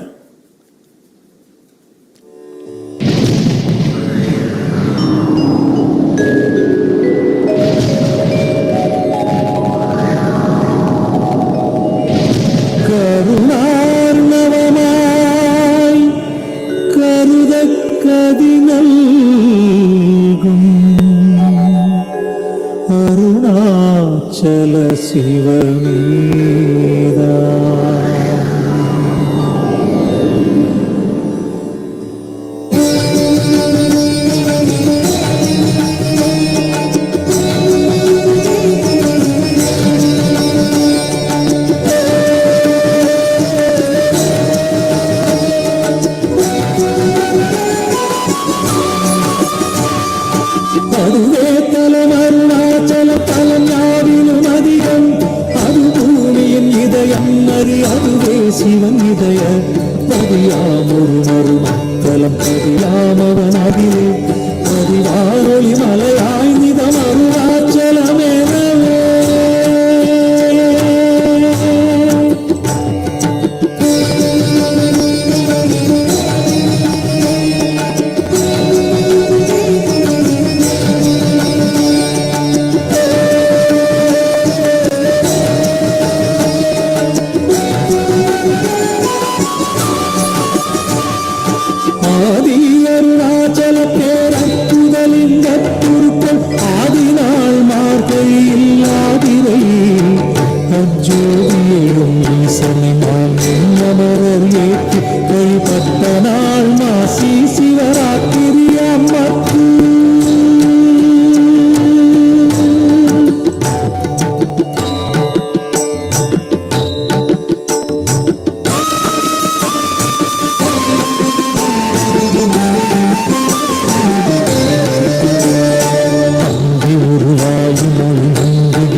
சிவமேதா.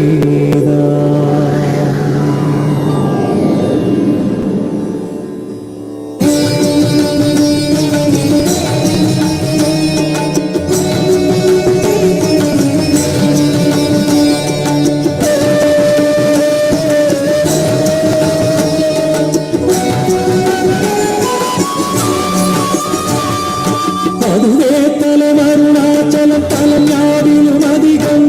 அது பூமியின் இதயம் அறி அதுவே சிவன் இதய பதியாம் ஒரு மறுமத்தலம் பதியாமவன் அதிலே பதிவானொளி மலையாய் நிதம் அருணாச்சலமெனவே.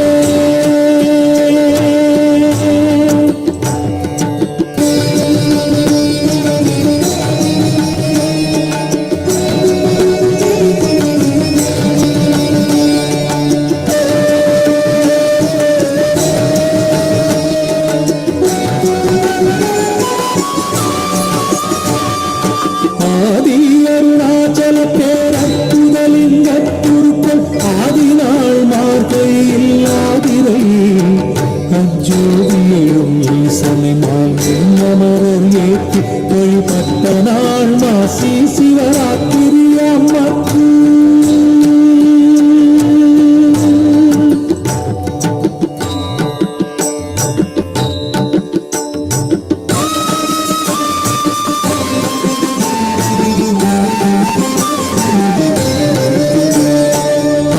உருவாயும் ஒழுங்கு கிரியாக தங்களருளால் உலகம் தாங்குவதற்கன்று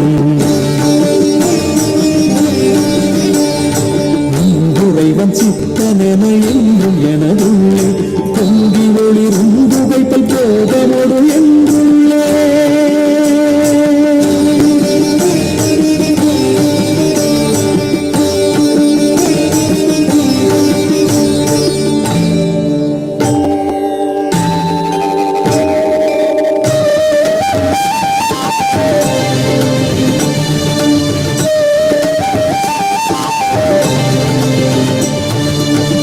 எல்லா உலகும் தகையவியலால் எல்லாவினைகள் குணமாய் புகழீது இல்லாததுவாம் எது கண்ணுறலால் எல்லாரருணாச்சலமாம் இதுவே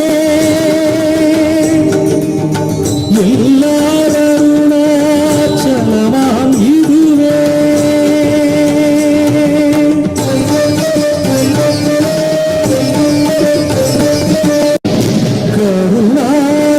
கருணார்ணவமாய் கருதக் கதிநல்கும் அருணாச்சல சிவமேதா.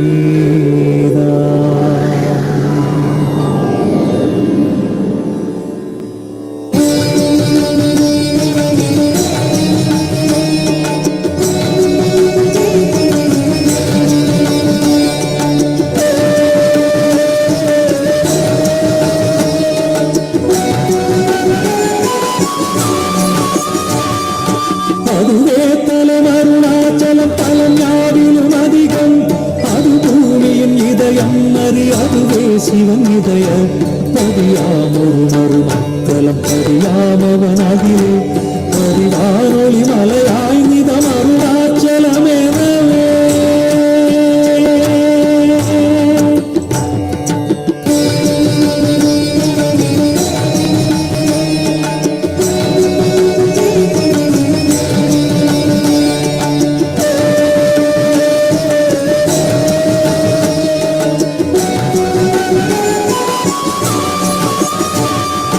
ஆதி அருணாச்சல பேரற்புதலிங்க குருக்கள் ஆதிநாள் மார்கையில் ஆதிரை அஜோதியும் ஈசனை மால் அமரர் ஏற்றி வழிபட்ட நாள் மாசி சிவராத்திரி அம்மக்கு.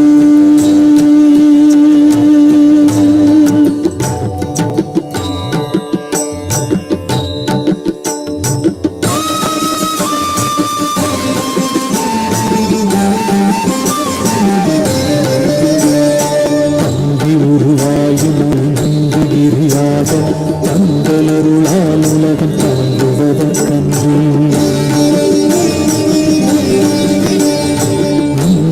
என் சித்தனென என்றும் எனதுள்ளே பொங்கி ஒளிரும் புகைப்பல் போகமொடு என்றுள்ளே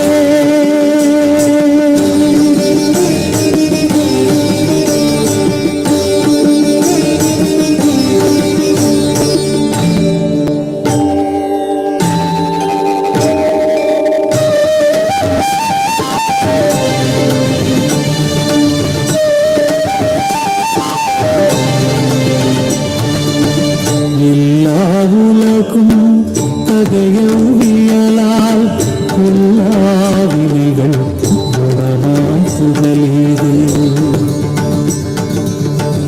இல்லாததுலாம் எது கண்ணுறலால் எல்லாரருணாச்சலமாம் இதுவே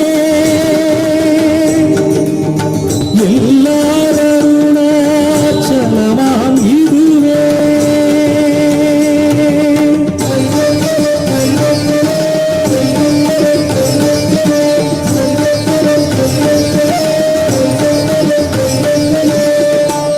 தெரியல் இல்லை உற்று கண்ணுற்றால் கருத்தினால் ஊற கருதினால் உண்மை வருத்தமுறாது வராத வேதாந்த அறுத்த விஞ்ஞானம் பார்க்குமுண்டாமே அறுத்த விஞ்ஞானம் பார்க்குமுண்டாமே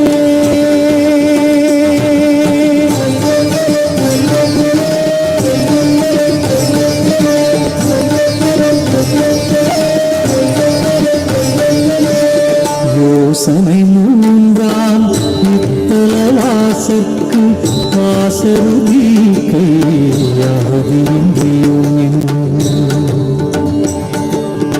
பாசமில் சாயுச்சியம் பயக்கும் ஈசனம் என்றன் ஆணையினானே ஈசனம் என்றன் ஆணையினானே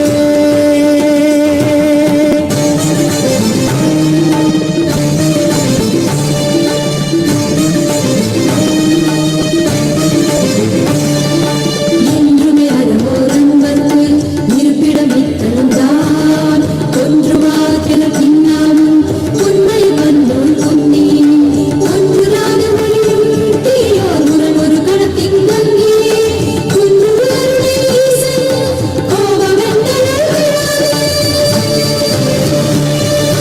குன்று அருளை ஈசன் கோபமென்றனர்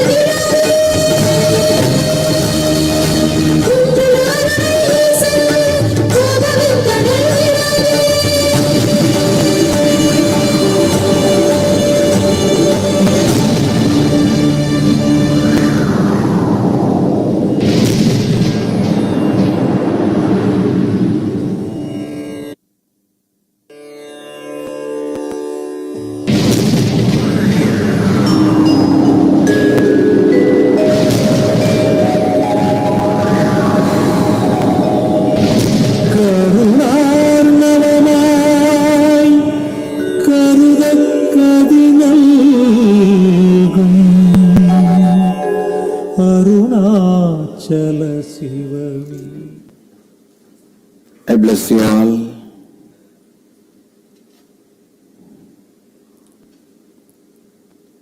Let you all experience the complete completion with yourself and others. Let you all be the space of perpetual completion. Let you all be the space of perpetual possibility. Let you all be the space of perpetual living enlightenment. Let you all be the space of perpetual living Advaita.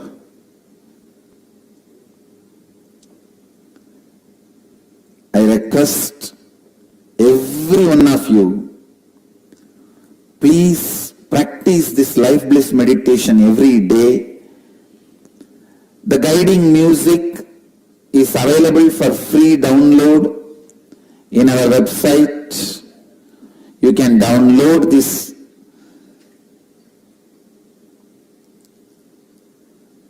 music with voice guided. The guided CD is available in our website for free download.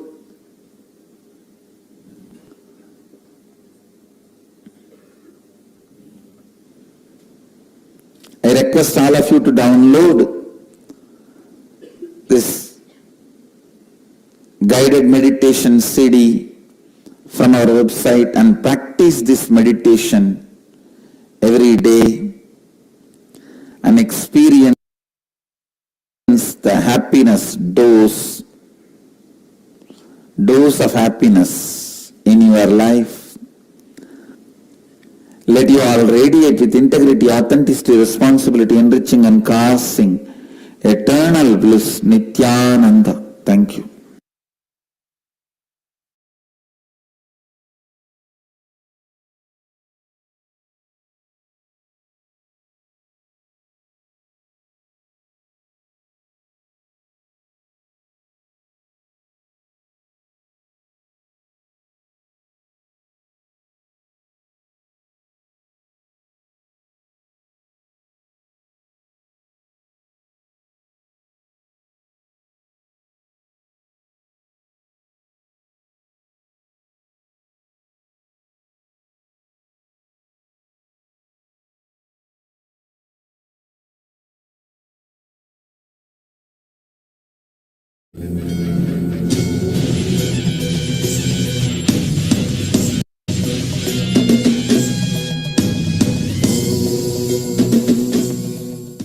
Not straight away going towards the reality, towards the truth. Whole time is spent in project planning, project plan, deadline, project plan, deadline. No work is done. No, really. Here you are paid. If you know how to frighten or threaten your boss, that job will not happen without your presence. All you need to do is just make a big words and half-an-hour presentation in a laptop. Threaten your boss that this will not happen without me. First thing you have to say, it will not happen at all. Second thing, it may happen if I am there. Third thing, even with me, I have to give my whole life, only then it will happen. Then now, you are ready for payment. That's all. So too much of words. The Ayurveda system failed because they never learned how to frighten a patient. They never learned how to threaten a patient, how to exploit the patient's fear. They were all healing. They were so soothing. Constantly they were giving only confidence and courage. So naturally patient will not come back. They don't have a constant publicity. If you have this, better check for that. If you have this small symptom, even if you don't have, why not have a checkup? Call now, call your doctor now. And talk to your doctor now about this medicine. And in a low voice, all these things are side effects, you may die so. If you have this problem, that problem, this and that, in a low voice, in a small letter. Ayurveda never learned how to threaten people, how to frighten people. When you go there also, the doctors never threaten you. Doctors never give you the insecurity. That's the problem with Ayurveda. That is why it has not become a big successful system. Here, we waste too much of time in the words, in the words, in the verse, in the words. Now also I can see, when I said that in India means I would have said, I would have started with the word I am God. There are many people, oh God, what is he telling? That is why I did not start with that word. You understand? That is why I did not start with that word.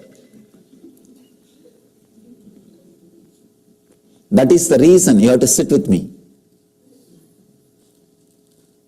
And I have seen people, so many people, having the experience without going through any technique or program. Just the other day, one of our devotee, She passed away in US only. She has never done our program, NSP, but she has achieved far more deeper state than the people who have done NSP. Actually, I went to heal her, means just to bless her, before she passed away. After healing, I turned towards her feet and did namaskar. When I came out, these are only my close guys who live with me only can watch. These moments, devotees can't watch. One fellow is closely living around me. He asked in the car, what is this, Swamiji? You did namaskar to her, towards her feet. Why? And she has not done any program. All she has done is she heard about me and felt connected. That's all. She seen me only once. I said, why I did namaskar to her feet? In Bhagavata, there is a beautiful story. Krishna was painting the feet of Radha with mehandi, means that, whatever you call. Anyhow, Krishna was painting the feet of Radha with some decoration, cosmetics. Maybe those days, medicure and panicure. What do you call? Anyhow, that is the, what is the name? Pedicure. Anyhow, those days pedicure. So Krishna was doing that to Radha. These rishis, jealous fellows, and they were asking, what? How can you do that to a girl? You may be in love with her, but you are God. How can you touch the feet of somebody, some girl? It's too much. We can't digest this. Our God touching some girl's feet. Actually, their ego is hurt. They are touching somebody's feet and he is touching somebody else's feet. That is too much for them. Now it is like they are indirectly touching Radha's feet, which they do not want. See, that is the real problem. That is the real problem. And they said, how can you do that? Krishna says beautifully, understand, she is more connected to me because of her devotion than this body connected to me. So this body feels shy and thus offers the respect to her feet. Understand? She is more connected to me than this body is connected to me. So this body is feeling shy and offering the respect to that body, to that person. If you understand this one thing, the Atmaspurana is done. Nothing else. Krishna says,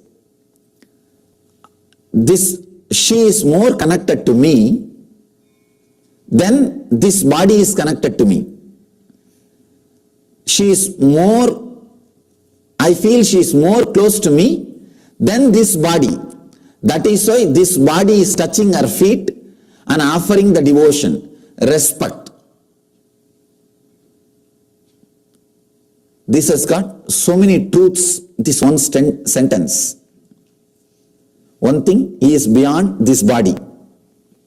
Second thing, the feeling connected happens only by a deep trust or surrendering or relaxing.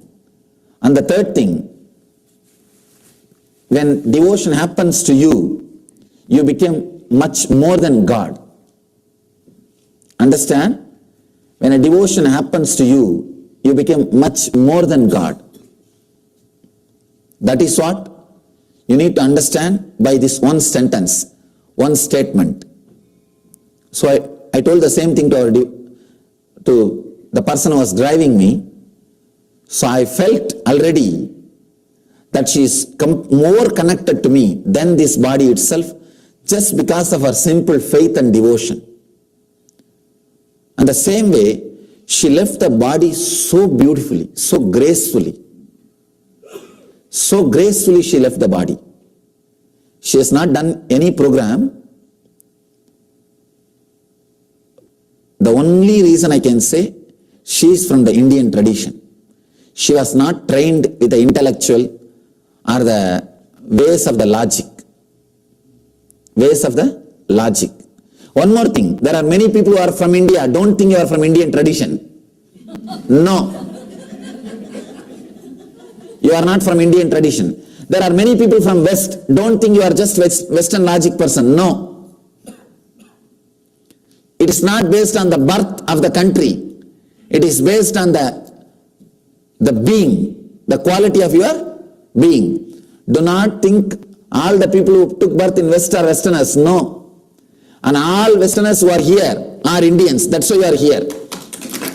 That is why you are here. And all the Indians who are here, don't think you are Indians. Relax. You are here. Don't think you are Indians. I can assure all the people who are from West who are here are in tune with that Indian tradition. That's why you are here. But not all the Indians. And at least for NRIs. Anyhow. So the first thing I want to tell you, not technique, first thing, let me coin a new word. The first, maybe you can use first Upanishad, means the sitting. These 2 days drop from your identity. If you are a doctor, think yourself as an engineer. If you are a lawyer, think yourself as a doctor. Just change your identity. Just relax from your identity. For these 2 days, understand, you don't know the freedom you will experience. You don't know the freedom you will experience. Just for 2 days decide, I am not going to prove my identity. I am not going to hold on to my identity. Just 2 days, be a Paramahamsa. Paramahamsa is a person who says very clearly, Paramahamsa means mad. The word literally means. Instead of society calling me, I myself say I am mad, so that I am free. No, I don't have to just follow one idea, one mold.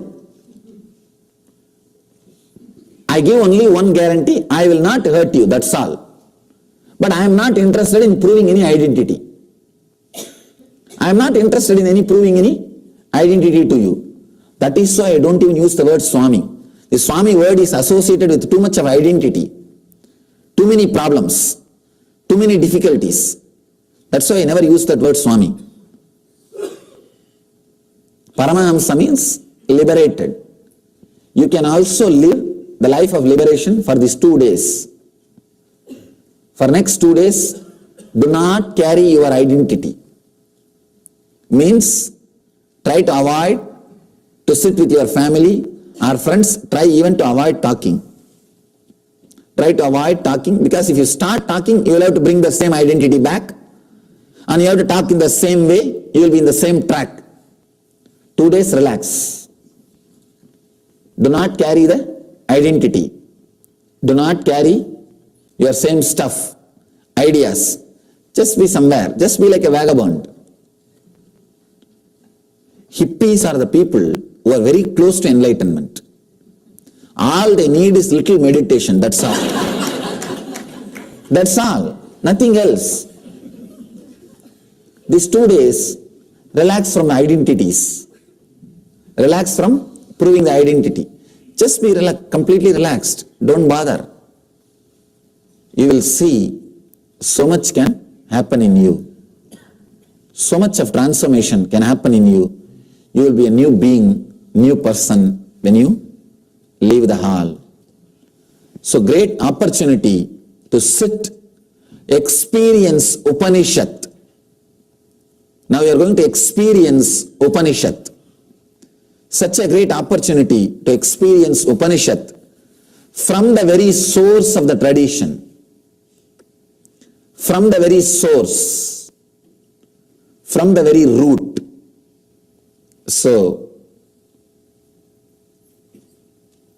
all you need is only one thing, relaxing from your identity. And if you don't have one, you are saved already. Half of the job is done. If you have one, then relax from it for just next 2 days. Nothing else to be told. You are ready.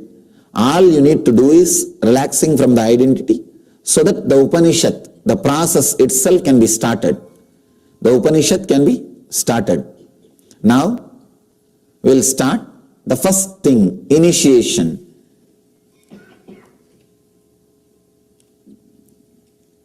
Sit completely with the open being. Even you can visualize, you can feel that you are open. Visualize that you are completely open. Means like you are a flower, fully open, fully blossomed, fully available. That you are totally relaxed. And just listen these few mantras. Understand? I'm going to chant the Upanishad on which we are going to work.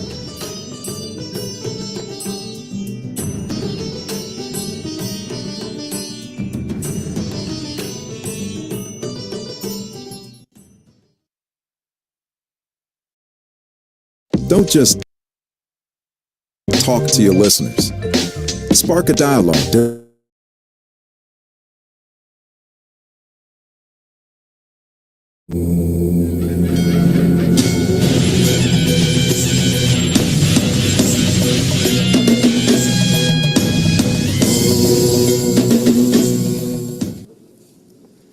Is using marijuana only a delusion?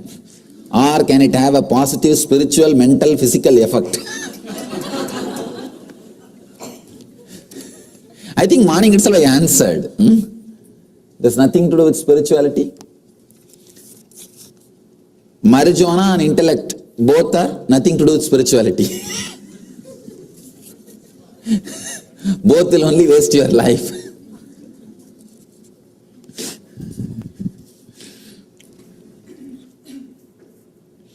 Since you are enlightened, do you plan to be born again in this world of matter? And no, I decided I will not take one more birth. Enough. But I'm going to live quite a long time this time. I created the body to live for a long time, but I'm not going to come back once more.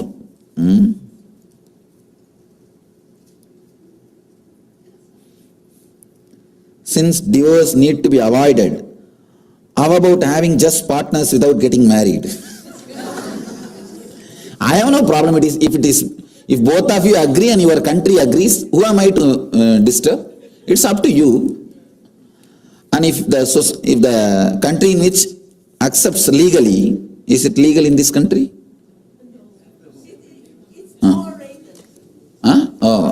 Okay.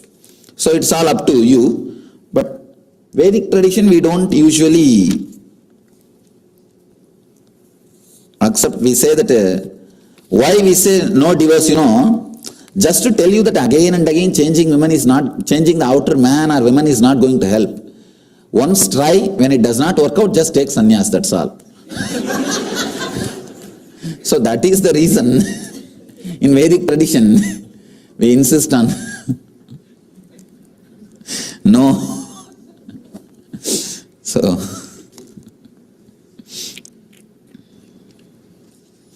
So some personal healing and personal question.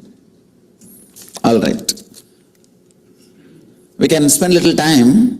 Maybe if you have any experience about the morning meditation, 2 meditations we did. One is to process, not even meditation, process like a living mriga sharira, means the animal body, and the pranamaya, just filling the pranamaya sharira.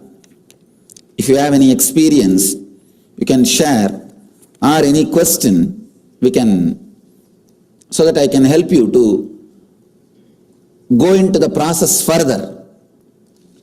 Tomorrow's process. Can a female become an enlightened master? Why not? There are so many women enlightened, Maitri, Gargi, and so many From time immemorial, we have women enlightened masters, no doubt. One time you said dreams are minds, way of resolving and expressing some conflict within us. So when you come to us in our dreams, is this related? Is this our doubts expressing, or is this not related to conflict? If you see me in your dream and if you are able to remember me in multicolor, when next day morning when you get up, if you remember me, you remember the dream full of 4 color, multicolors, colorful, then it's my darshan. If you are not able to remember with color, just try to remember. Are you able to, did you see the color of my cloth? Or just it's a black and white? If you have seen the color of my cloth, if it was colorful, then it is my vision, it's my darshan. If it was not colorful, then it's not my darshan. It is just a thought, it's just a dream. That's a scale. You wanted to any spiritual dream will have a strong impact on your inner space. You will be able to recollect like a movie. But ordinary dreams, you will not be able to recollect like a movie. It will be just a vague Indian Doordarshan.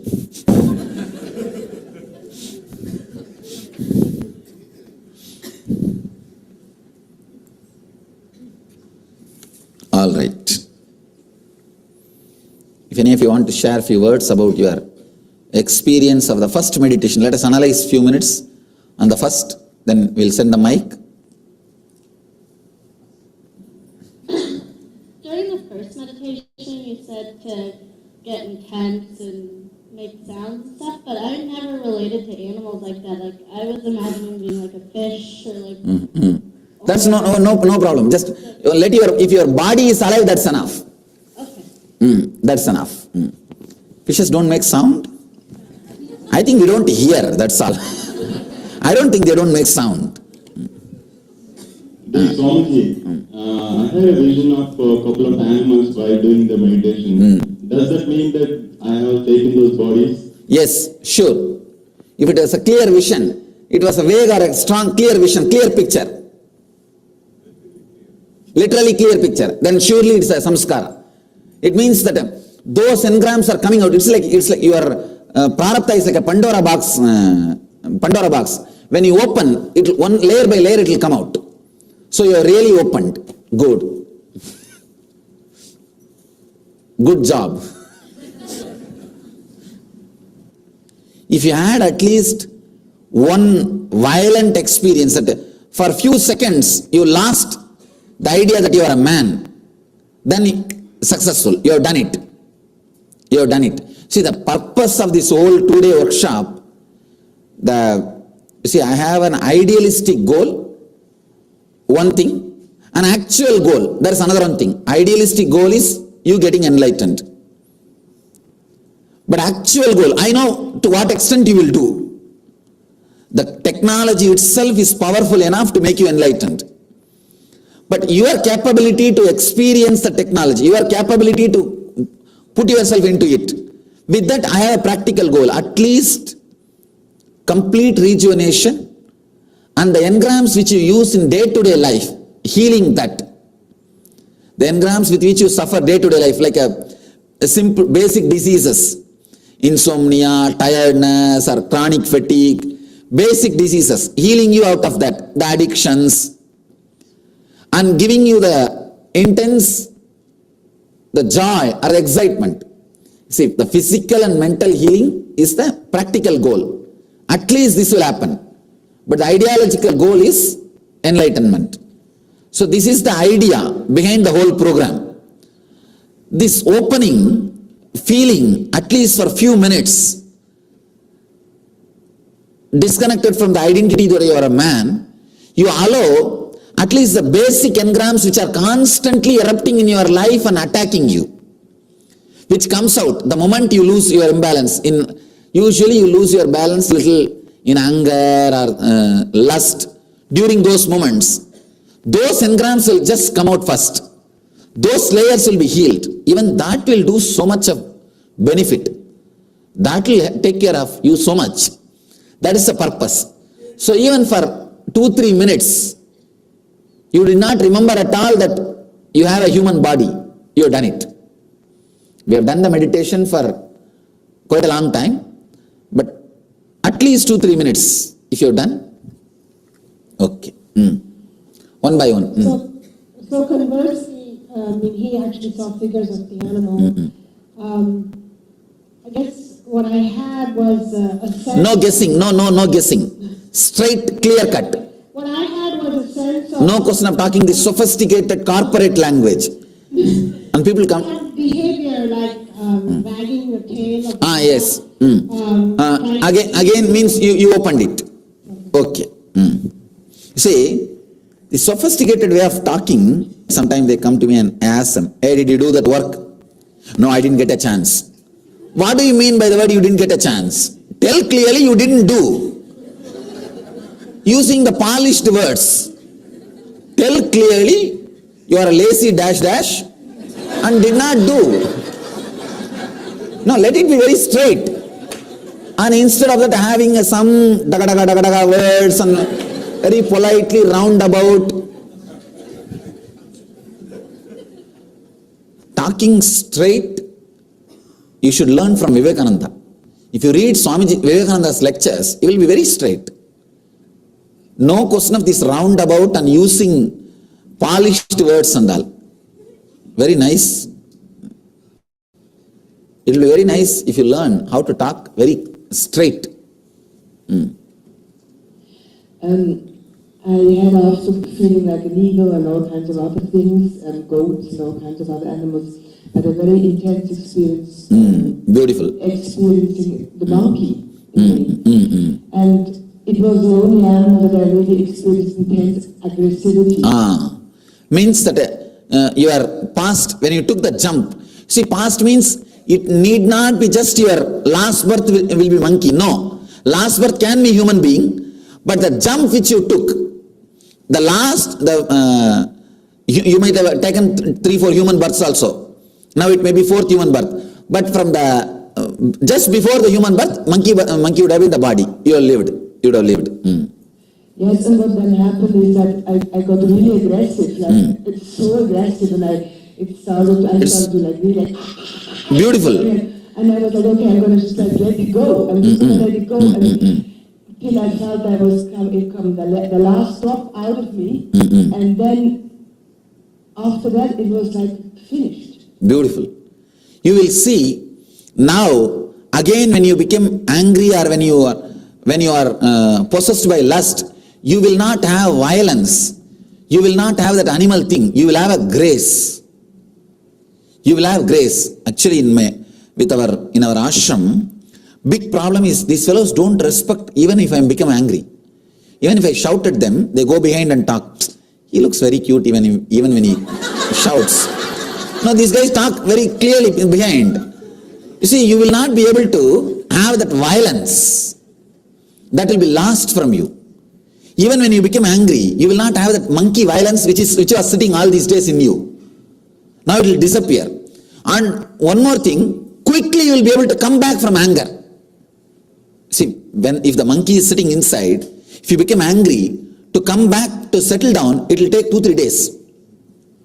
Now, if that animal is not there, you will become angry, next moment, it will just disappear. You won't have that Mriga Sarira inside. Your body, your Annamaya Kosha, your body is not just your body. It was having so many prints together. Now we are working to make that body as your body, that's all. Bringing the whole thing under you, so that you will live completely inside the body. It will be a very pleasant feeling if body is owned by you. Is it okay to do just some visualization without the sound and movement? You still get results, getting the engrams. Okay, yes. Because for some people I said not to do physically. Those guys, yes, okay. And, because it's more working on the engrams only. Okay, and then is it a practice to be done just? No practice. It is just a process to be done here, that's all. Just here. Okay, thank you. But we will be working on the same in a deeper level by tomorrow. the animals that he ate in the past, will that... No. Animals which you ate will not be there. You see, the suffering... No. The suffering of the suffering recorded in that animal's body, that suffering will be there in your body. The animal samskara itself will not be there. Whenever an animal is killed, it leaves a tremendous suffering. You see, you are not eating the beef or a cow which has died naturally. You are eating after killing.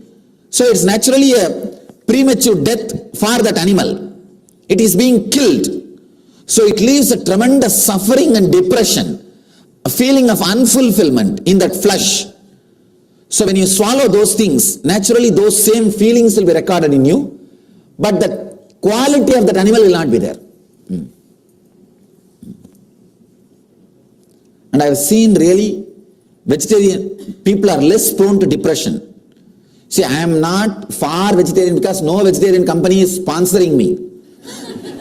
I am not sponsored by any vegetarian food producers or companies. From my experience, I tell you, I have done enough of research in the human consciousness, worked with more than 1 million disciples. So, I can tell you, surely the vegetarian food helps you. Even if you are not a spiritual seeker, even if you are not a person who is interested in spirituality, even to live a normal life, vegetarian food does a big help. Swami, I just wanted to know, when we were doing that exercise, it was powerful. What is your part in that exercise? My part, to open up. See, there are many strong, hard nuts, to crack them.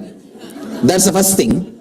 Second thing, those karmas which is released, it has to disappear. Understand? And moreover, those vacuum spaces which you are creating by releasing will be filled by my presence. Understand? It's a very esoteric process. Usually when I explain this esoteric process, it seems like I claim too many things. So better let me not claim, let the experience happen. Even the thing which I claimed today morning that I am enlightened, I think few people are hurt. I saw 1 or 2 questions. Why did you say, you could have allowed us to say?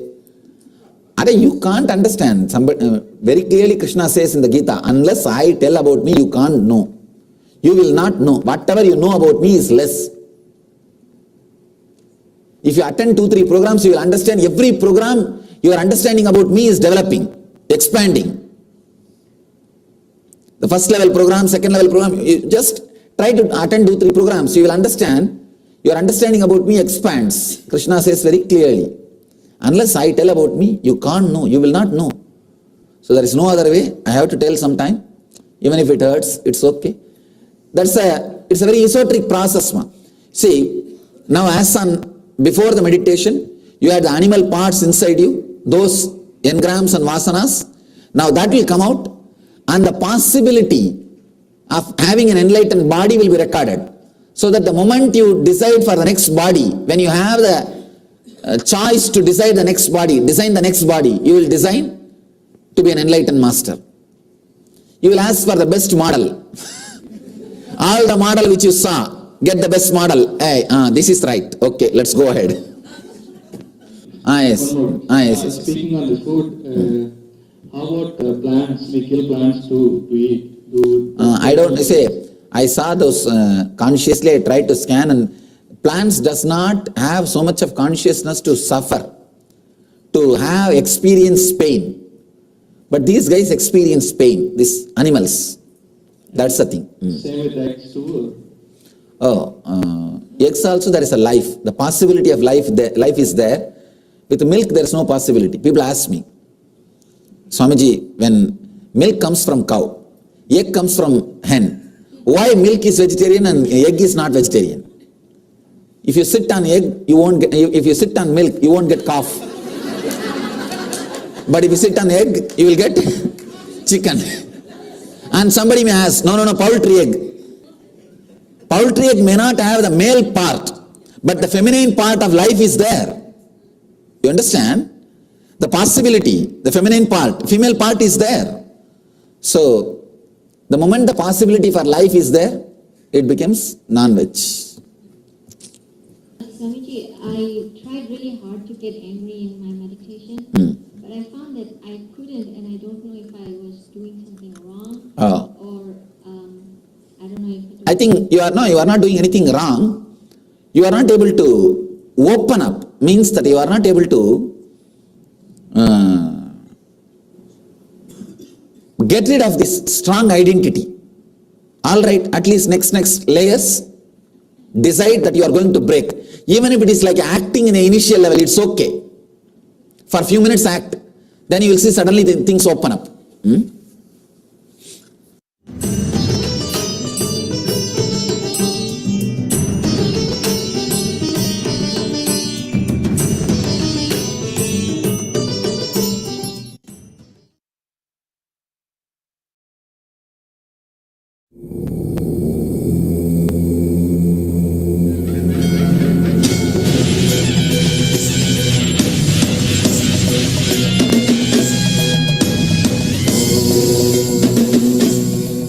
Next. Yes, I'm not sure of the animals I was in. I thought I do get a monkey, but what I got was very strong sense of being a wounded animal and tears and how to. It's good. Actually, sometimes you will feel an animal which is handicapped or which is not able to do. So even those karmas are good. Just work with this. Means that you would have left the body because of some accident. You understand what I am saying? You would have died in that animal body because of some accident or suffering. You are able to understand what I am saying? Yes, but I don't even know what animal it was. That's okay, no problem.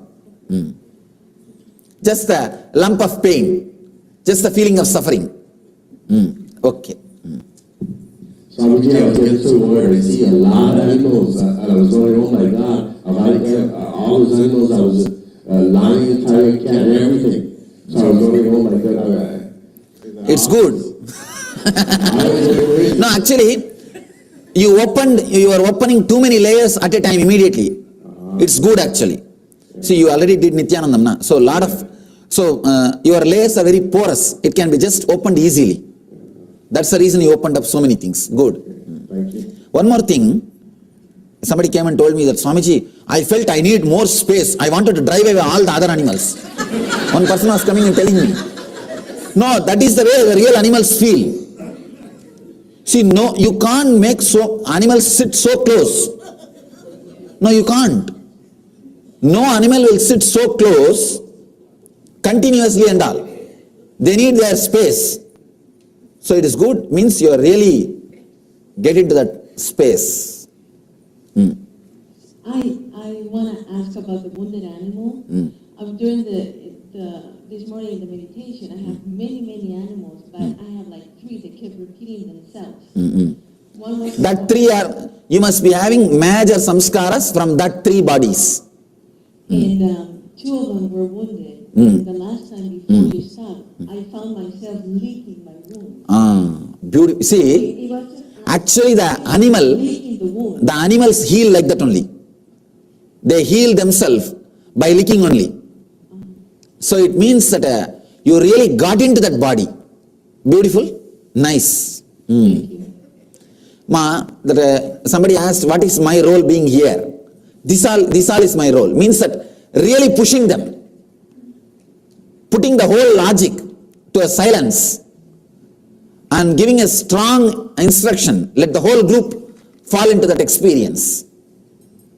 That is the role of the master. See, morning 1 hour I was talking. The first introduction, if you see, the whole introduction is about putting the ego, the logic down. So that space to trust is created. More and more people can enter into that experience. Master is a possibility. Is a promise to open the door for more and more people.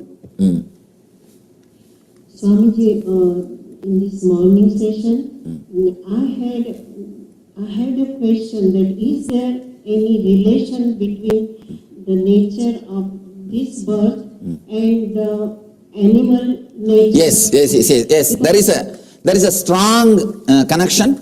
Even though you take a human body, you are not completely human being till you work out those samskaras, those karmas. I have so many times, I all the time feel that I was like a cow, humble and not harming anybody, like they were Yes. ready, that type of, so it was conscious or it is possible? It is possibility, it is a truth, not just a mind.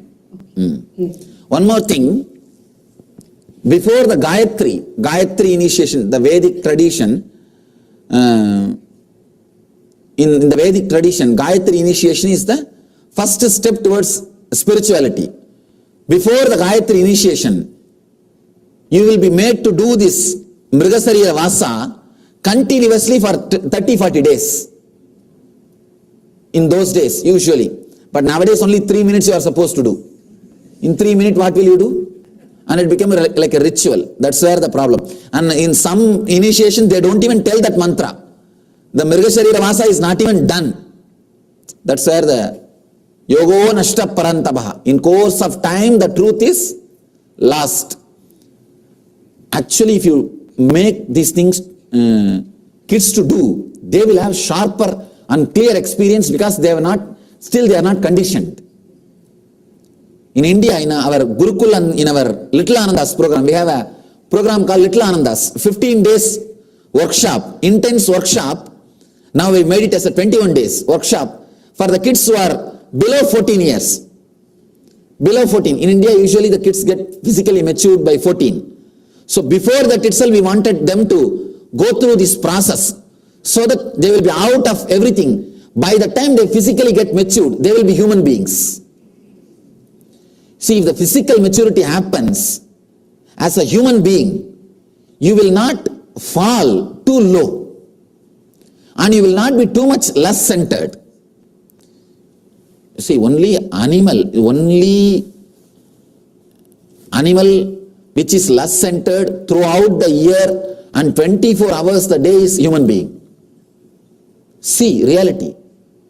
No other animal is filled with lust throughout the year and 24 hours. Just a small suggestion is enough, the human being is ready. But no other animal, because when you live with nature, there is a period, there is a time, there is a mood, there is a mind's ups and lows, body's ups and lows. Because the mind has interfered in our system, the body getting ready or all those things are just immaterial. The moment mind is ready, body has to be ready. That's the reason that we need to work out those animal engrams before the physical maturity. Then you will be more human being, not the human being as we are now. As on now, we are not human beings. Maybe living in the human body, but not human beings. Just the mind is living. That's why you are 24 hours ready. You are not natural. Animals are sometimes much better. So if you remove those animal engrams, you will not be just lower than animal. Now you are lower than the animal. It will be above, it will be beyond the animal existence. In those days, before they give the Gayatri, you see that during the Gayatri they will tie a rope in the hip and give a cowpeen, means the lion cloth. Before that itself they will make you go through all this Mrigasarira Vasa so that you will live a human existence by the time you are physically matured. You will be more graceful, more feeling fulfilled. In one of my animals, I was a vulture, and I was eating something, and somebody came close, and I had to really fight to not whack that person from getting too close to my food. I understand. And then the second one, I felt like a silverback Beautiful. And after that, I stood up like a man. But then the next thing, I was another animal again. So. And that's beautiful. Means that you are done. You are moved. You understand? You are moved. Swamiji, I was so afraid to be when my eyes closed. I don't know the reality. I felt like I was in a hell I never before. I don't want to be anymore. And I was so scared, and I replaced my fear. Just go with that fear. No mantra will help to get rid of the fear. Only facing the fear will work. Okay, I understand. So I heard about hell, but I felt like I'm really in the hell. It's good. Okay. In the process, is it okay to interact with other noises? You can interact with other noises as long as you don't disturb the other person. Actually, some animal will get irritated with when somebody else is shouting. Here I saw 4 or 5 guys shouting, but they did not touch each other. So then I said, okay. Because it's your territory. Somebody enters your territory, you can't tolerate. In the ashram also, we have some animals. We don't tie them or keep like a pet, how these countries they do. We don't tie them, they are just running around. But even though they are free, they have their own territories. One guy will not enter into the other side, and the other guy cannot come into this side. Until I leave this territory, only this dog will follow me. And after I leave this compound, this fellow will stop, and that guy will come and start, then only he will leave. And he will not cross that gate. If he crosses, the fight will start. And that guy can't come inside to escort me. If that guy comes inside, the fight will start. These two will be standing, and this guy knows to what extent he can escort me. And he will stop. Then the next guy has to come and pick up. And if that guy doesn't come also, this guy will not cross the boundary. Anyhow, the space. All right. Now it is time that we end the session. Tomorrow morning we will start the process. We may spend a little more time on discussing about the pranamaya sharira, or the experiences during pranamaya tomorrow. The essence of all these things, your experiences, go a little more deeply into the meditation, next process, that's all. If you experience something beautiful, go into the process now. And it's not that you will be stopping with this. This is just a good start, good beginning. Now you are supposed to be entering into the deeper level, the deeper process. Maybe before going and sleeping, if you just jump for 5 minutes, you will really be alive and you will not be tired tomorrow morning. If you go and sleep like this mood, you will be tired tomorrow morning. I always tell people, even in your house, before sleeping, just play some song and jump for 5-10 minutes, dance wildly, not mildly, ooh, ooh, not that kind of dance, and not even moving the body, and just wildly let your whole body be active.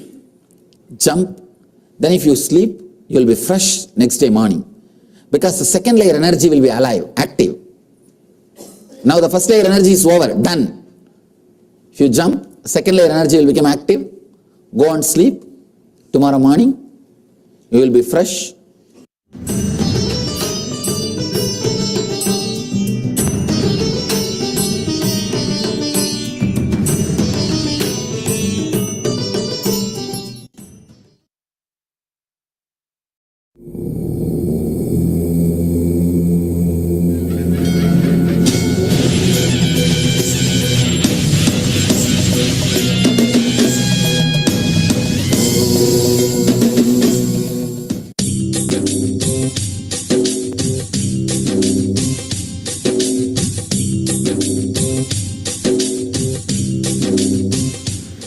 Sadashiva Tattva Shankaracharya Madhyamam Asmadacharya Paryantam Vande Guru Paramparam.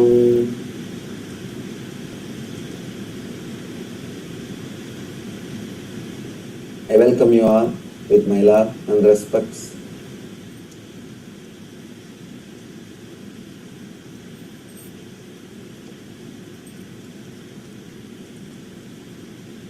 Let us understand the word Atmaspurana before entering into the program. Atmaspurana, literally translated, means flowering of self.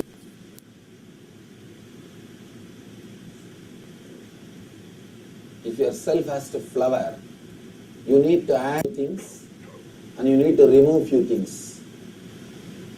You need to add the true self, and you need to remove whatever is not you but you are thinking as you. Some adding, some removing.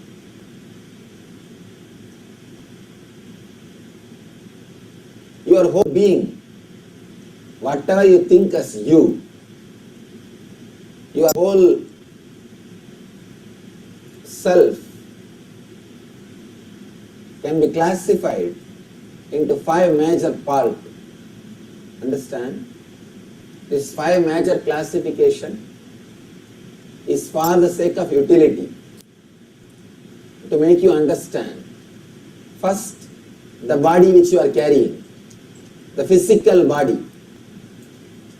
Second, the air movements happening in you, prana. Prana movements happening in you. Inhaling, the air going inside, staying in your body, spreading all over your body and leaving your body, and the cleaning process. All these things are called prana, air movement. And the third, your inner chattering, constant inner chattering. Fourth, your emotions, which are intense and stronger than inner chattering. Understand? Inner chattering is different, emotions are different. The fourth layer is emotions. Fifth, the deep silence or peace which you feel in your deep sleep. First, the physical body which you are carrying, made out of flesh and bones, Annamaya Kosha. Second, the air circulation, prana movement happening in you, Pranamaya Kosha. Inner chattering, verbalization constantly which is happening in you, Manomaya Kosha. Emotions, Vijnanamaya Kosha. And the deep silence, peace you experience, Anandamaya Kosha. All these 5 layers, all these 5 layers put together can be called as your personality. What do you think as yourself? Understand, it is not yourself. What do you think as yourself? Yourself is beyond all these 5. If we remove or clean all these 5, suddenly your self will flower. You will experience the true self, what we call Atman. In tradition, we use the word Atman. To make you experience the self, we need to take you through these 5 layers. Clean these 5 layers, 5 koshas. If you have taken NSP in last year when I came or any time, don't think NSP and this is same. No. In NSP, we are working on the engrams. Just engrams, memories, samskara. Now we are working on the canvas itself. NSP is like working on the painting on canvas. You erase, remove, alter, paint, repaint. But now we are straight away washing the canvas. It's working on the canvas, working on the sheet on which the samskaras are created. Working on the kosha on which the samskaras, engrams are engraved. So understand very clearly, NSP is not Atmaspurana. It takes you, Atmaspurana takes you much deeper level. All our programs, that LBP, NSP, they are all technique based. You are given some teachings and certain techniques. And our Dhyanaspurana, Nithyananda are no technique based. No technique. In DSP or in Nithyanandam, no technique. Just unclutching and sitting. LBP and NSP is technique based. DSP, Nithyanandam, no technique based. Here, we are going further step deeper. We are going further, a step deeper. This is neither technique based nor no technique based. It is called process. Technique means something will be taught to you. You can practice here and you can practice in the home. No technique means it's not no technique, nothing. Just you need to understand few things and be. Just sit. You can do here in the home. This is process. Means here, apart from your cooperation, an enlightened master's presence is also necessary. Here, we both are going to work with each other. It's almost for 2 days we are going to be married. For 2 days, we commit with each other. We decide to work with each other. Because we decide to work with each other, we need few understandings. We need few understandings. Enlightened Master's presence is such an intense energy. He is like an atomic power station, spiritual atomic power station. Before sitting with him, before starting the work with him, you need to understand the whole process. It's like a boiling your being, cooking. In Sanskrit we have one word, siddha.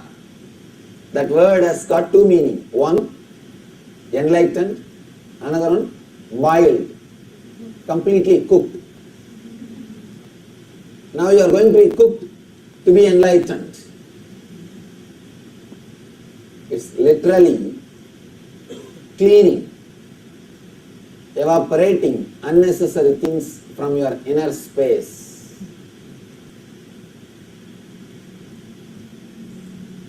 In Sanskrit we have a beautiful word called Upanishad. This whole program is based on a Upanishad called Taittiriya Upanishad. The whole program is based on a Upanishad. That word, let me translate that word Upanishad. Exactly that word means sitting with the master, that's all. Sitting with the master. Understand? How can just sitting with the master transform you? It can. Just see, you will see it. It can transform you, that is the best thing. Upanishad means sitting with the master. When you sit with the master, simply transformation happens. These 2 days, all you are going to do is sitting with the master properly. When I say properly, with your whole being open. Not just physical sitting. Physically you may be sitting next to me, but you can be watching a movie. You can be watching a TV. May not be in the outer world, in the inner world. In the inner world, TV may be going on. And that won't work. Completely sitting with an open being, your whole being can be transformed. The Upanishad can happen.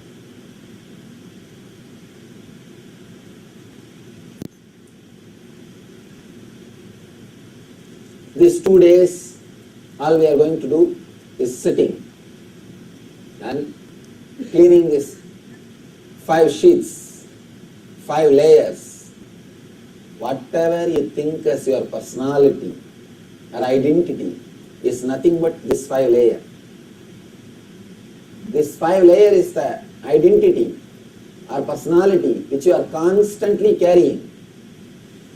Wherever you go, what you show or what you believe is nothing but these 5 layers. Annamaya, Pranamaya, Manomaya, Vijnanamaya and Anandamaya. These 5 layers, I can translate in English. Physical body, the pranic, the air circulation body, and the inner chattering, emotions and visualizations, and the deep. This is the 5-layer you experience. Next 2 days, we will relax from the identity which you show to the outer world and the identity which you believe as you in the inner world. Relaxing from these two, we will do a beautiful process. Process means just working with the master, being in the presence of the master. If you peel the potato and put it in the hot water, how the process will happen by itself. Same way, we'll just peel all your 5 layers and put it in the master's presence so that the boiling can happen by itself. The whole thing will be boiled. When you go back tomorrow evening, you will be a Siddha. Siddha means enlightened, boiled, completely cooked.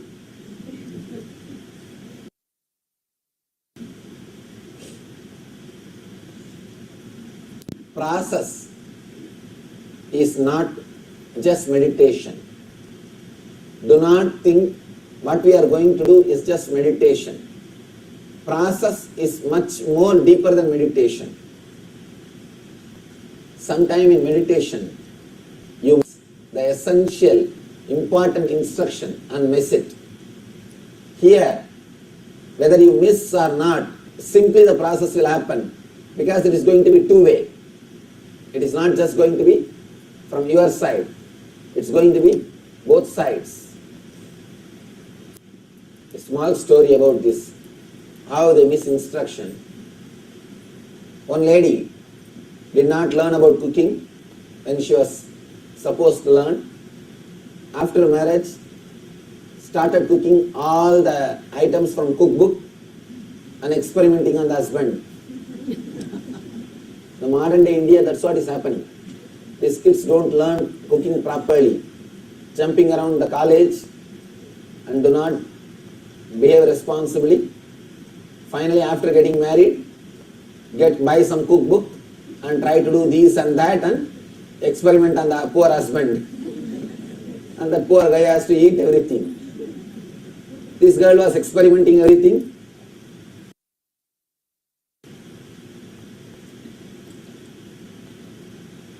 She opened the cookbook, the book said, put the vessel on the oven. She put rava. She has put the rava and put little sugar. She added, put little water. She added and continued to mix. For 20 minutes she did. And the book says, now you will have kesari ready, a sweet. But it's not happening. Because the book did not say, put light the oven. Understand, when you miss a single instruction to put fire, you will be doing everything, but the product itself won't happen, won't come. The meditation, many times you miss like this 1 or 2 instruction, and you will be sitting and churning, or mixing. The product itself may not happen. But with the process, you don't have to put the fire. I will put the fire. In process, you don't need to be responsible. You can put whatever effort you can. That's enough. Nothing else is necessary. The responsibility goes to master. He takes the responsibility of working. It's like both of us decide completely to be open. To be open. Understand? When I say the word open, strongly decide inside your being, whatever I think as me, my true honest being, I'll keep it open in his presence. You don't have to tell what is inside. You don't have to tell me. And I am not interested in listening. I am not here to make you do confessing. No. Confession is a cunning technique to keep people under psychologically slaves. Understand? Confession is a very cunning, subtle technique. Once you confess, you can't go out of his fold. Because now he knows out and out. So I am not interested in confession. Keep your whole being open. Feel very clearly. All my thought, all my being, I open. You don't have to tell by words. Just feeling, consciously deciding, I open all my being to the Master's presence. So much you will be healed. So many things will be healed in you. Master's presence is like such a deep, intense healing energy. It can heal, take all pus out. It will take all the pus out.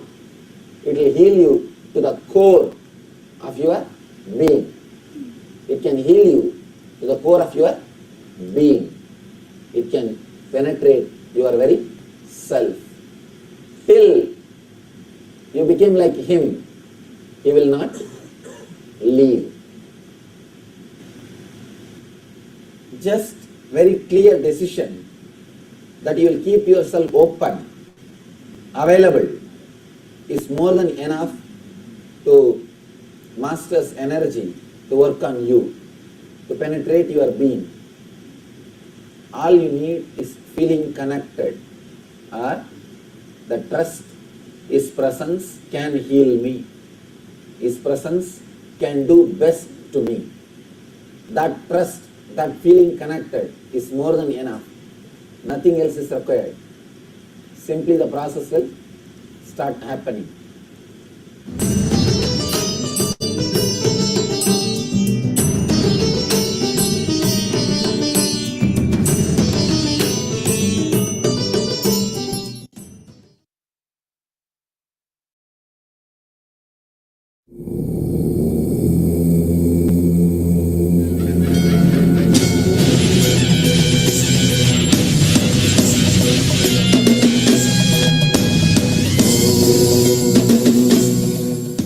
Let's start the first process. First process is trying to understand the futility of identity. All of you know the utility of identities. Now you should know the futility of identity. The uselessness, or how you are catching too much your identity and suffering. Just for 2 days, today and tomorrow, try to live with a different identity. It means if you are a doctor, decide strongly next 2 days you will be an engineer. If you are a lawyer, just decide you will be a doctor. I am not telling you to catch passions. If you are male, decide next 2 days you will live with a female identity. If you are female, decide for next 2 days you will live with a male identity. See, the identity is nothing but a psychodrama which you are playing. Just to give you the glimpse, you are beyond your identity. You are not just your identity. You are not just your identity. In India, the villages, kids will play with the toys. They will have one toy. When they put a sari on the toy, they call this mother. Same toy, same kind. If they put dhoti on the toy, they will call father. And a small toy, if they put the female dress, they will call sister. Male dress, they will call brother. And these kids will play with those toys. They will take, oh, father is going to office. They will tuck, tuck, tuck, tuck, tuck, tuck. Mother is going to cooking. They will take and they will create all sounds of cooking. Sister is going to school. They will take that sister in the small car and they will pam pam, hey, give way. They will go around and play. And this brother is going for school. They will take the brother for the school. Just like how the kids play with those toys, you are also doing the same thing. When you take birth, you catch somebody, hey, father, mother, brother, sister, wife. You catch a group of people and you have a manual. This person should do that. That person should do this. This person should be like that. If some toy is not behaving as you want, as you expect them, you say, oh, bad toy, throw it away. Bad toy, throw it away. And if some toys are not behaving, not doing as you expect them, what do you say? Wrong person. Bad father. Bad wife. Wrong relation. And bad friend. You give some term and throw them away. As long as they all do as you want, you will be sitting and playing with them.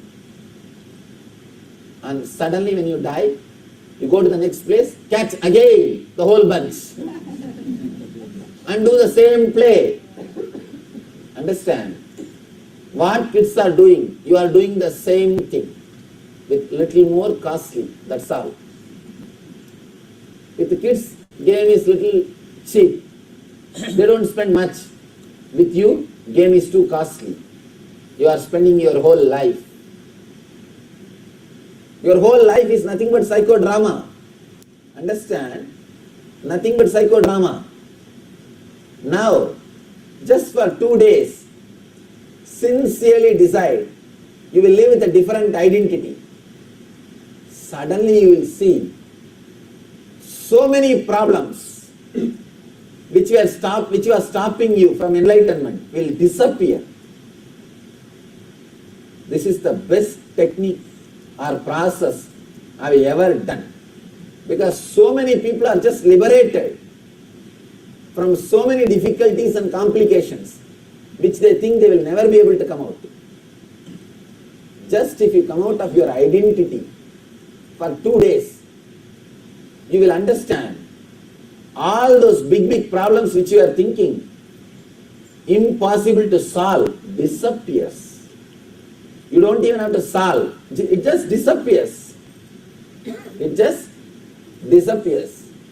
You don't even have to solve them. You don't even have to go behind searching, I have to do this, I have to do that. Nothing is necessary. Just they disappear. They evaporate. They just evaporate. Try for next 2 days. In the Yahoo you create an avatar. If you have created Yahoo, your own avatar, now it will be easy for you. Because you are going to create your own avatar. Your own incarnation. If you are old, think for next 2 days you are young. Just opposite are some crazy ideas which you never imagine you will be.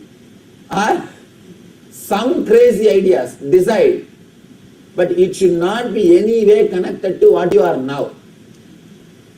If you are a very soft person, be arrogant, aggressive. For next 2 days, even sitting, just move the chair in such a way you should be arrogant. If you think you are an arrogant person, just next 2 days be completely quiet. Don't even talk. Just try. Now you will sit and paint your avatar. Create all weird imaginations. You may think, what is he teaching to me? I thought I come and learn meditation. What am I learning? Understand? Sitting with master. The initial it may look weird. It may look crazy. But just come with this process. Come with me.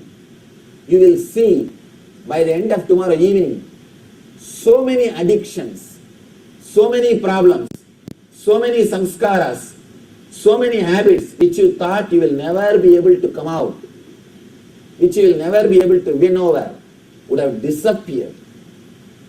Understand? Will be evaporated. So many things which you think as you can't get out of it. Your suffering or your depression or your difficulties or your mind are again and again falling sick. So many things, whatever you think, all those things are written on your 5 sheets. Your whole biography, your past, present and future is carved on these 5 layers. Now I am completely breaking those 5 layers and cooking. Cooking it so thoroughly you will not be able to engrave anything new. You will not be able to engrave anything new. You have to live like a fresh flower. Understand? Living like a fresh flower is not any more option for you. It will become compulsion. Because I am going to straight away cook your whole, whatever you think as whole. Straight cooking is going to happen. Now decide. Now decide before entering. Once you decide to enter, go through the whole process intensely. Intensely. You will see the power of the process. Whatever you think as your regular worries, regular difficulties, regular habits, regular depression, whole thing will just disappear. Because it's all written on these 5 layers. Now we are going to completely clean this 5 layers. Just for a few minutes, sit and create a new identity, new personality, maybe completely opposite and crazy to what you think as you. Please sit, close your eyes for a few minutes.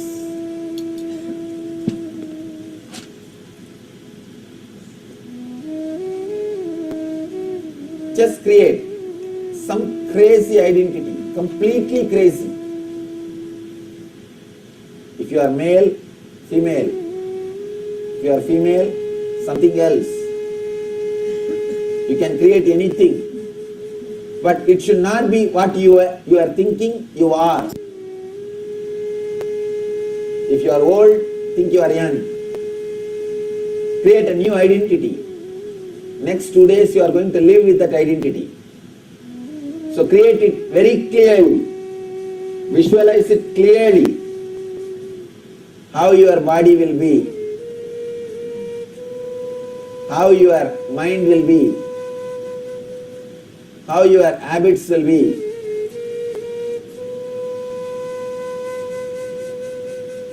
Don't miss even one item.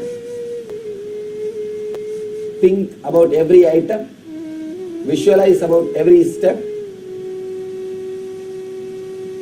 Whatever you are thinking as you till now, just create opposite to it.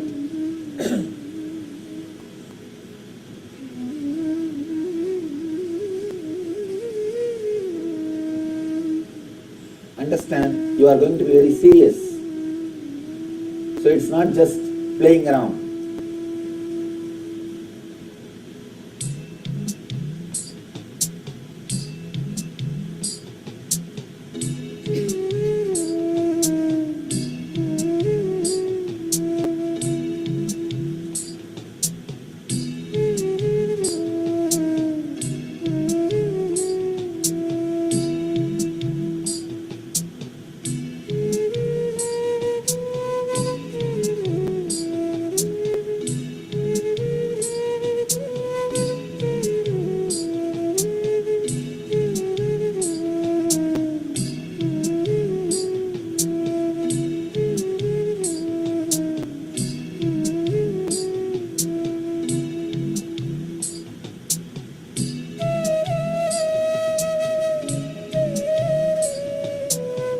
Create your new identity very strongly. Never self-decide how you want to look, how you want to walk, how you are going to sit, your body language.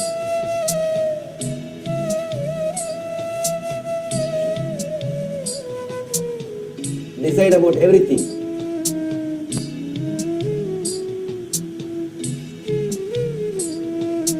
Your eyes be closed. Paint yourself very clearly in your inner space. Paint your new identity.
paint and visualize very strongly, very clearly.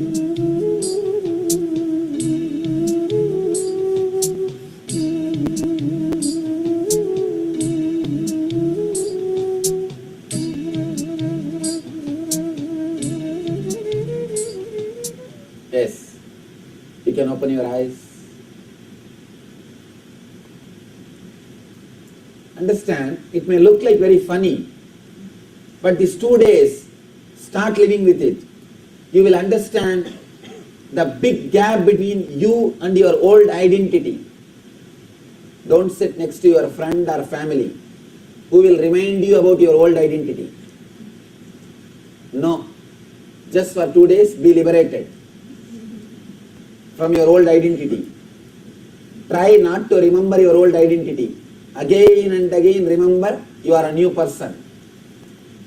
You are new person. Just try to live it. You will suddenly see the whole fun, whole game, how you are cheating yourself with some foolish identity given to you by society, and how you are creating too much suffering to yourself with some foolish identity which society gave you. All our desire for vacation is desire to be away from your identity. That's all. You crave for vacation just so that you can be away from your identity. You can be liberated a little bit from your identity. Now, just make 10 new friends with your new identity. You don't have to give your past, old identity. Just go around and make new friends, not the same old people. See, we can't love somebody unless we know their past record. Why? There is no need. You can smile and radiate friendliness just because that person is in front of you.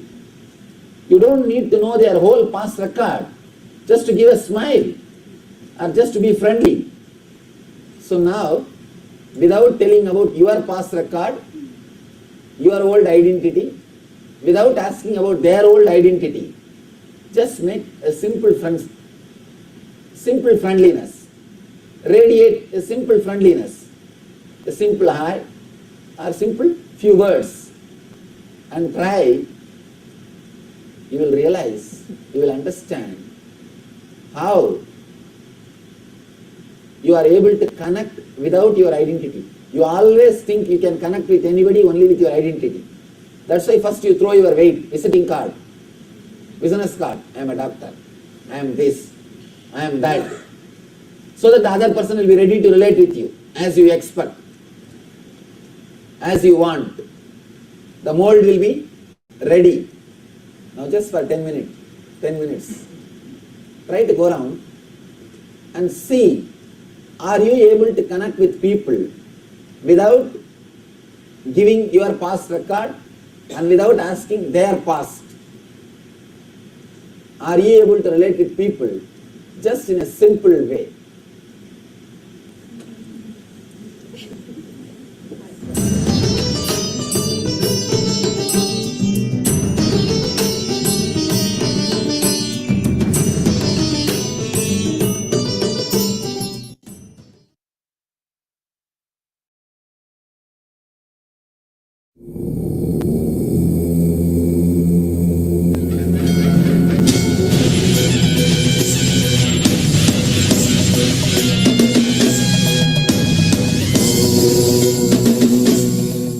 What is the meaning of God?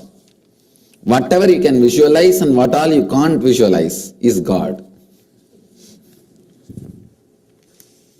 Now it is time to work on Vijnanamaya Kosha. Do the process. Vijnanamaya Kosha means knowledge, visualization.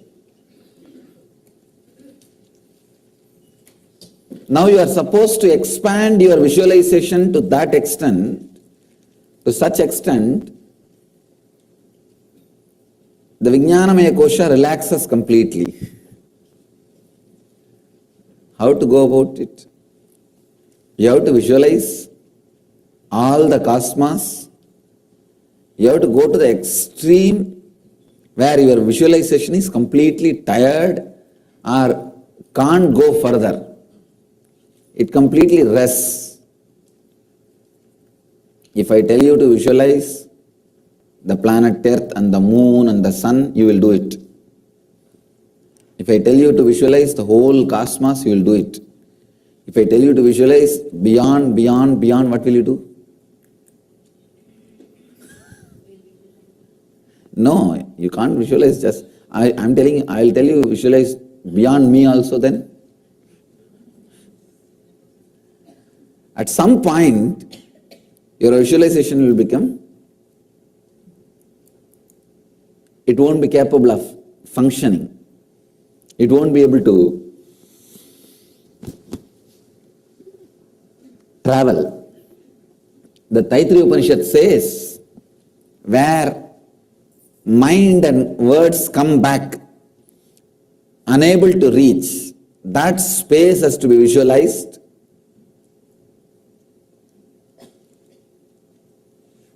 Actually, we are working based on one Upanishad, Taittiriya Upanishad. Many things are from that Upanishad. Even the mantra is from that Upanishad only.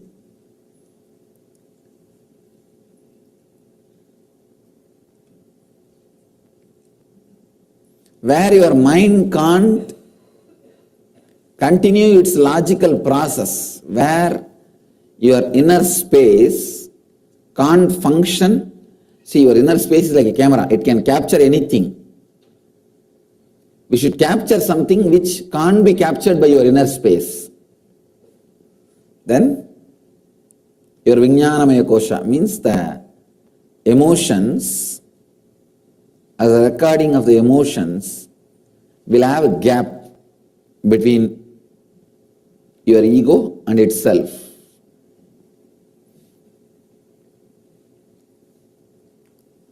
Now, whatever I try to explain, you guys will try to visualize.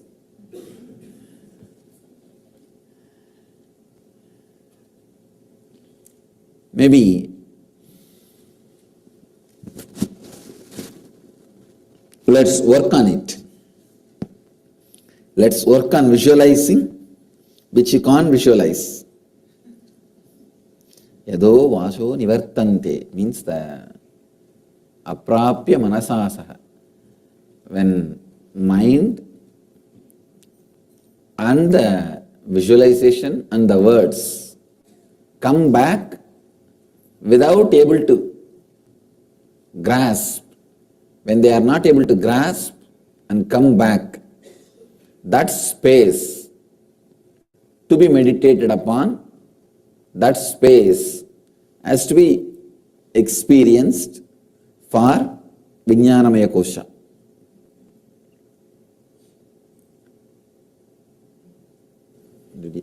And now be very clear, no sleep. No sleep. Actually, I'm going to take you to this space.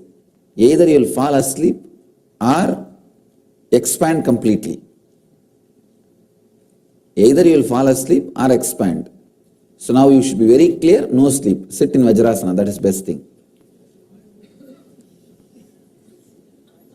If you really have pain, you can sit on the chair. You don't have to sit in the Vajrasana, but no sleeping. On the chair you can't sleep. If you sleep, you will fall. So no question of sleep.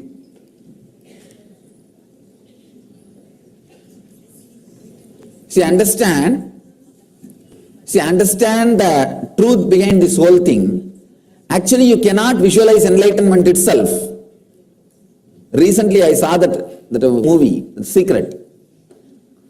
These guys are telling that if you visualize anything, you will achieve it. Enlightenment and all, you can't visualize. You can't visualize enlightenment and all. Enlightenment is supposed to happen. You can only visualize which can't be visualized. Means exhausting your Vijnanamaya.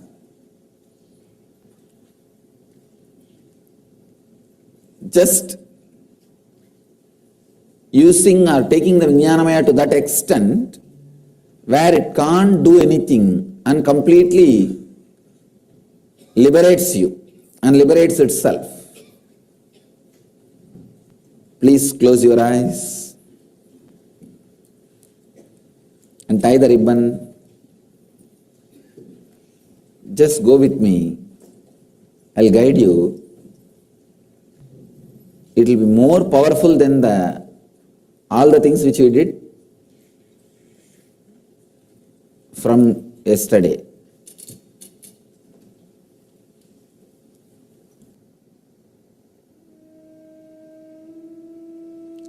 No visualization. Just be inside your body. Don't imagine anything. Just feel your body.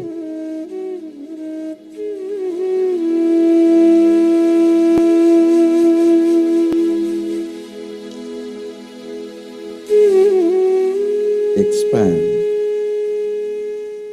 Now start visualizing just few inches more than your body. Visualize you are just few inches bigger than your body.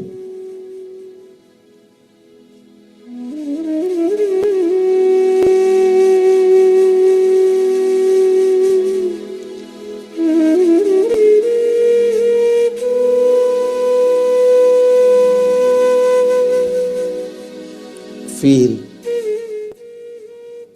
visualize this whole hall.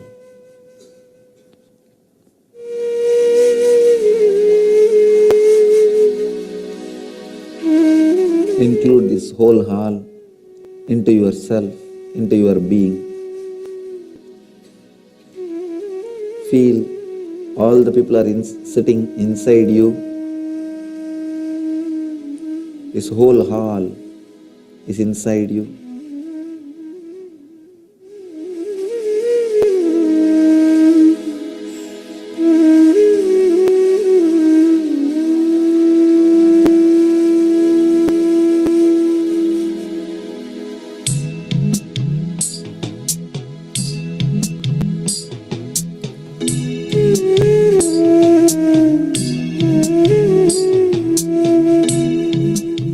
Now expand.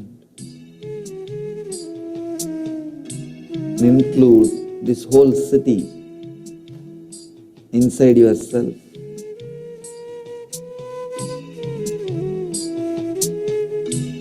Include this whole city in your being.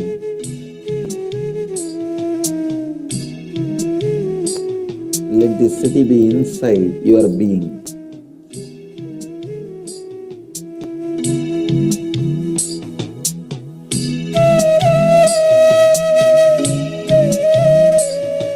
Expand.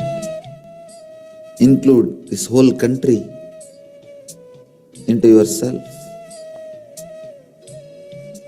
Expand. Let this whole country be included in you.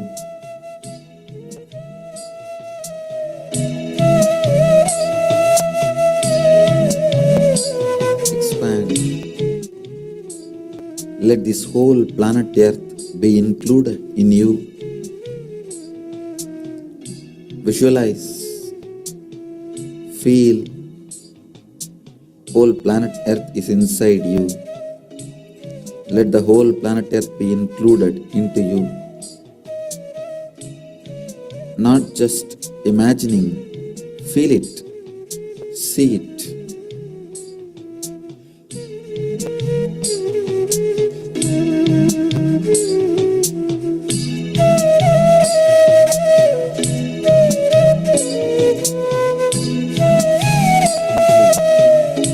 Let the whole planet Earth be included.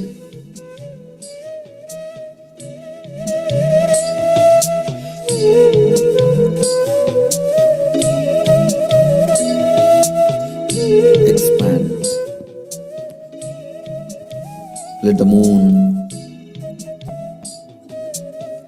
and the whole solar system be included into your being. Expand and feel the whole solar system is inside you. Feel it. Feel it.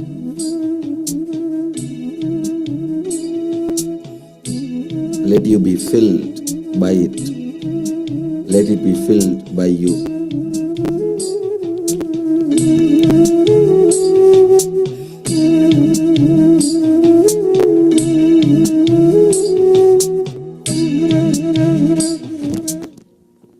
Continue to expand. Let this whole cosmos be included into your being. Let this whole cosmos be inside you.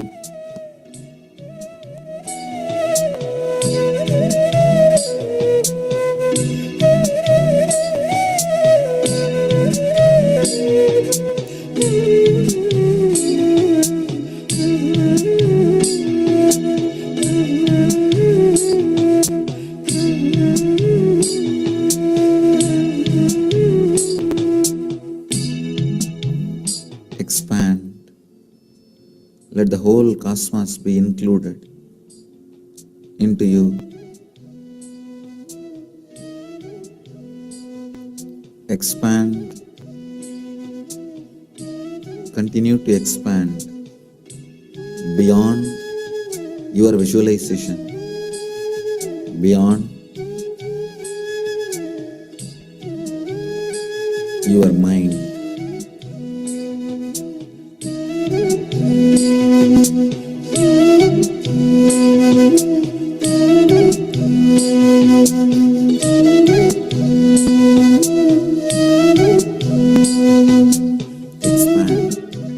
Expand, expand.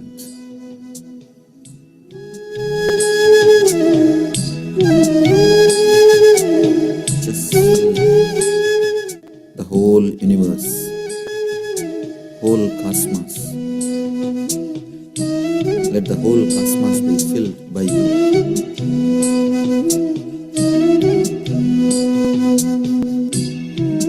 Expand. Continue to expand.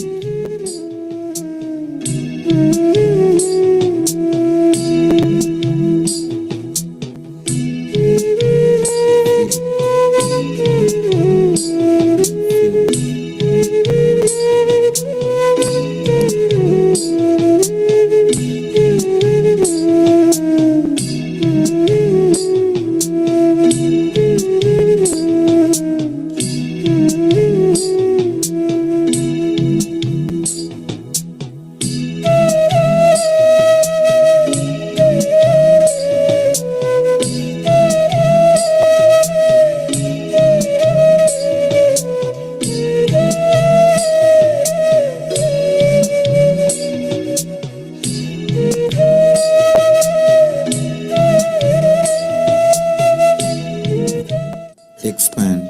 Continue to expand.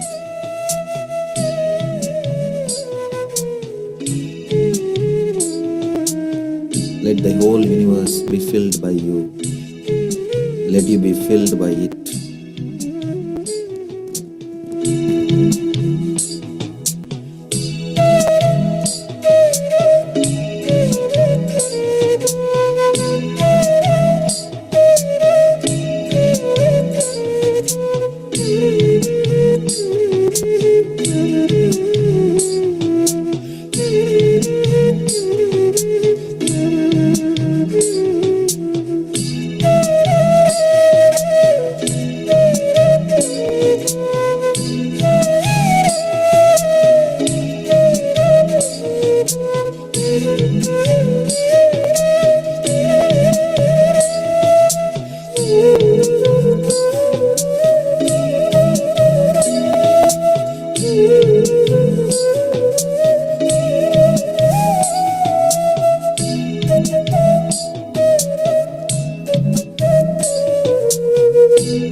get consolation by seeing the enlightened master's actions. They are supposed to come down. You are supposed to go up. Where will you go down? Already you are. What more going down can happen to you? Oh, see, Ram, don't do what masters do. Do what they say. Because I think my actions are going to help you. Only my words will help you. Even in my case, I will always tell that when you eat, put your awareness on the food and all those things. When I eat, purposely I should be given a newspaper or some paper.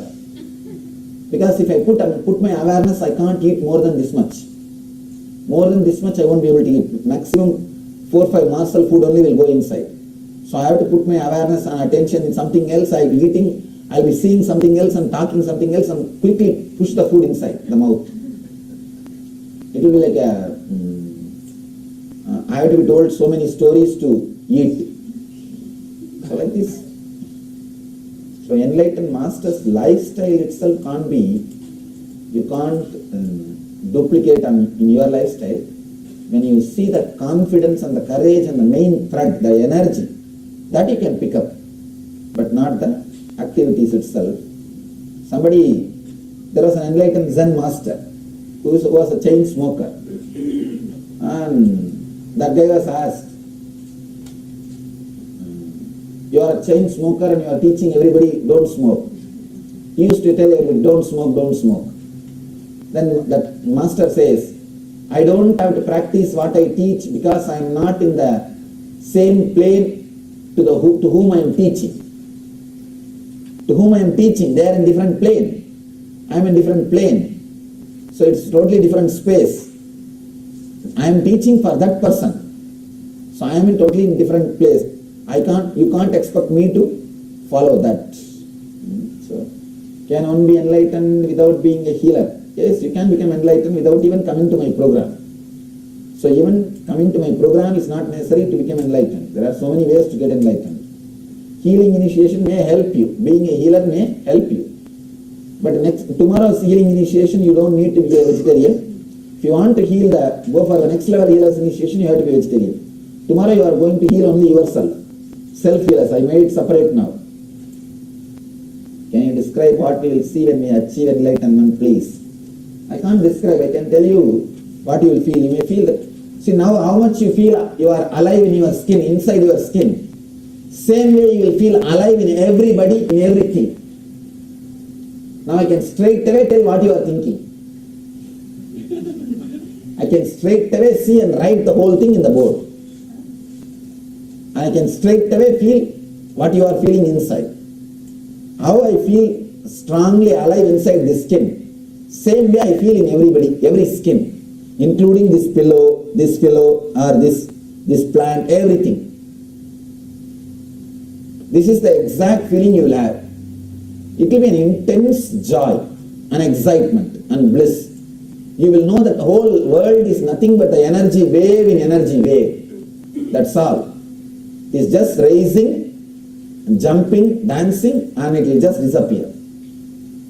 It's a beautiful energy wave. Because of this courage and confidence, the death fear will disappear. You are never going to die actually. You are always going to exist. Always you are going to exist in much better form. That is the truth. In much more better form than how you exist now. So you are only expanding. The continuous auspiciousness is happening. That is what is called life in the planet Earth or in the cosmos. A continuous auspiciousness. Every moment you will be a better and better being. That is the continuous auspiciousness. A huge energy wave rising and playing with itself. Energy playing in energy.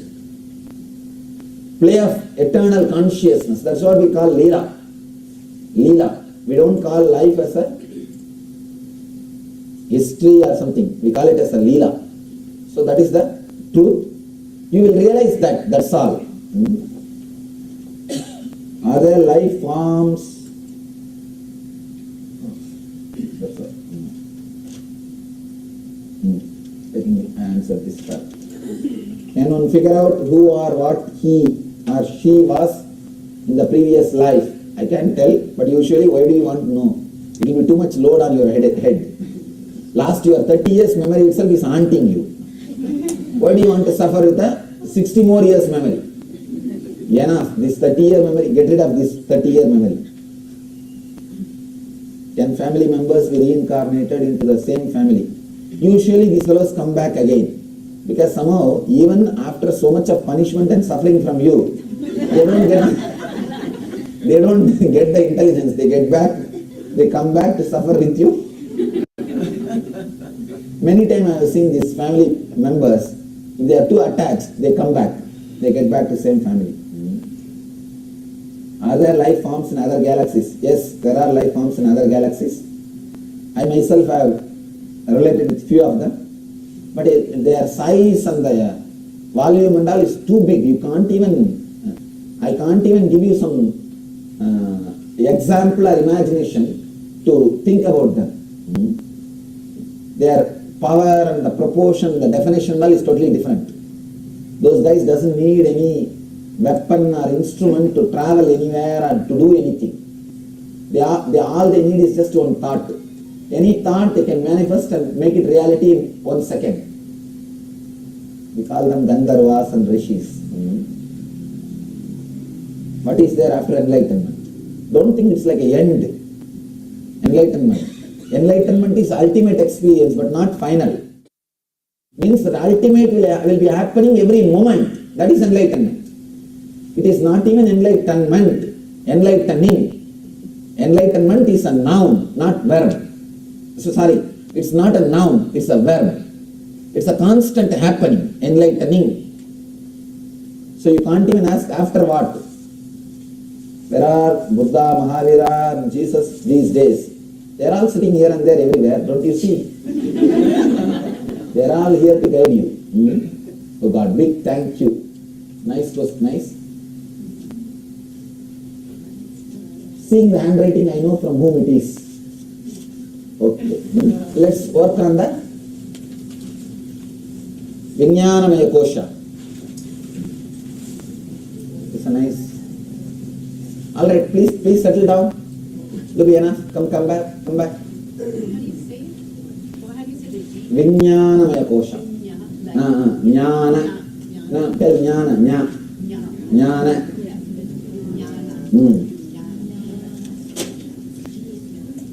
Means Vijnanamaya kosha. Okay?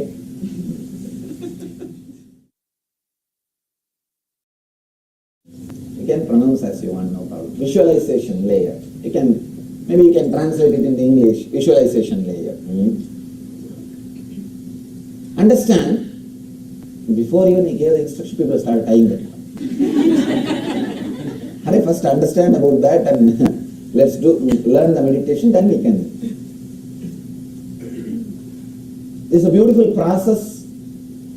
Now you are supposed to go beyond your visualization. Only then the whole visualization layer will be cleaned. How to go beyond visualization? Because anything you visualize will be visualization. How to go beyond visualization? Anyhow, that's my responsibility. I will do that. You can just understand these few things and do the process. The result itself is my responsibility.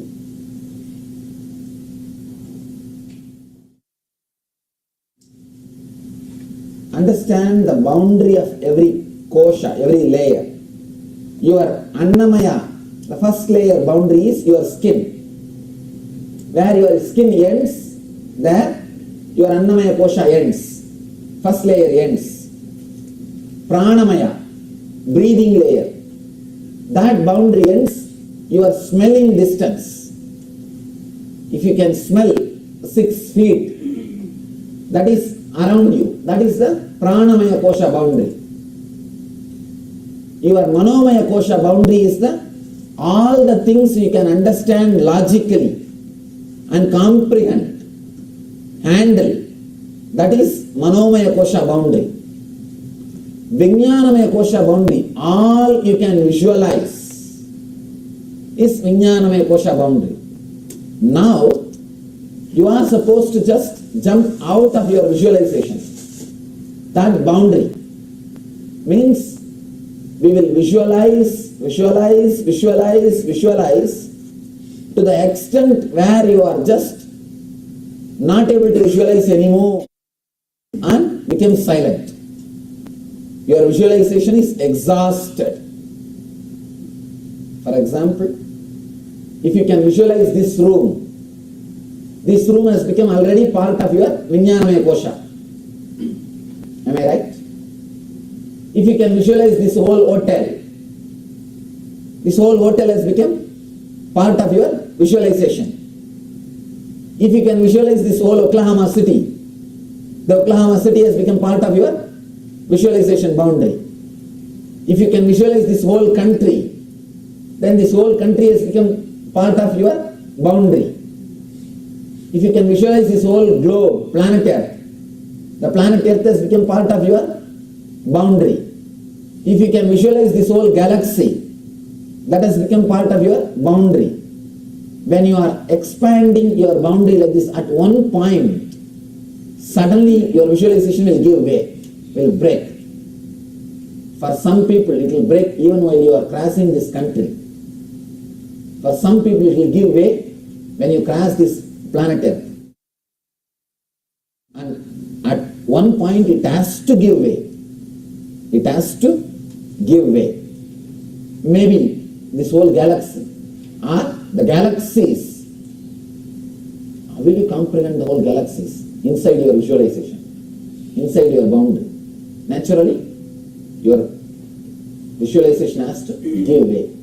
At one point where your visualization should feel awe and should not be able to expand further.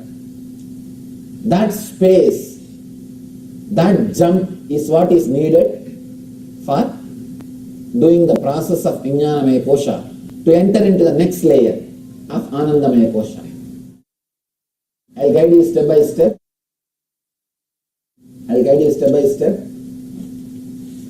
Please see that. First, you expand your boundary to this room and clearly feel this whole room is inside you. Anything you can visualize inside you. Because Vijnanamaya Kosha boundary. Maybe inside your Vijnanamaya Kosha boundary. You can't even visualize. Anything you visualize is inside your body. You can see the whole planet Earth moving around inside your body.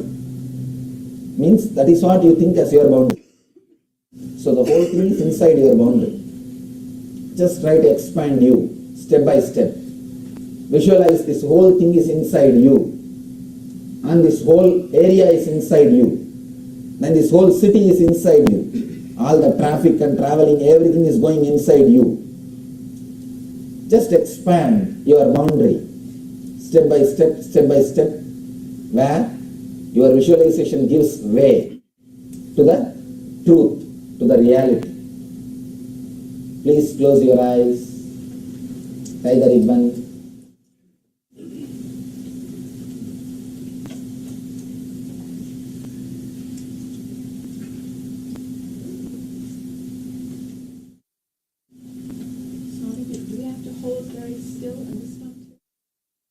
Your body should be still.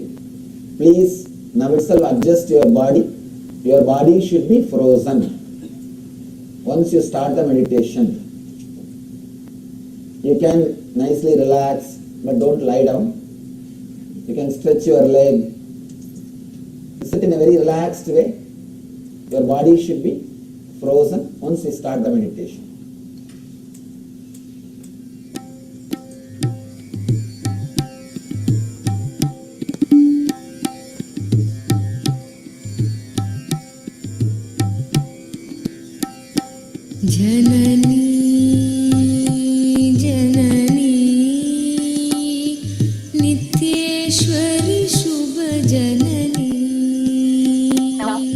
Let us all get ready to receive the inspiration. Now, we will be chanting the Dhyana Shloka, the sacred mantras, the slokas which describes each of these forms of Paramashiva.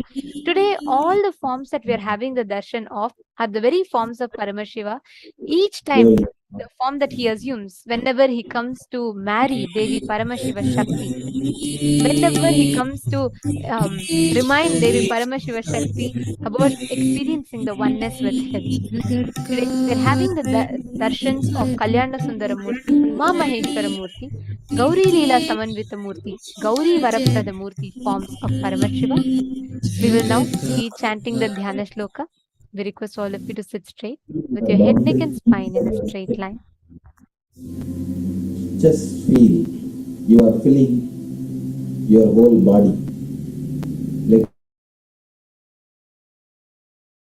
We will chant the Dhyana Shloka.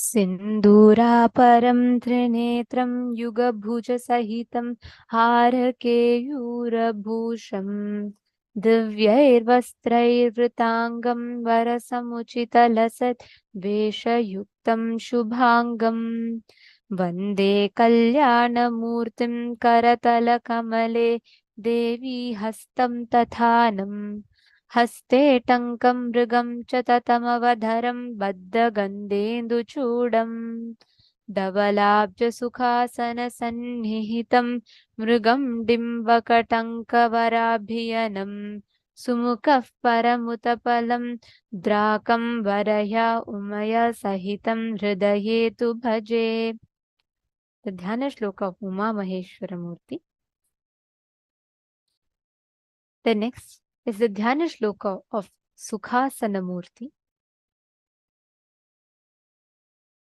Arunabhasubhasma vilepanadhram dharani charatankam varabhayadam arunam varashobhilasachubhadam gunanetram sukhasana rupamidam chaturbhujam trinetram cha jata makuta samyutam abhayam dakshinam haste varadam vamahastake Krishna parashu samyuktam vama dakshina hastayoho shayanam dakshinam padam dadham vamam tu kunchitam uma sahita patsarvam skanda gauri vivarjitam sukhasanamiti proktam. These divine auspicious forms are the darshans that we are going to be receiving today.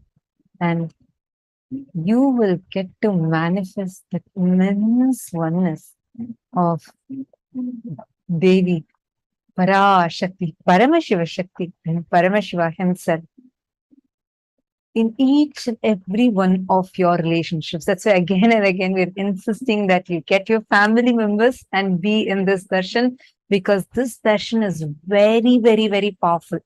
Anyone you want to experience completion with, just get them to be sitting with you in this darshan.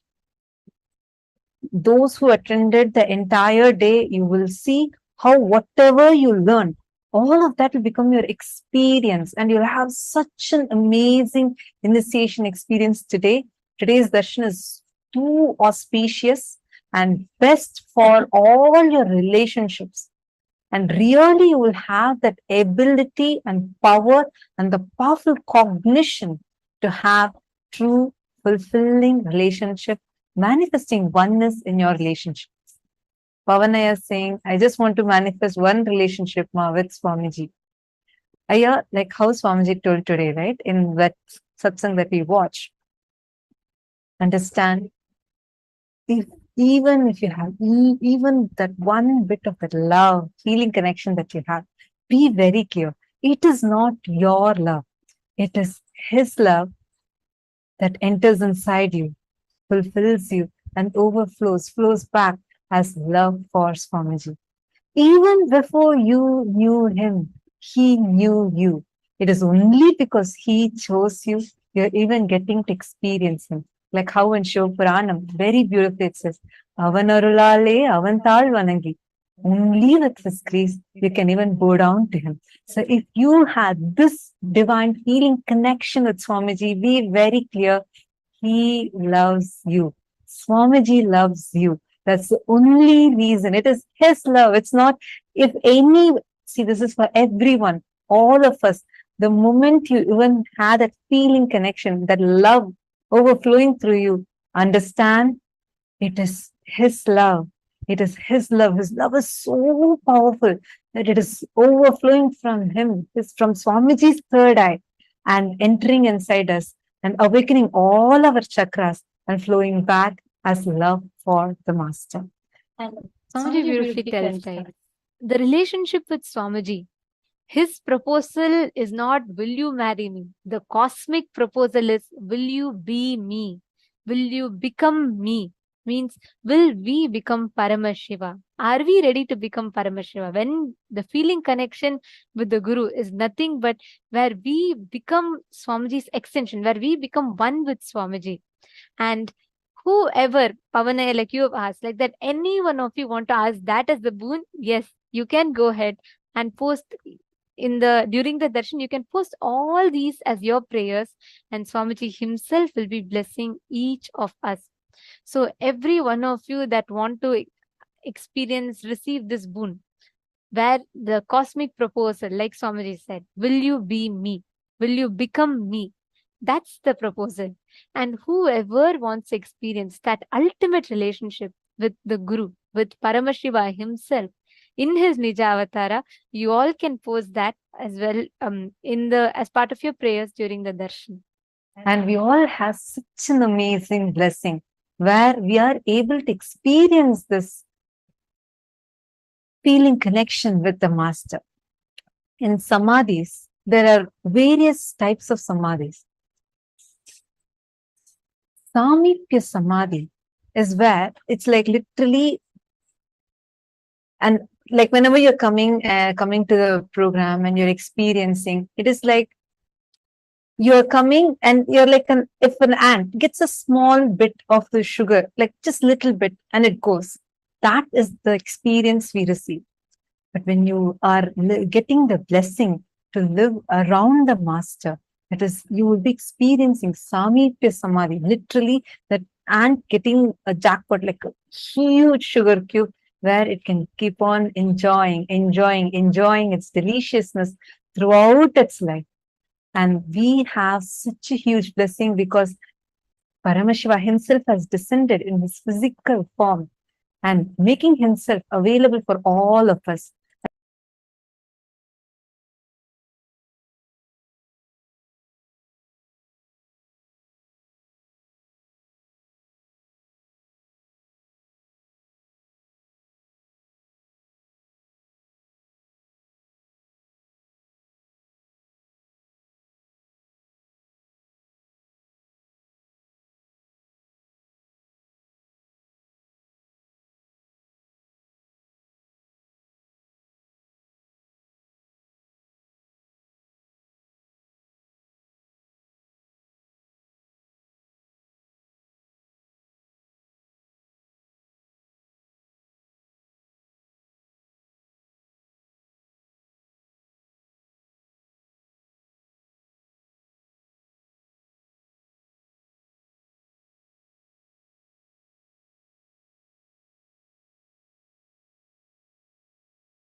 move from meditation to darshan.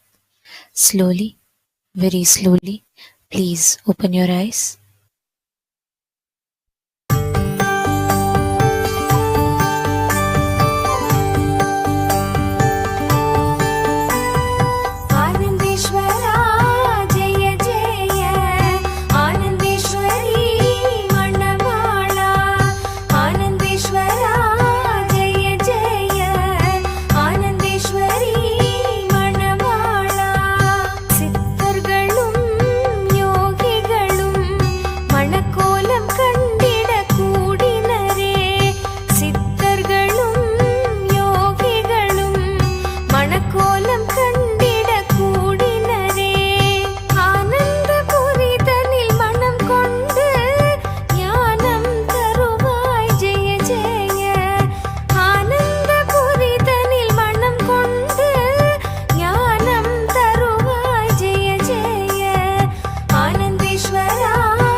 आनंदेश्वरी तिरुमणवैभवम् शुभमङ्गलम् नित्यशुभमङ्गलम्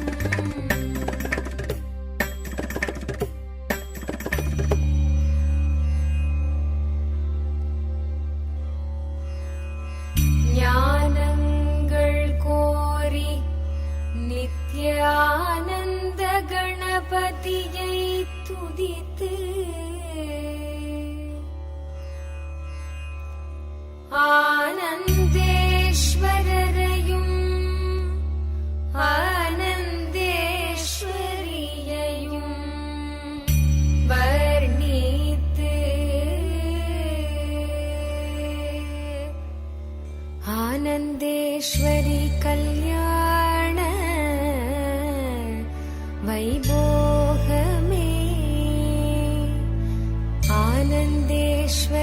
கல்யாண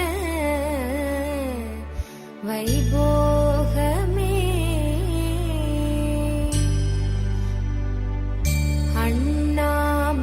அண்ணாமலையோனே ஆதிசிவரூபா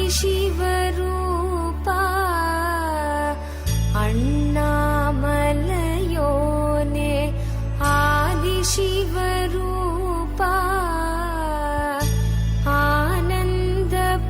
ஆனந்தபுரியமர்ந்து ஞானம் தரும் சீலா ஆனந்தேஸ்வரா ஆனந்தேஸ்வரி கல்யாண வைபோகமே ஆனந்தேஸ்வரி கல்யாண வைபோகமே ஆனந்தேஸ்வரி கல்யாண வைபோகமே ஆனந்தேஸ்வரி கல்யாண வைபோகமே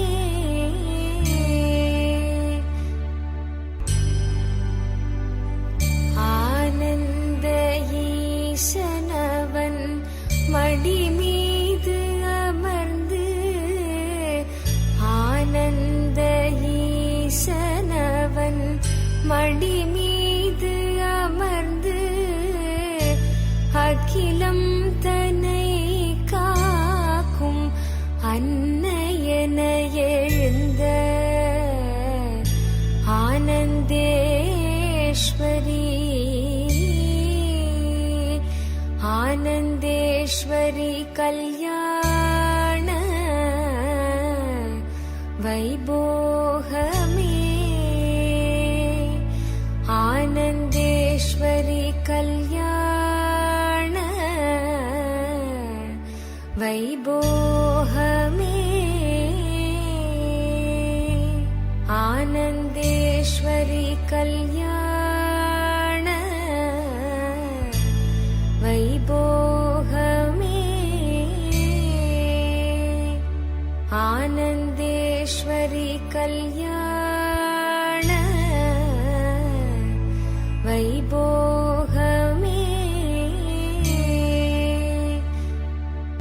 வாழையடி வாழையன ஞான குலம் தழைக்க வாழையடி வாழையன ஞான குலம் தழைக்க குலையோடு வாழை மரம் பந்தலிலே பூட்ட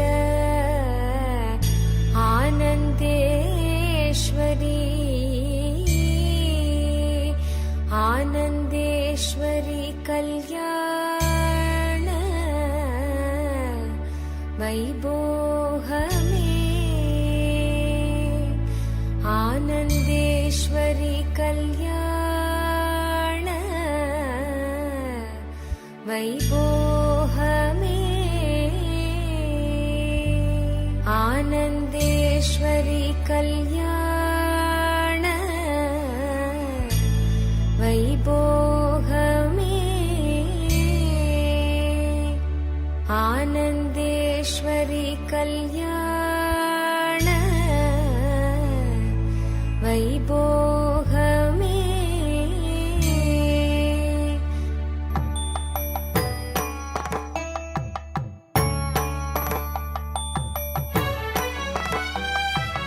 மாலை சாற்றினாள் தேவி ஆனந்தேஸ்வரி மாலை சாற்றினாள் தேவி ஆனந்தேஸ்வரி ஆனந்தேசன் பொன் கழுத்தில் அன்பில்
உளமெல்லாம் பூக்க துவக்க திருநாளில் நித்யனின் திவ்ய தரிசனம். கருணையாய் நித்யன் கையிலையில் தந்த நிகரில்லாத உயர் தரிசனம். உலகையே இங்கு கடவுளாய் மாற்ற கடவுளே தரும் தரிசனம். கவிதையாய் மாற வரிகளும் ஏங்கும் கரையில்லாத உயர் தரிசனம். தரிசனம் கல்பதரு தரிசனம். ஞானபீட மகாசம்ஸ்தான சிம்ஹாசன தரிசனம். தரிசனம் நித்யானந்த தரிசனம். ஞானபீட மகாசம்ஸ்தான சிம்ஹாசன தரிசனம். தரிசனம் நித்யன் தரிசனம். தரிசனம் தெய்வ தரிசனம். தரிசனம் நித்யன் தரிசனம். தரிசனம் தெய்வ தரிசனம்.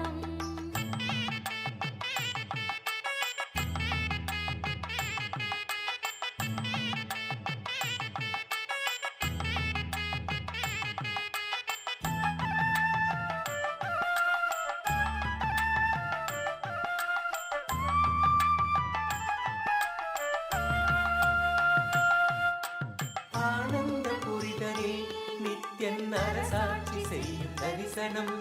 ஞானத்தின் ரூபமாய் தெய்வ திருக்கோலம் பூண்ட தரிசனம். ஆனந்த புரிதலில் நித்யன் அரசாட்சி செய்யும் தரிசனம். ஞானத்தின் ரூபமாய் தெய்வ திருக்கோலம் பூண்ட தரிசனம். அன்பு வழிதனை அண்டம் முழுதிலும் நித்யனும் என்று நிலை பெற செய்யும் தரிசனம். இதுவோ பொங்கும் கடலென பக்தர் குழுமிட நித்யனின் தெய்வ தரிசனம். புண்ணிய தரிசனம் அல்லவோ அருள் வாழ்வின் பொருள் இந்த தரிசனம். அரைநாதன் முதல் நாளின் தரிசனம். தரிசனம் கல்பதரு தரிசனம். ஞானபீட மகாசம்ஸ்தான சிம்ஹாசன தரிசனம். தரிசனம் நித்யானந்த தரிசனம். ஞானபீட மகாசம்ஸ்தான சிம்ஹாசன தரிசனம்.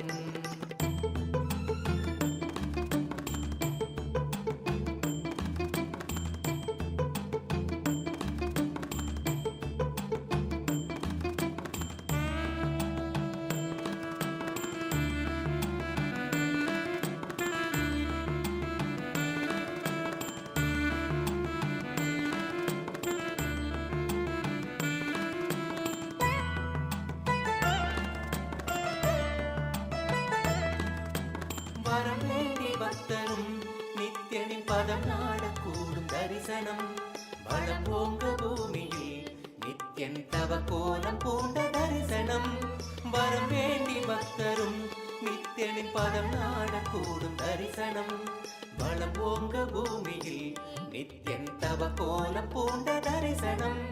மண்ணும் மகிழ்ந்திடும் விண்ணும் முறைந்திடும் ஆனந்தத்தின் எல்லை கடந்திடும் திவ்ய தரிசனம். எதுவோ பக்தர்களும் பொங்கும் எண்ணம் கடந்திட தியானம் தனை வையம் தனி சொல்ல வந்த தரிசனம் அல்லவோ அருள் வாழ்வின் பொருள் இந்த தரிசனம். அரைநாதன் முதல் நாளின் தரிசனம். தரிசனம் So that you can post your prayers and your prayers can reach Swamiji.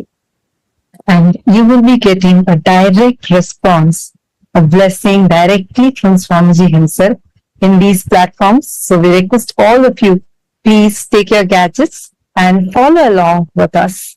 The first channel, the first platform is YouTube. Please head to KAILASA's SPH Nithyananda YouTube channel. If you're not yet following, make sure to click the follow button and go to the live video. Once you go to the live video, make sure to hit the like button and go to the live chat section where you can post your prayers directly to Swamiji, and Swamiji himself will be blessing you. You will even receive a transcribed message of blessing from Swamiji on YouTube. The next is WhatsApp. Please head to kailasa.org, the official website, and scroll down at the bottom of the page and you will be prompted with the WhatsApp icon. Click on it. It will directly lead you to join a WhatsApp community. Join the community, and in the WhatsApp, you can post your prayers, boons, even the relationships with which you want to experience completion with, you can post it there and directly receive the responses from Swamiji and receive blessings from Swamiji. The next is x.com, formerly Twitter. Please head to KAILASA's SPH Nithyananda Paramashivam Twitter handle.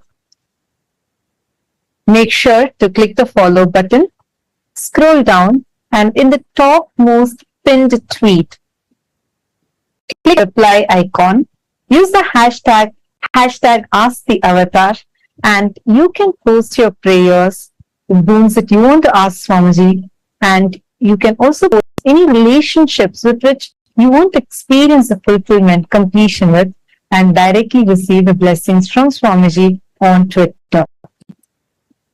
Next is Instagram. Please head to KAILASA's SPH Nithyananda Instagram handle.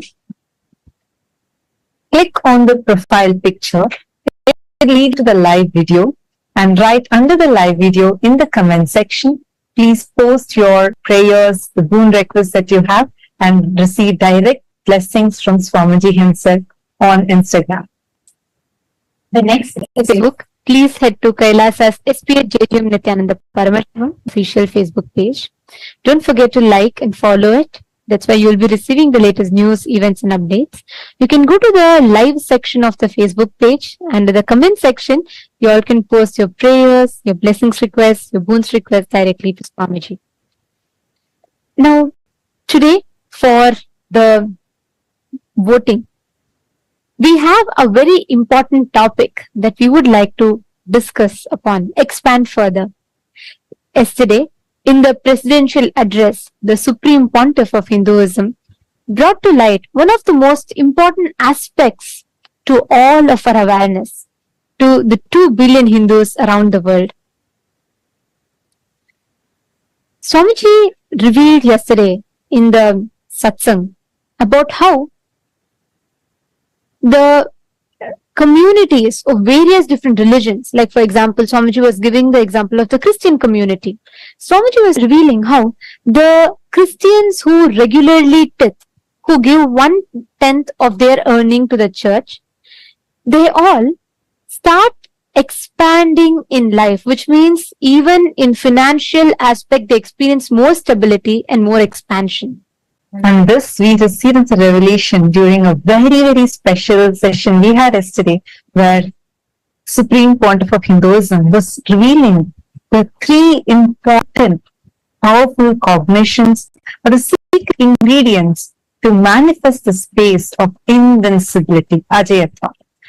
And one very important cognition that Swamiji had revealed yesterday was how success is not a lottery. It is not something that you achieve in one time, but success is a habit. It is a lifestyle. One way in which this expresses is also financially.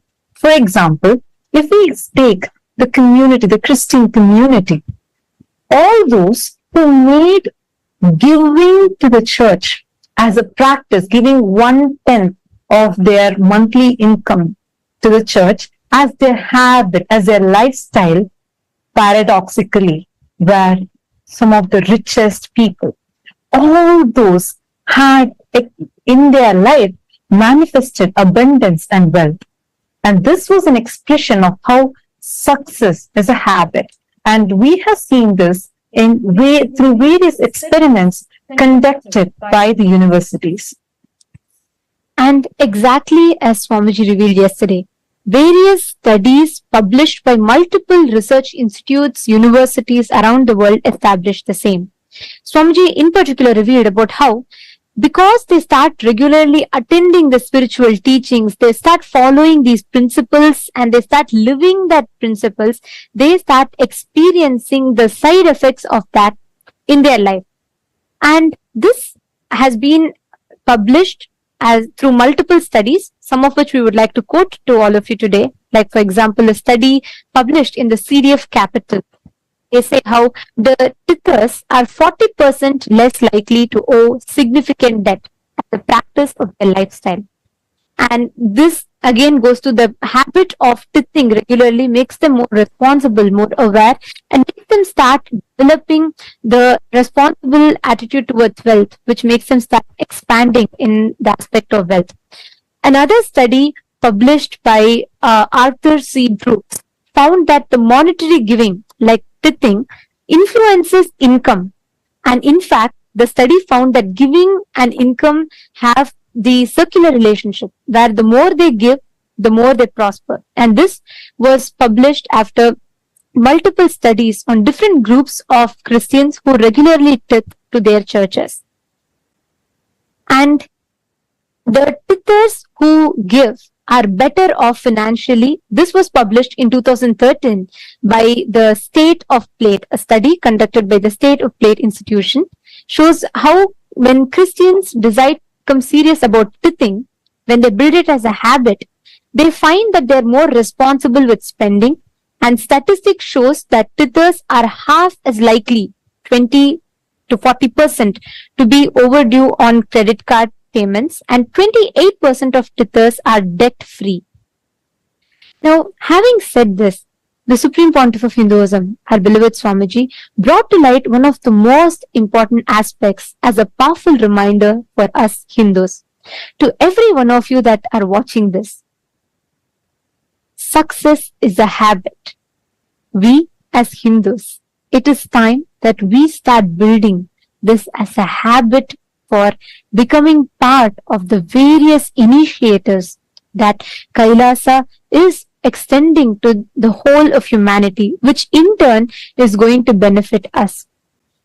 So today, we would like to ask all the members of Raj Sabha, the born and the practicing Hindus, similar to how these communities are uniting and taking responsibility, they are building responsibilism as a habit through which they are able to sustain their services through the act of tithing, for example. We'd like to ask you all, if you as an individual, as a Hindu, are interested in adopting tithing as part of your lifestyle, if you are interested in making tithing as part of your habit, becoming part of Kailasa through tithing for the betterment of Hinduism and humanity at large. Yesterday, the Supreme Pontiff of Hinduism revealed something very important, how the relationship that you are having with Kailasa is the same thing that you are going to be reflecting in all aspects of your life, whether it is your health, it is your relationships, or it is your wealth, if it is your career, in every aspect. However, you are having your involvement and your relationship with Kailasa, the Sangha, same thing you're going to be reflecting in all aspects of your life. Keeping this in mind and understanding the powerful cognition of success is not a one-time thing, but success is a habit, a lifestyle. We call upon the entire Hindu diaspora to take your one precious moment and vote your opinion. What do you want to choose? How many of you want to make tithing as a part of your lifestyle? Tithing for Hinduism. How many of you want to do this? How many of you want to declare to do regular tithing for Kailasa and stand up for the cause of Kailasa, which is the cause for the entire humanity itself? You all can take a few minutes, head to the link that's projected on the screen, kailasa.org/Hindu-votes, and you can cast your vote. You can choose yes or a no. The voting is available, so we request all the members of Chit Sabha as well, all the Sarvajna Pita Yajamans and Kartas, you all also can take part in this voting along with your voting. So we invite all the Hindus, born and practicing Hindus, to take a few minutes, head to this link and let us know your thought. To the members of Chit Sabha, all the Sarvajna Pita Yajamans and Kartas, reminding you all of what Swamiji revealed yesterday, Swamiji had told about how your relationship with Kailasa, just like what Mata Chopriya is sharing, your relationship with Kailasa, if you decide to break one pattern in one aspect of your life, in how you relate with the Sangha, how you relate with Kailasa, if you decide to become active with temple, you will see that you are breaking the same patterns in all the other dimensions: health, career, relationships, health. And Swamiji reminded about how success is not a lottery, it is not one time, it is a habit that we consistently build. We would like to ask all of you, how many of you are willing to take this up as a commitment, especially after Swamiji himself revealed this so elaborately yesterday? How many of you want to take this up as a commitment, building your habit of success by becoming an active part of Kailasa projects in your respective localities, in whichever aspect that you want to be a part of? How many of you really are deciding to take this up as a commitment, as a habit, to start consciously building this as a habit for your success? You all can let us know. You can head to the same link, kailasa.org/Hindu-votes. Use your e-citizen login and you will be able to get your question and you can ask your vote. And reminded everyone, the second part of cognition that Swamiji had given to all of us yesterday, which is to have the beginner's attitude and to be ready to rejuvenate yourself. Whatever patterns you might have been stuck or struggling with till now, how many of you are deciding that you want to break it and you want to restart, rejuvenate and re-declare? Take a moment now. The options are simple, yes or a no. Take a moment. Please head to the link and cast your vote. With this, let us all continue to enjoy this sweet and auspicious darshan of Bhagavān Kalyana Sundara Murthy.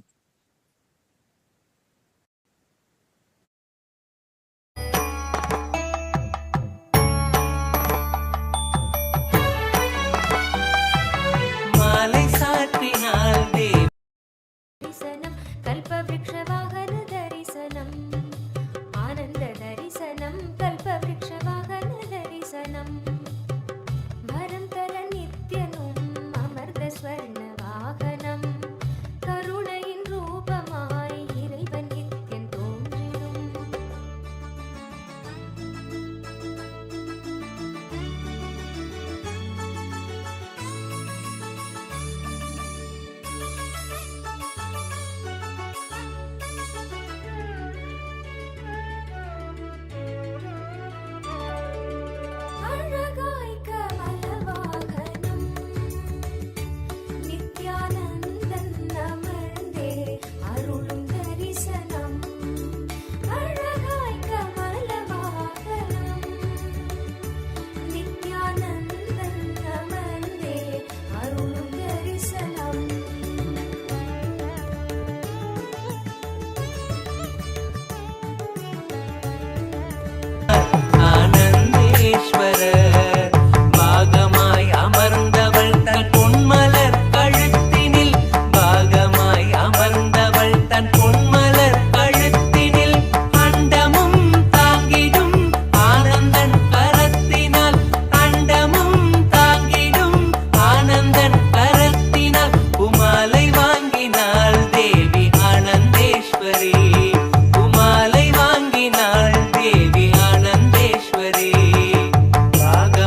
Nithyananda, KAILASA welcomes you to the second day celebrations of Navaratri.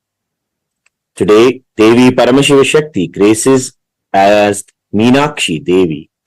Meenakshi Devi ruled the whole cosmos, Madhura Samrajyam, along with Bhagavān Sundareshwara Paramashiva. They established the KAILASA at the Shamala Pita Sarvajna Pītam, where the Supreme Pontiff of Hinduism, Bhagavān Nithyananda Paramashivam, is the 293rd Guru Mahāsanidhanam. The Supreme Pontiff of Hinduism is also the very incarnation of Meenakshi herself. The Utsava Vigraha of the Supreme Pontiff of Hinduism is gracing in the Mahā KAILΑSA Utsava Mandapam as Meenakshi Devi.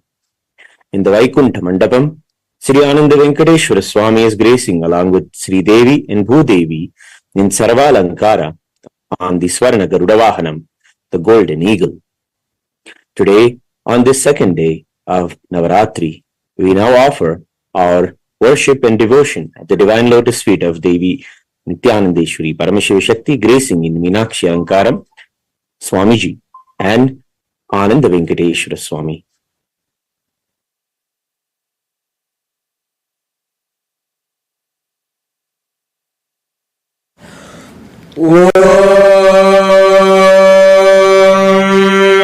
क्षीरोदन्वत्प्रदेशे शुचिमणिविलसत्सैकतेर्मौक्तिकानां मालाक्लुप्तासनस्तस्फटिकमणिभैर्मौक्तिकैर्मण्डिताङ्गः शुभ्रैरभ्रैरदभ्रैरुपरि विरचितैर्मुक्तपीयूषवर्षैः आनन्दीनः पुनीयादरिनलिनगदा शङ्खपाणिर्मुकुन्दः माता मरकश्यामा मातङ्गी मदशालिनी कटाक्षयतु कल्याणी कदम्बवनवासिनी जय मातङ्गतनये जय नीलोत्पलोद्युते जय सङ्गीतरसिके जय लीलासुखप्रिये अथ धूपः ॐ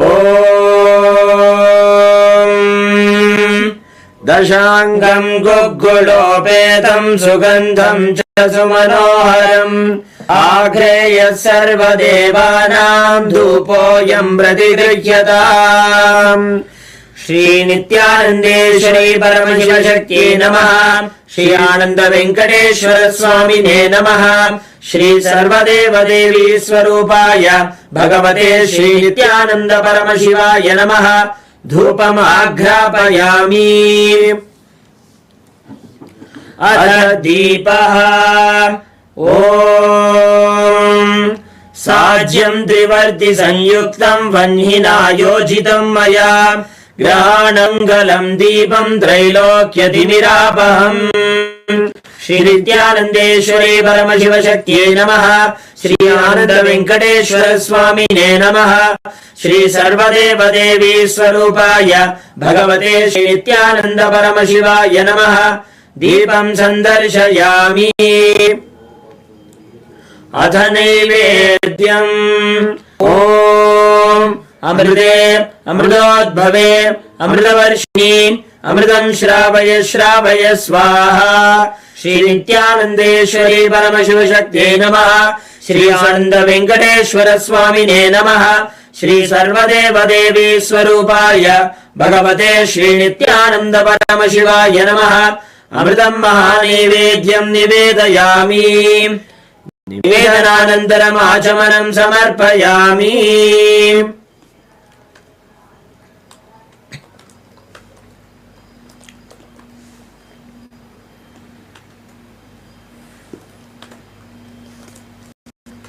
ॐ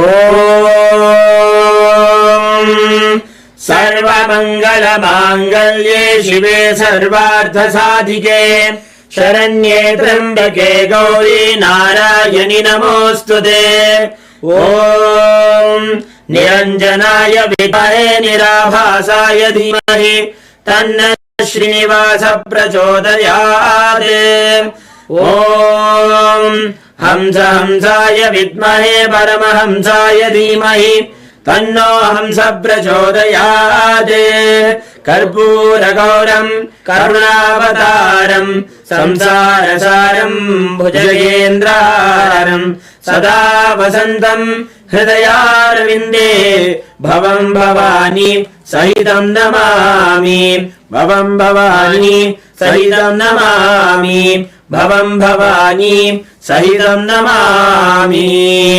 श्री नित्यानन्देश्वरी परमशिवशक्त्यै नमः। श्री आनन्दवेङ्कटेश्वर स्वामिने नमः। श्री सर्वदेवदेवी स्वरूपाय भगवते श्री नित्यानन्द परमशिवाय नमः। कर्पूर नीराजनं सन्दर्शयामि रक्षान् धारयामि। शोणाद्रीशावताराय ज्योतिस्तम्भस्वरूपिणे श्रीकैलासप्रधानाय नित्यानन्दाय मङ्गलम्। तत्त्वज्ञानप्रदाताय नित्यानन्देश्वररूपिणे श्रीकैलासप्रधानाय नित्यानन्दाय मङ्गलम्। मूलप्रकृतिरूपाय परमशिवशक्तिस्वरूपिणे श्रीकैलासप्रधानाय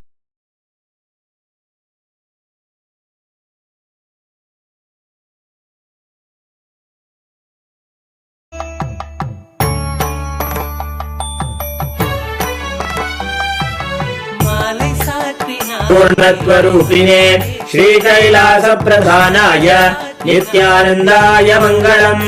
सर्वाभयविनाशकाय शत्रुसंहाररूपिणे श्रीकैलासप्रधानाय नित्यानन्दाय मङ्गलम्। योगपट्टाभिषिक्ताय राजसन्न्यासधारिणे श्रीकैलासप्रधानाय नित्यानन्दाय मङ्गलम्। सार्वभौमैकपत्याय राजराजार्चिताय च श्रीकैलासप्रधानाय नित्यानन्दाय मङ्गलम्। मङ्गलम् कल्पवृक्षाय मङ्गलम् ज्ञानदायिने परमशिवाय श्रीनित्यानन्देश्वराय मङ्गलम्। मङ्गलम् श्रीविद्याम्बायै मङ्गलम् कामदायिन्ये सर्वमङ्गलदात्री नित्यानन्देश्वर्यै मङ्गलम्। मङ्गलम् गुरुदेवाय मोक्षमूलाय मङ्गलम्। परमावताराय नित्यानन्दाय गुरवे मङ्गलम्। त्वम् स्मृतमहम् धन्य मम प्राणमहेश्वर गङ्गाधर नामेति स्तोत्रस्थानम् ददाम्यहम्। हरि ओम् तत्सत्। सर्वम् भगवच्छेत्यानन्द परमशिव पादुकार्पणमस्तु। ओम् नित्यानन्दम्। ஆனந்தன் கரத்தினால் உமாலை வாங்கினாள் தேவி ஆனந்தேஸ்வரி. உமாலை வாங்கினாள் தேவி ஆனந்தேஸ்வரி. பாகமாய் அமர்ந்தவள் தன் பொன்மலர் கழுத்தினில் பாக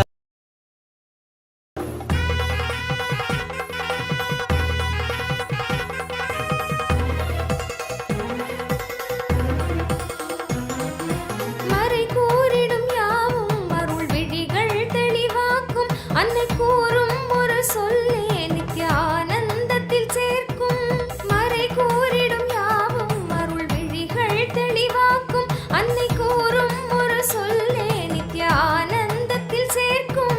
ஜகமாயைகள் யாவும் அவள் எழில் ரூபத்தில் தோற்கும். உளம் கொள்ளும் பிணியாவும் அவள் திரு கைகளும் வீழ்த்தும். தங்கத் திருநாகத்தின் மீதே அன்னை நித்யேஸ்வரி கோலம். தங்கத் திருநாகத்தின் மீதே நித்யேஸ்வரி கோலம். சிவமாகிடும் உயர் வாழ்வினை எளிதாய் இங்கு தந்துவிடும். அன்பால் அண்டம் யாவையும் தாங்கும். அருட்டாயாய் நித்யேஸ்வரி அவள் தோன்றும்.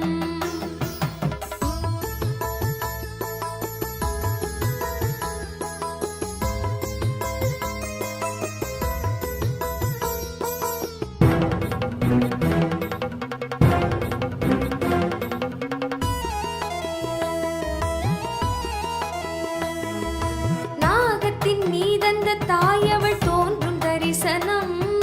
ஞானத்தின் வேள்வியை செய்திடும் சக்தி தந்திடும். நாகத்தின் மீதந்த தாயவள் தோன்றும் தரிசனம். ஞானத்தின் வேள்வியை செய்திடும் சக்தி தந்திடும். பாத தரிசனம் பரிபூர்ண அருள் தரும். கருணை விழியதால் உயர் வாழ்வும் நிலை பெறும். நாகவாகனத்தில் நித்யேஸ்வரி அவளும் கொண்ட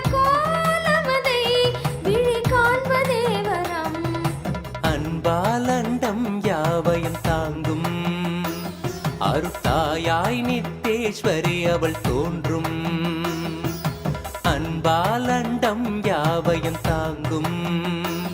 அருத்தாயாய் நித்தேஸ்வரி அவள் தோன்றும், ஸ்வர்ணநாக வாகனம் அதில் தேவி தரிசனம். நித்தியத்தாயின் திருமுகம் கரை சேரும் வரம் தரும், அன்பால் அண்டம் யாவையும் தாங்கும்.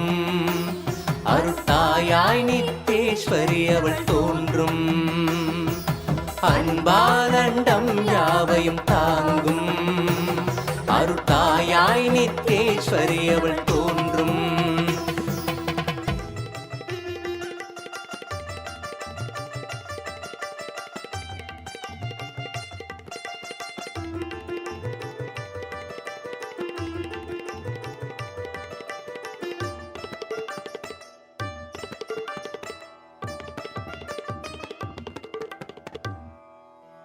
இறைவனாம் நித்யன் அவதரித்த அந்த புனித திருநாளின் தரிசனம், கருணையாய் நித்யன் கையிலையில் தந்த நிகரில்லாத உயர் தரிசனம். உலகையே இங்கு கடவுளாய் மாற்ற கடவுளே தரும் தரிசனம், கவிதையாய் மாற வரிகளும் ஏங்கும் கரையில்லாத உயர் தரிசனம். தரிசனம் கல்பதரு தரிசனம், ஞானபீட மகாசம்ஸ்தான சிம்ஹாசன தரிசனம். தரிசனம் நித்யானந்தன் தரிசனம், ஞானபீட மகாசம்ஸ்தான சிம்ஹாசன தரிசனம். தரிசனம் நித்யன் தரிசனம், தரிசனம் தெய்வ தரிசனம். தரிசனம் நித்யன் தரிசனம், தரிசனம் தெய்வ தரிசனம்.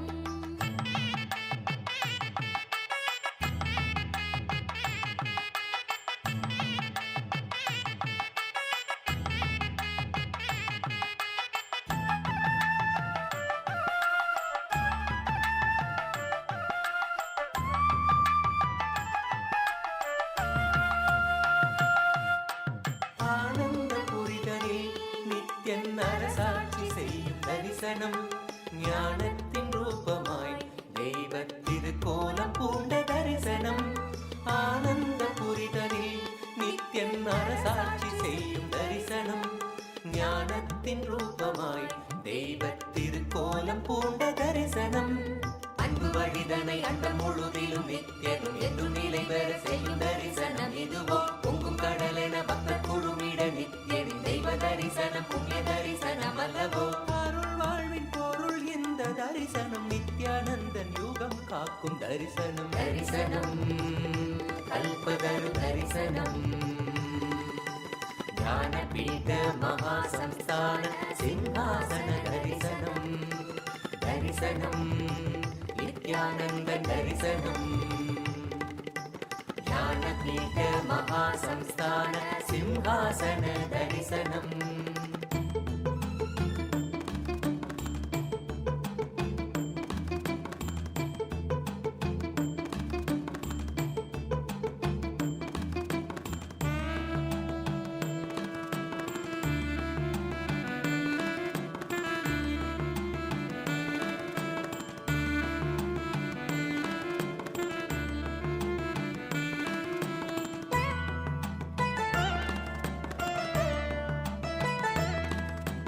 வரம் வேண்டி பக்தனும் நித்யனின் பதம் நாடக்கூடும் தரிசனம். அவதார நாளிலே நித்யன் அருக்கோலம் பூண்ட தரிசனம். வரம் வேண்டி பக்தரும் நித்யனின் பதம் நாடக்கூடும் தரிசனம். அவதார நாளிலே நித்யன் அருக்கோலம் பூண்ட தரிசனம். மண்ணும் மகிழ்ந்திடும் விண்ணும் உறைந்திடும் ஆனந்தத்தின் எல்லை கடந்திடும் திவ்ய தரிசனம். எதுவோ பக்தர்களும் பொங்கும் எண்ணம் கடந்திட தியானம் தனை வையும் தனி சொல்ல வந்த தரிசனம் அல்லவோ. அருள் வாழ்வின் பொருள் இந்த தரிசனம், நித்யானந்தன் யுகம் காக்கும் தரிசனம். தரிசனம் கல்பதரு தரிசனம், ஞானபீட மகாசம்ஸ்தான சிம்ஹாசன தரிசனம். தரிசனம் நித்யானந்தன் தரிசனம், ஞானபீட மகாசம்ஸ்தான சிம்ஹாசன தரிசனம். தரிசனம் दर्शनम् नित्यानन्दं दर्शनम् ज्ञानपीठ महासंस्थान सिंहासन दर्शनम् पदे नित्य भाग्य समृद्धि मुबाजय मे भाग्य समृद्धि मुबाजय मे नित्यपुरीश्वर आनन्देश्वर हे परमेश्वर पालय माम् नित्यपुरीश्वर आनन्देश्वर हे परमेश्वर पालय माम् शिवतमनन्द पदान्वित रामसु दीहित सत्कविभत्यमीतम् शिवतमनन्द पदान्वित राम सुदीहित सत्कविभत्यमीतम् नटनपदेरदि दुष्टिकरं बहु भाग्यदिमीक्षित सिद्धिकरम् नटनपदेरदि दुष्टिकरं बहु भाग्यदिमीप्सित सिद्धिकरम् पडदि शृणोदिश भक्तियुतो यदि भाग्यसमृद्धि मदोलपदे पठति शृणोदिश भक्तियुतो यदि भाग्यसमृद्धि मदोलपदे जय जय हे नित्यानन्दपते नित्य जय जय हे नित्यानन्दपते नित्य भाग्यसमृद्धि मुबार्जय मे भाग्यसमृद्धि मुबार्जय नित्यपुरीश्वर आनन्देश्वर हे परमेश्वर पालय माम् नित्यपुरीश्वर आनन्देश्वर हे परमेश्वर पालय माम् शिवतमनन्द पदान्वित रामसु दीहित सत्कविभ काञ्चन विग्रह कामविनिग्रह कान्ददनु कनकसभागत काञ्चन विग्रह कामविनिग्रह कान्ददनु कलिकलितागिल पापमलाभः कृत्तिसमावृत देहविभो कलिकलितागिल कामविनिग्रह कान्ददनु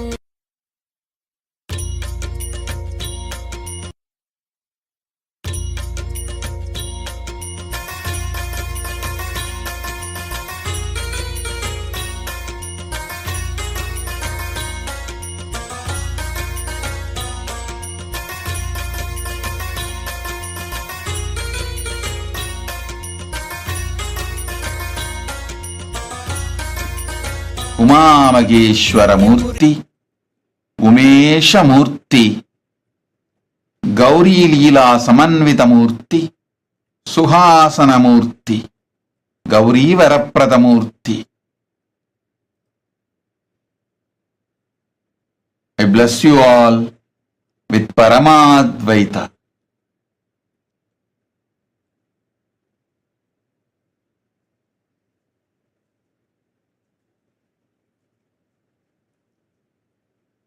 I initiate all of you to manifest successful and fulfilling relationships.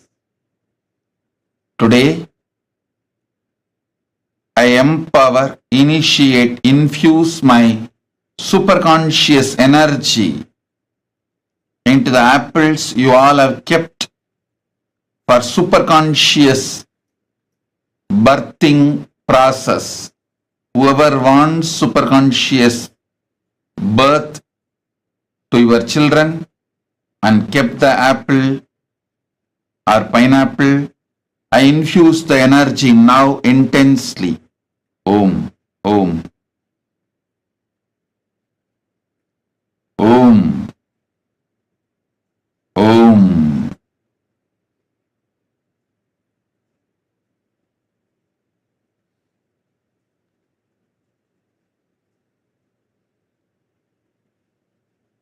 You will all manifest the power of reading others and your minds and shifting others and yours inner space. Listen. All those who today who sat through the sessions waiting for superconscious birthing process, I initiate the apple and pineapple you all kept in the front, infused with superconscious energy. Om, Om, Om.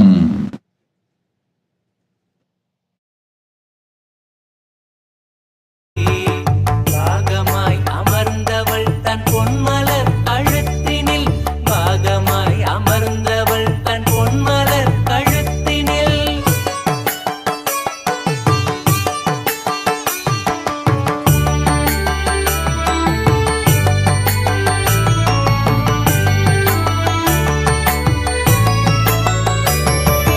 ரத்த சந்தனம் கோர்த்த சக்தி மாலையாம், ரத்த சந்தனம் கோர்த்த சக்தி மாலையாம், சக்தியோடு பக்தியும் அளிக்கும் தெய்வ மாலையாம்.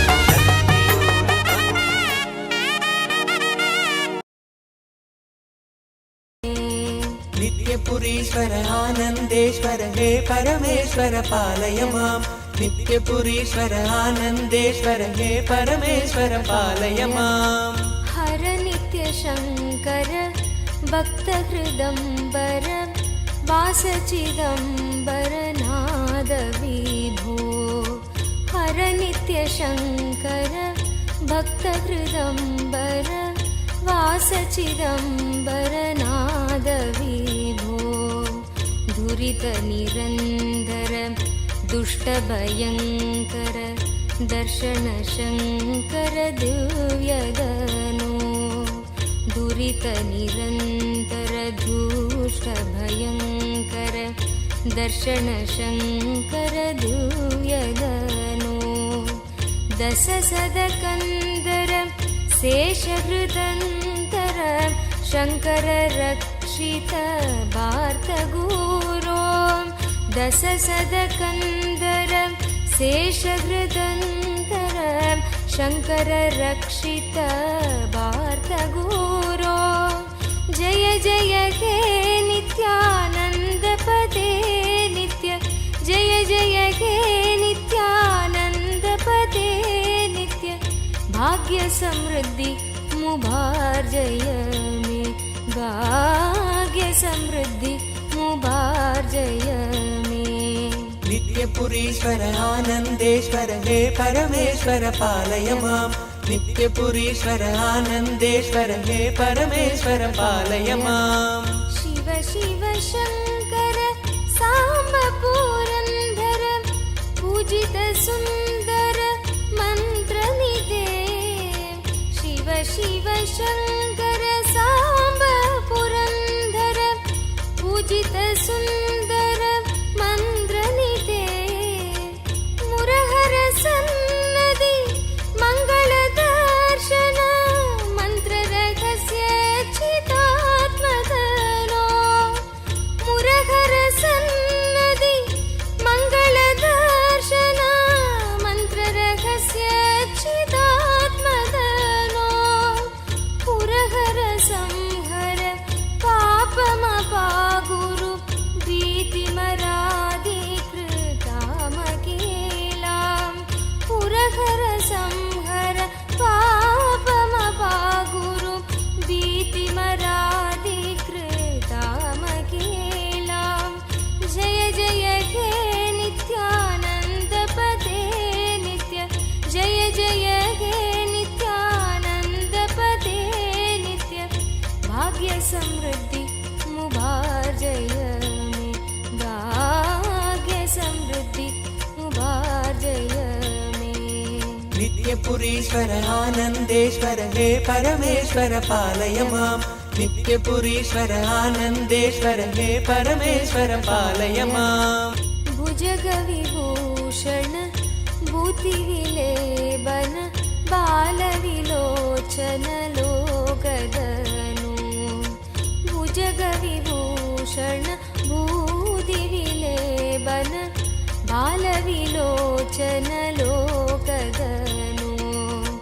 वृषडसुवाहन काङ्गपयोदर सुन्दरनर्दनलोकगनो वृषडसुवाहन काङ्गपयोदर सुन्दरनर्दनलोकगनो सुदतनदायक सौख्यविदायक साधुदयाकर सत्मदनो सुदतनदायक सौख्यविदायक साधुदयाकर सत्वदनो जय जय हे नित्यानन्दपते नित्य जय जय हे नित्यानन्दपते नित्य भाग्य समृद्धि मुभार्जय मे भाग्य समृद्धि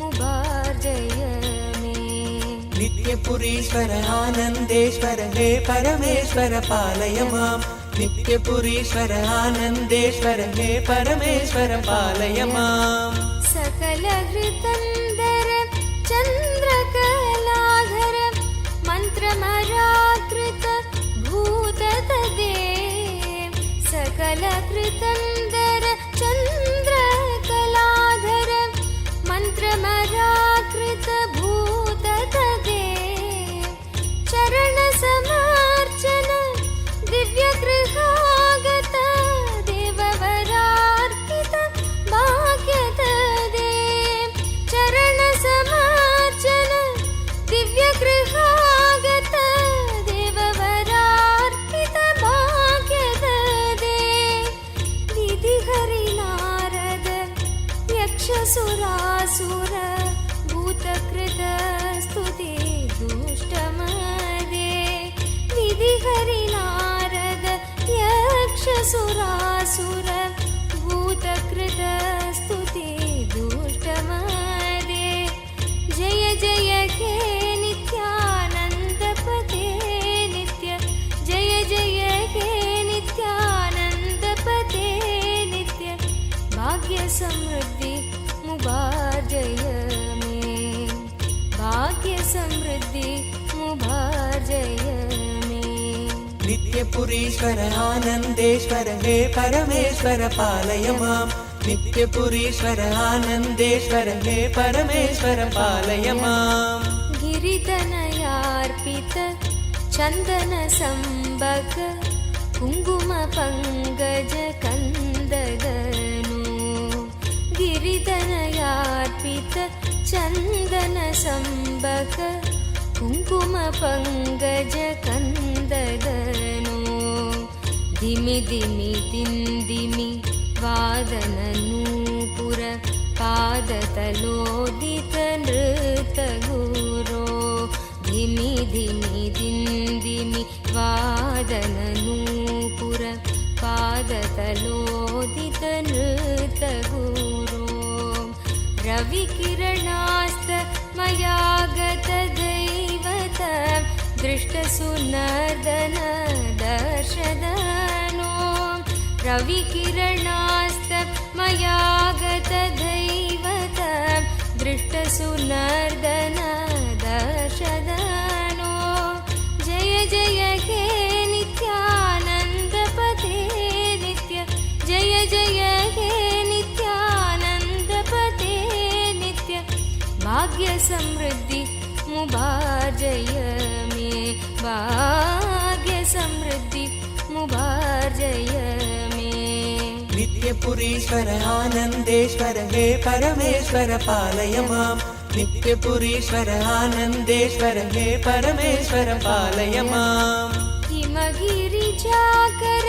शङ्कर हणोदित मोदेषु पूर्ण सुवर्णधनो हिमगिरिजाकर शङ्कर हणोदित मोदेषु पूर्ण सुवर्णधनो गुहगणनायक गीतगुणार्वण गोपुरसूचित विश्वधनो गुहगण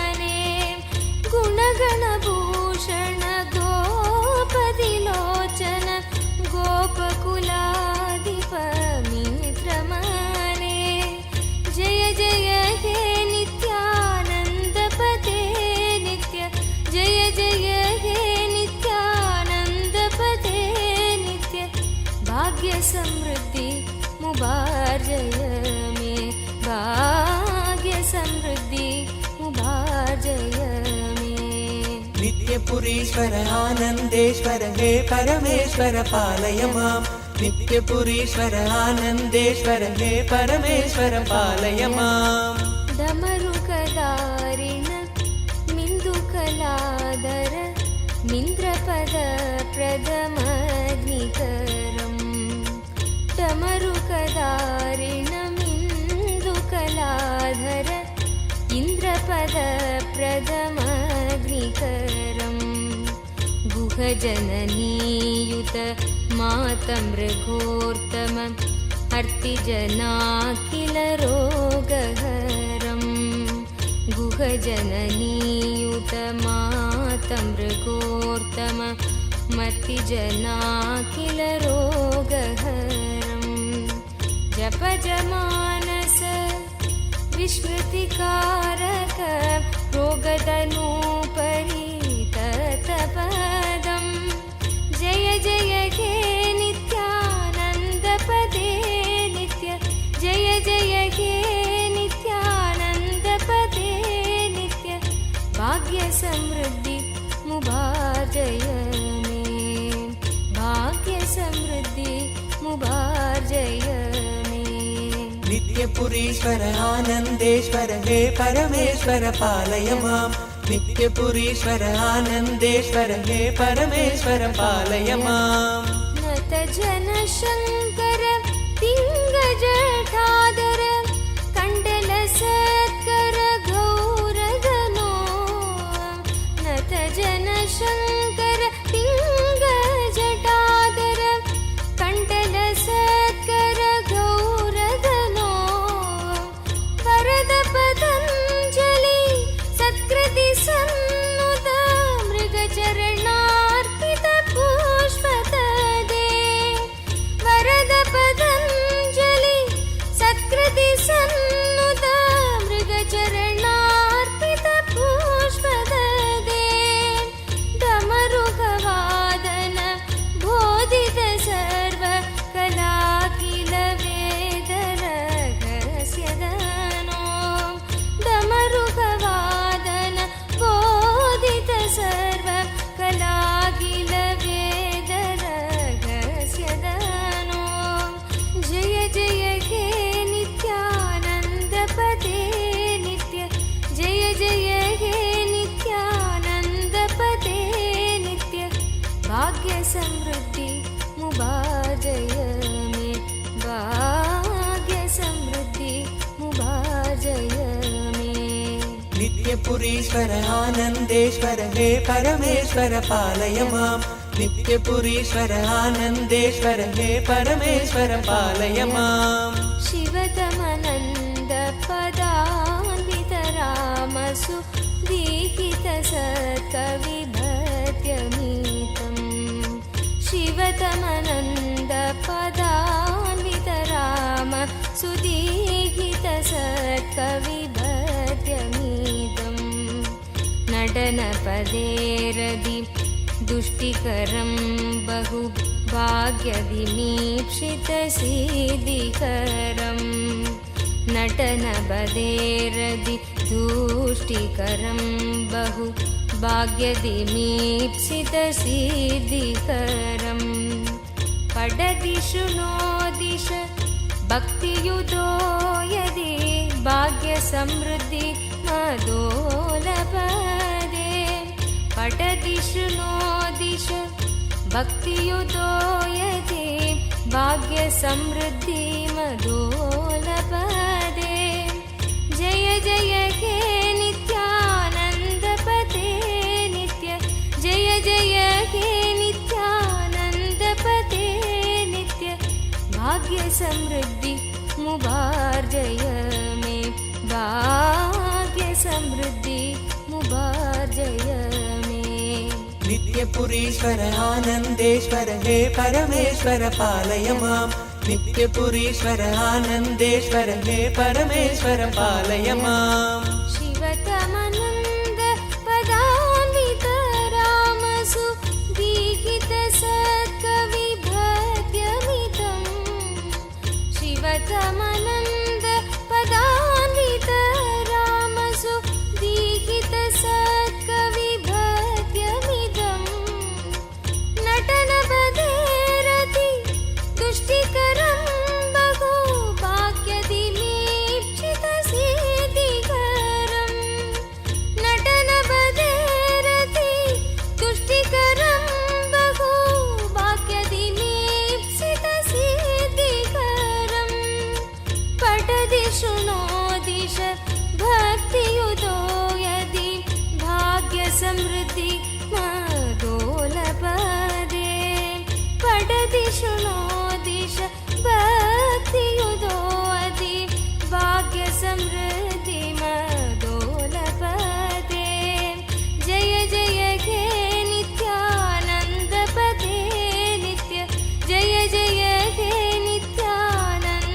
समृद्धि मुभाजय मे भाग्य समृद्धि मुभाजय मे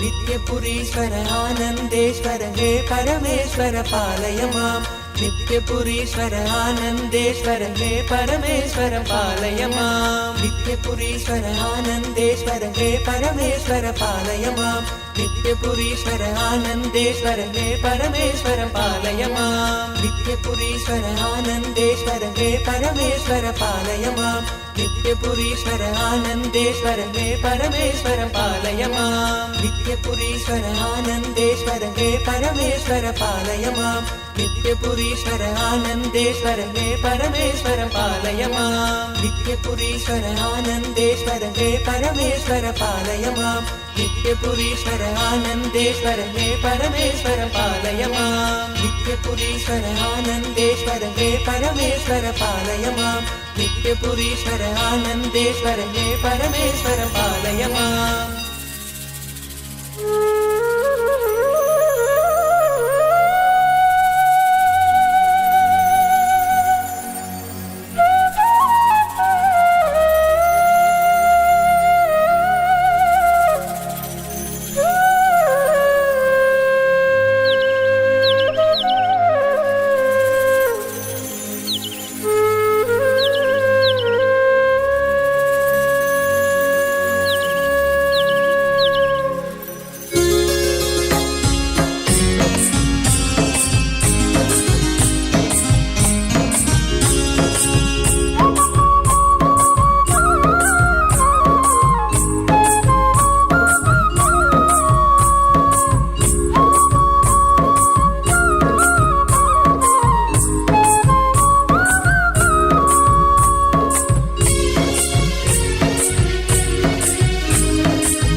विश्व की शान तो भक्तों के प्राण तो विश्व की शान तो भक्तों के प्राण तो विश्व की शान तो भक्तों के प्राण तो विश्व की शान तो भक्तों के प्राण तो जय बोलो नित्यानंदा नित्यानंदा जय बोलो नित्यानंदा नित्यानंदा दर्शनम नित्यं दर्शनम दर्शनम देव दर्शनम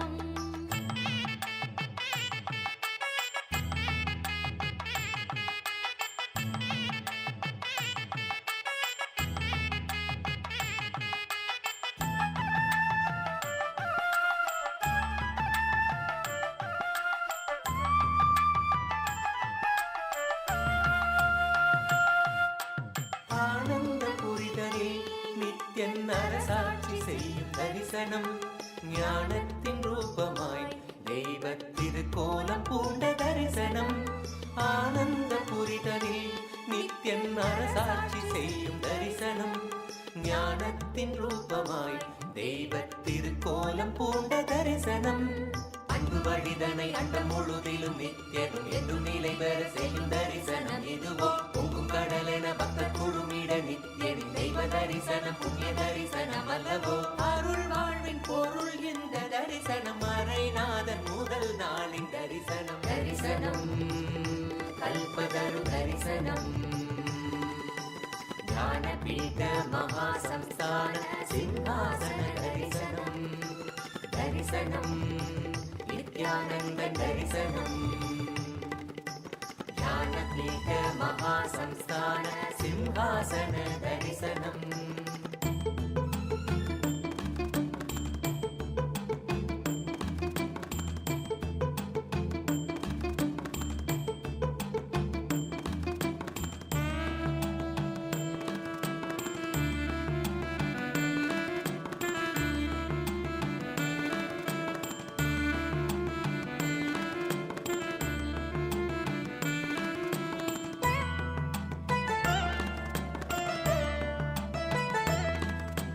வரம் வேண்டி பக்தரும் நித்தியனின் பதம் நாடக்கூடும் தரிசனம். வளம் போங்க பூமியில் நித்தியன் தவ கோலம் பூண்ட தரிசனம். வரம் வேண்டி பக்தரும் நித்தியனின் பதம் நாடக்கூடும் தரிசனம். வளம் போங்க பூமியில் நித்தியன் தவ கோலம் பூண்ட தரிசனம். மண்ணும் மகிழ்ந்திடும் விண்ணும் உறைந்திடும் ஆனந்தத்தின் எல்லை கடந்திடும் திவ்ய தரிசனம் எதுவோ. பக்தர்களும் பொங்கும் எண்ணம் கடந்திட தியானம் தனை வையம் தனில் சொல்ல வந்த தரிசனம் அல்லவோ. அருள் வாழ்வின் பொருள் இந்த தரிசனம், அரைநாதன் முதல் நாளின் தரிசனம். தரிசனம் கல்பதரு தரிசனம். ஞானபீட மகா சம்ஸ்தான சிம்ஹாசன தரிசனம். தரிசனம் நித்யானந்த தரிசனம். ஞானபீட மகா சம்ஸ்தான சிம்ஹாசன தரிசனம். தரிசனம் கல்பதரு தரிசனம். ஞானபீட மகா சம்ஸ்தான சிம்ஹாசன தரிசனம்.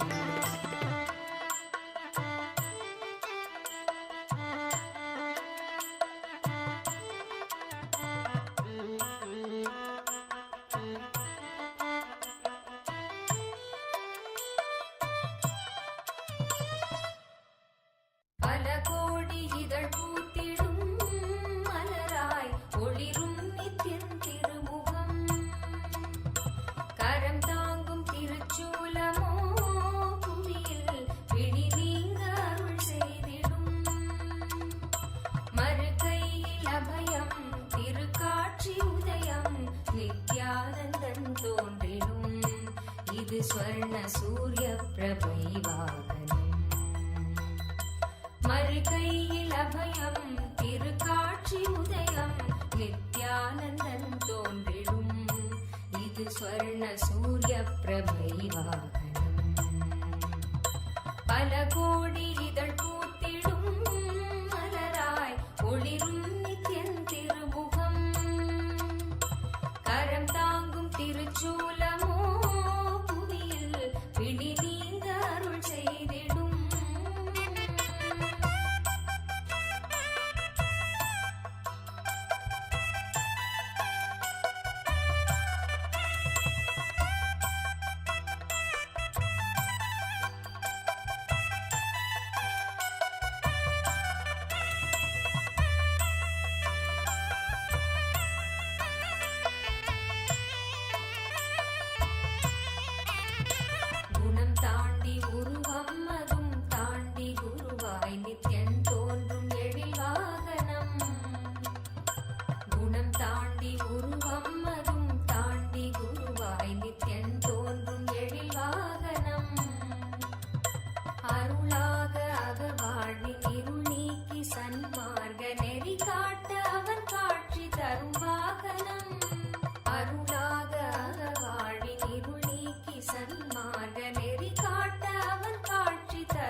स्वर्ण सूर्य प्रभैवा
பலஞாவும் கூடும்.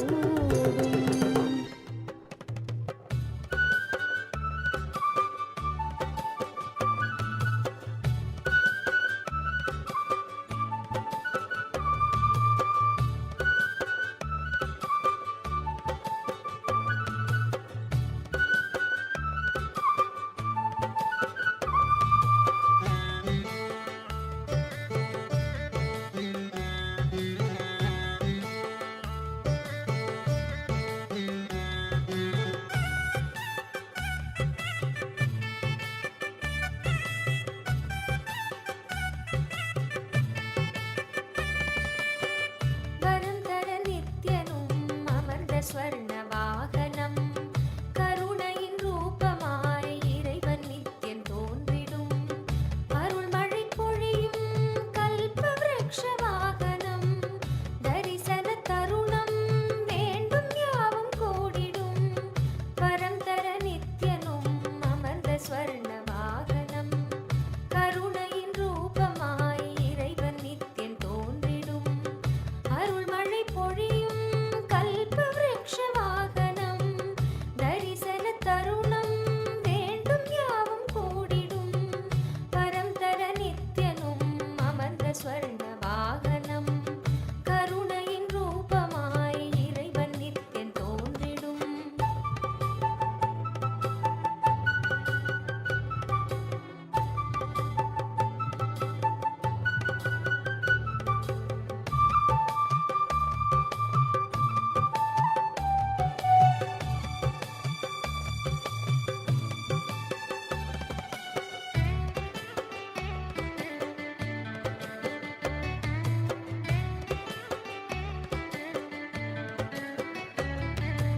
தேவியுடன் ஈசனும் ஆவலுடன் பூமியில், தேவியுடன் ஈசனும் ஆவலுடன் பூமியில், ஆண்டு கொள்ளும் குருநாதரின் உருவாய் வர எண்ணிட, ஆண்டு கொள்ளும் குருநாதரின் உருவாய் வர எண்ணிட. நித்யானந்த புரியை கண்டிட, நித்யானந்தன் ரூபமும் கொண்டிங்கு கல்ப விருக்ஷ வாகனம் தன்னிலே கண்குளிர காட்சியும் தந்திட. கேட்கும் வரமெல்லாம் இதற்கு ஈடென்றாகுமோ, கேட்கும் வரமெல்லாம் இதற்கு ஈடென்றாகுமோ. வரம் தர நித்யனும் அமர்ந்த ஸ்வர்ண வாகனம், கருணையின் ரூபமாய் இறைவன் Nithyan தோன்றிடும்.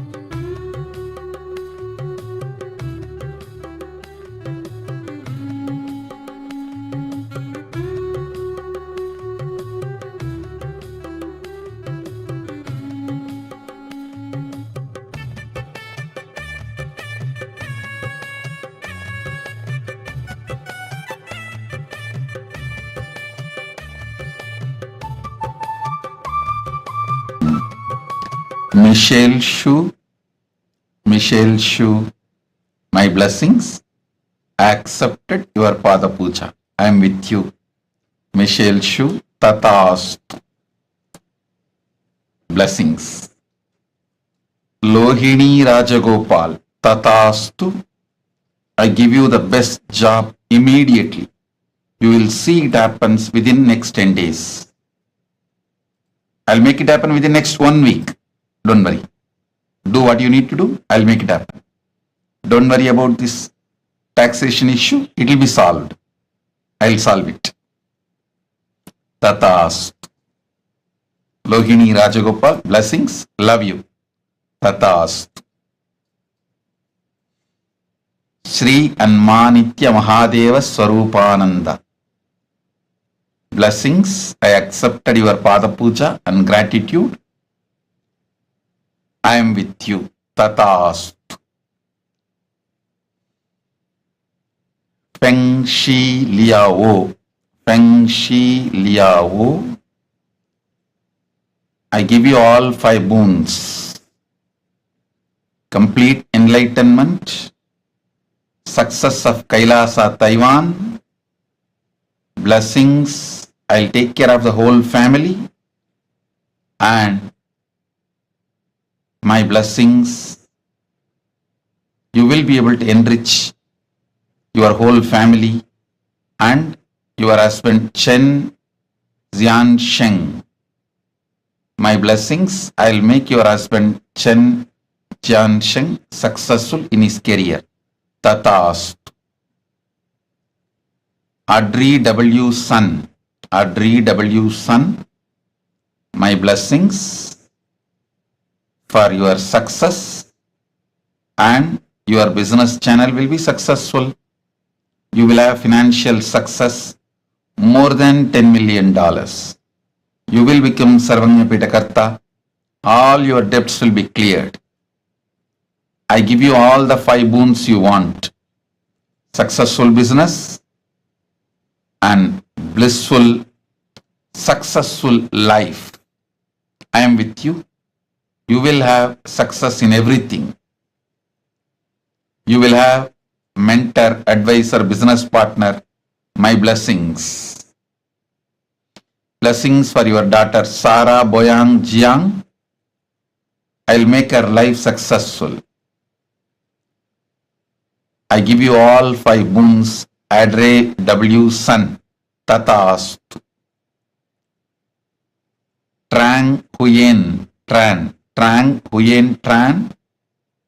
I give you the boon you want. Health, wealth, bliss, awakening your Kundalini, Shakti and third eye. Trang Huyen Tran. Tatast. Blessings. Hongli Wang. Hongli Wang. I give you all the boons you want. I accept your gratitude. I'll reside in you in Paramadvaita.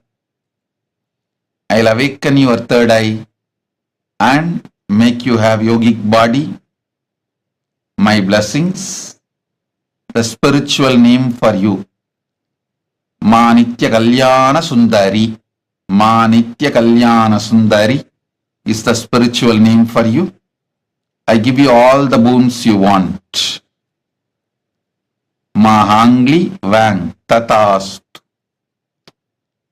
Weak Zoo. Weak Zoo. I give you all 7 boons. I'll eliminate all your negativity. I am with you. My blessings for your sister Ki Ki Zoo. And you will become Sarvanya Pitakarta. My blessings for your sister Ki Ki Zoo. And I will shower health, wealth on all of you. Tatast. G. Arumugam. G. Arumugam. I accepted your Pratyakshapada Puja and my blessings for your business and family. I will make sure your wife comes out of depression. She will live a happy life.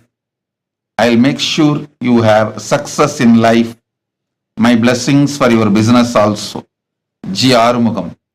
Yella nalamum valamum tandu பதினாறும் பெற்று பெருவாழ் வாழ ஆசி உரைக்கின்றேன் உடனிருந்து வாழ வைப்பேன். ஓம். Shalini Udayakumar. Shalini Udayakumar, I will liberate your dad, mom, brother and grandparents. I'll surely do that. Birthday blessings for you. Birthday blessings for you, Shalini Udayakumar. Dirgha Sumangalitva Praptirastu. Dirgha Sumangali Bhava. Blessings for your Veena and poetry abilities. You can sing songs. My blessings. I'll remove all your fears. I'll shower you with the Saraswati knowledge. Sanskrit, Hindi, Malayalam, Tamil, English. My blessings. You will manifest anti-aging. Your legal issues will be solved. Blessings. Blessings for you, your husband Viswanathan, sons Tejit and Shashwat.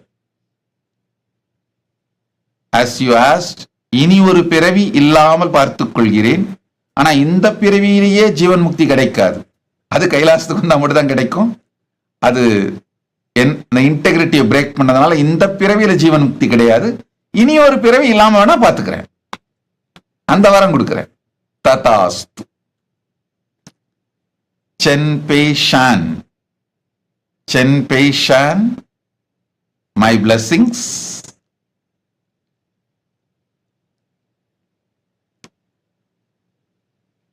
I give you all the boons you wanted. Chen Pei Shan. Spiritual name for you is Ma Nitya Uma Maheshwari. This is the spiritual name for you. Blessings for your husband Soon Hang Meng, and I will awaken your third eye and Kundalini Shakti. My blessings for your mother Wang Li Hua and father Chen Wei Tang. My blessings for your father Chen Wei Tang's business. I shower all the auspiciousness with you, on you, Tatast. Blessings. Om, Om, Om. அறுசுவை போஜனமிது, ஆனந்த போஜனமிது, ஆனந்த சிகிச்சை செய்த நித்யானந்தன் பிரசாதமிது.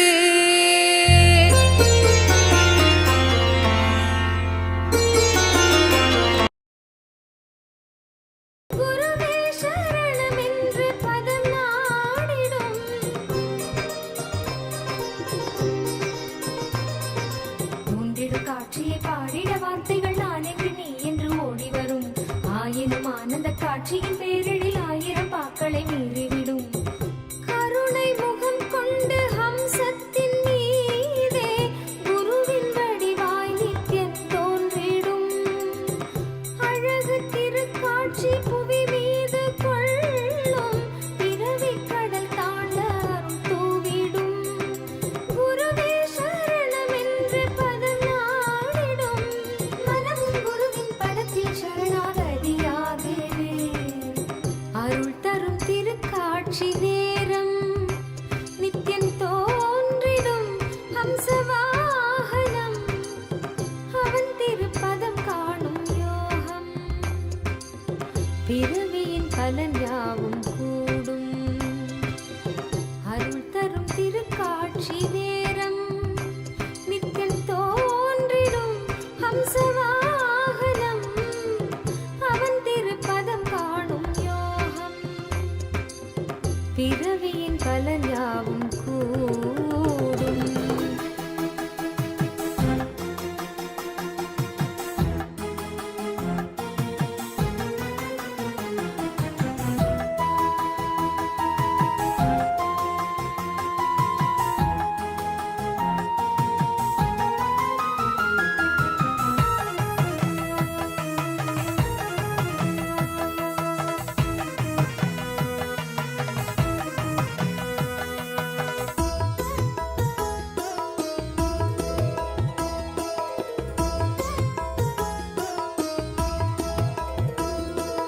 அன்பாலண்டம் யாவையும் தாங்கும் அருத்தாயாய் நித்தேஸ்வரி அவள் தோன்றும். அன்பாலண்டம் யாவையும் தாங்கும் அருத்தாயாய் நித்தேஸ்வரி அவள் தோன்றும். ஸ்வர்ணநாக வாகனம் அதில் தேவி தரிசனம் நித்யத்தாயின் திருமுகம் கரை சேரும் வரம் தரும். அன்பாலண்டம் யாவையும் தாங்கும் அருட்டாயாய் நித்தேஸ்வரி அவள் தோன்றும்.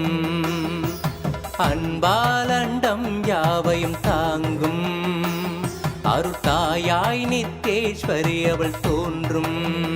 ஸ்வர்ணநாக வாகனம் அதில் தேவி தரிசனம் நித்யத்தாயின் திருமுகம் கரை சேரும் வரம் தரும். அன்பாலண்டம் யாவையும் தாங்கும் அருட்டாயாய் நித்தேஸ்வரி அவள் தோன்றும்.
வேள்வியை செய்திடும் சக்தி தந்திடும் நாகத்தின் மீதந்த தாயவள் தோன்றும் தரிசனம் ஞானத்தின் வேள்வியை செய்திடும் சக்தி தந்திடும் பாத தரிசனம் பரிபூர்ண அருள் தரும் கருணை விழியதால் உயர் வாழ்வும் நிலை பெறும் நாகவாகனத்தில் நித்யேஸ்வரி அவளும் கொண்ட கோலமதை விழி காண்பதே வரம் அன்பாலண்டம் யாவையும் தாங்கும் அருத்தாயாய் நித்தேஸ்வரி அவள் தோன்றும் அன்பாலண்டம் யாவையும் தாங்கும் அருத்தாயாய் நித்தேஸ்வரி அவள் தோன்றும் ஸ்வர்ணநாக வாகனம் அதில் தேவி தரிசனம் நித்தியத்தாயின் திருமுகம் கரை சேரும் வரம் தரும் அன்பாலண்டம் யாவையும் தாங்கும் அருத்தாயாய் நித்தேஸ்வரி அவள் தோன்றும் அன்பாலண்டம் யாவையும் தாங்கும் அருத்தாயாய் நித்தேஸ்வரி அவள் தோன்றும்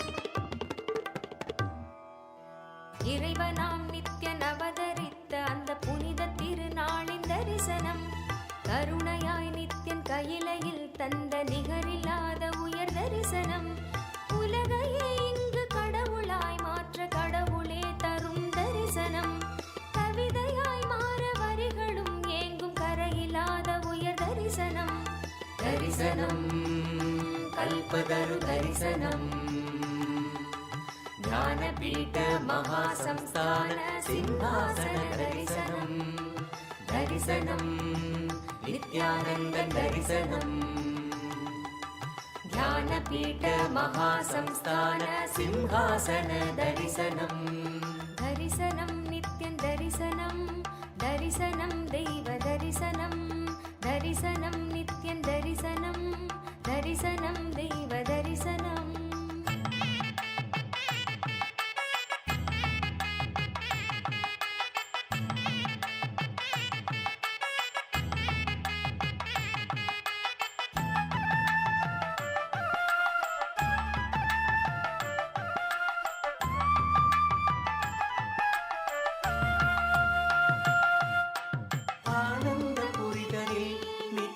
அரசாட்சி செய்யும் தரிசனம் ஞானத்தின் ரூபமாய் தெய்வ திருக்கோலம் பூண்ட தரிசனம் ஆனந்த புரிதலில் நித்யன் அரசாட்சி செய்யும் தரிசனம் ஞானத்தின் ரூபமாய் தெய்வ திருக்கோலம் பூண்ட தரிசனம் அன்பு வழிதனை அண்டம் முழுதிலும் நித்யனும் என்றும் நிலை பெற செய்யும் தரிசனம் இதுவோ பொங்கும் கடலென பக்தர் குழுமிட நித்யனின் தெய்வ தரிசனம் புண்ணிய தரிசனம் அல்லவோ அருள் வாழ்வின் பொருள் இந்த தரிசனம் நித்யானந்தன் யுகம் காக்கும் தரிசனம் தரிசனம் கல்பதரு தரிசனம் ஞானபீட மகாசம்ஸ்தான சிம்ஹாசன தரிசனம் தரிசனம் நித்யானந்தன் தரிசனம் ஞானபீட மகாசம்ஸ்தான சிம்ஹாசன தரிசனம்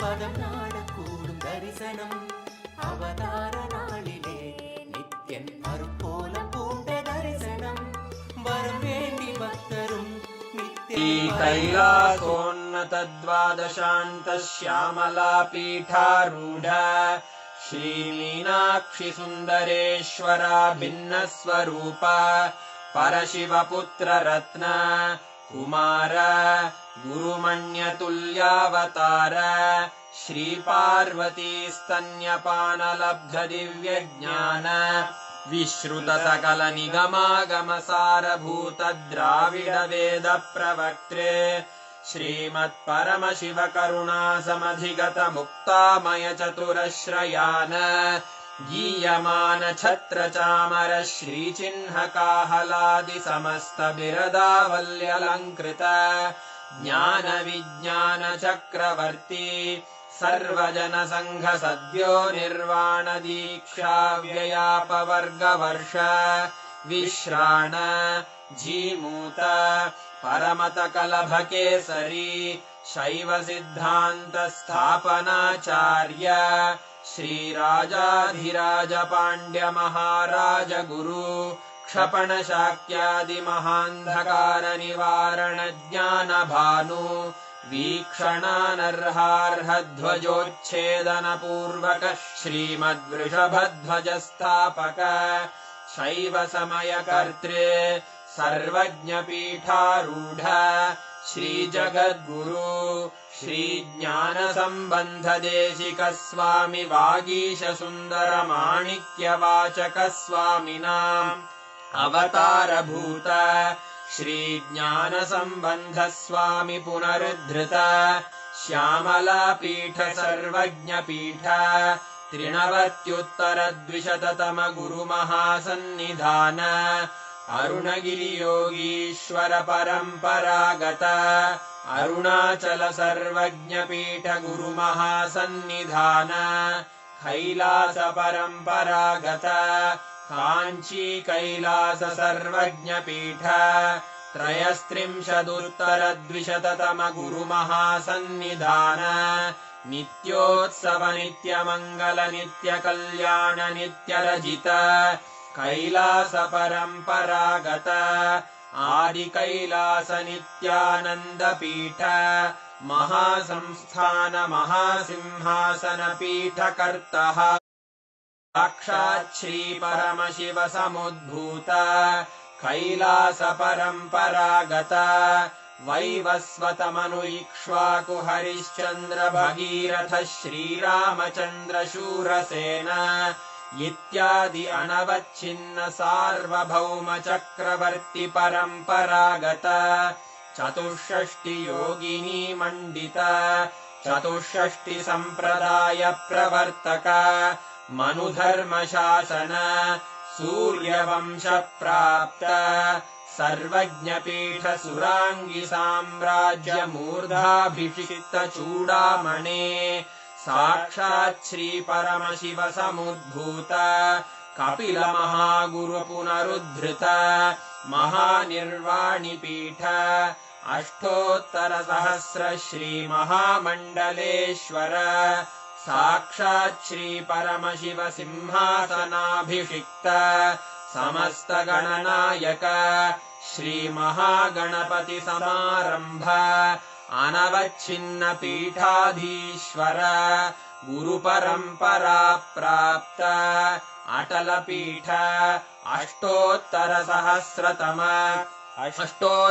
सहस्र श्री अटल पीठाधीश्वर धर्म मुक्ति स्वर्गपुर स्वर्ण पीठ त्रयोविंश गुरु महासन्निधान कैलास परम्परागत आदिपीठ सर्वज्ञपीठ जगद्गुरो श्री कैलास पुनरुद्धारक श्री कैलास परमाचार्य श्रीमत्परमहंस परिव्राजकाचार्य वर्य सच्चिदानंद प्रणव स्वरूप श्रोत्रिय ब्रह्मनिष्ठ श्रीमज्जगद्गुरु श्रील श्री भगवच्छ्री नित्यानंद परमशिव श्री ज्ञान संबंध देशिक परमाचार्य स्वामिन् अत्रागत्य परिपाल्य च अस्मान् विज्ञान वितरणेन विजयी भव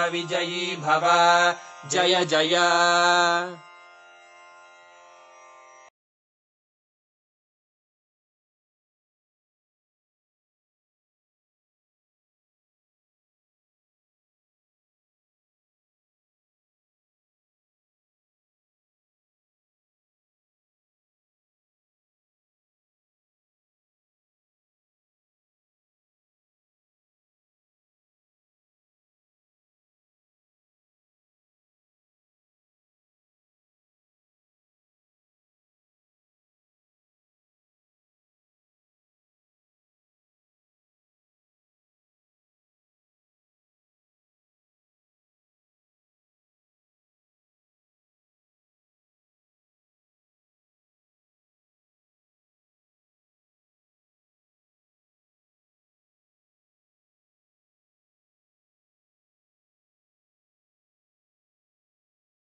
जय जय जय पराशक्ति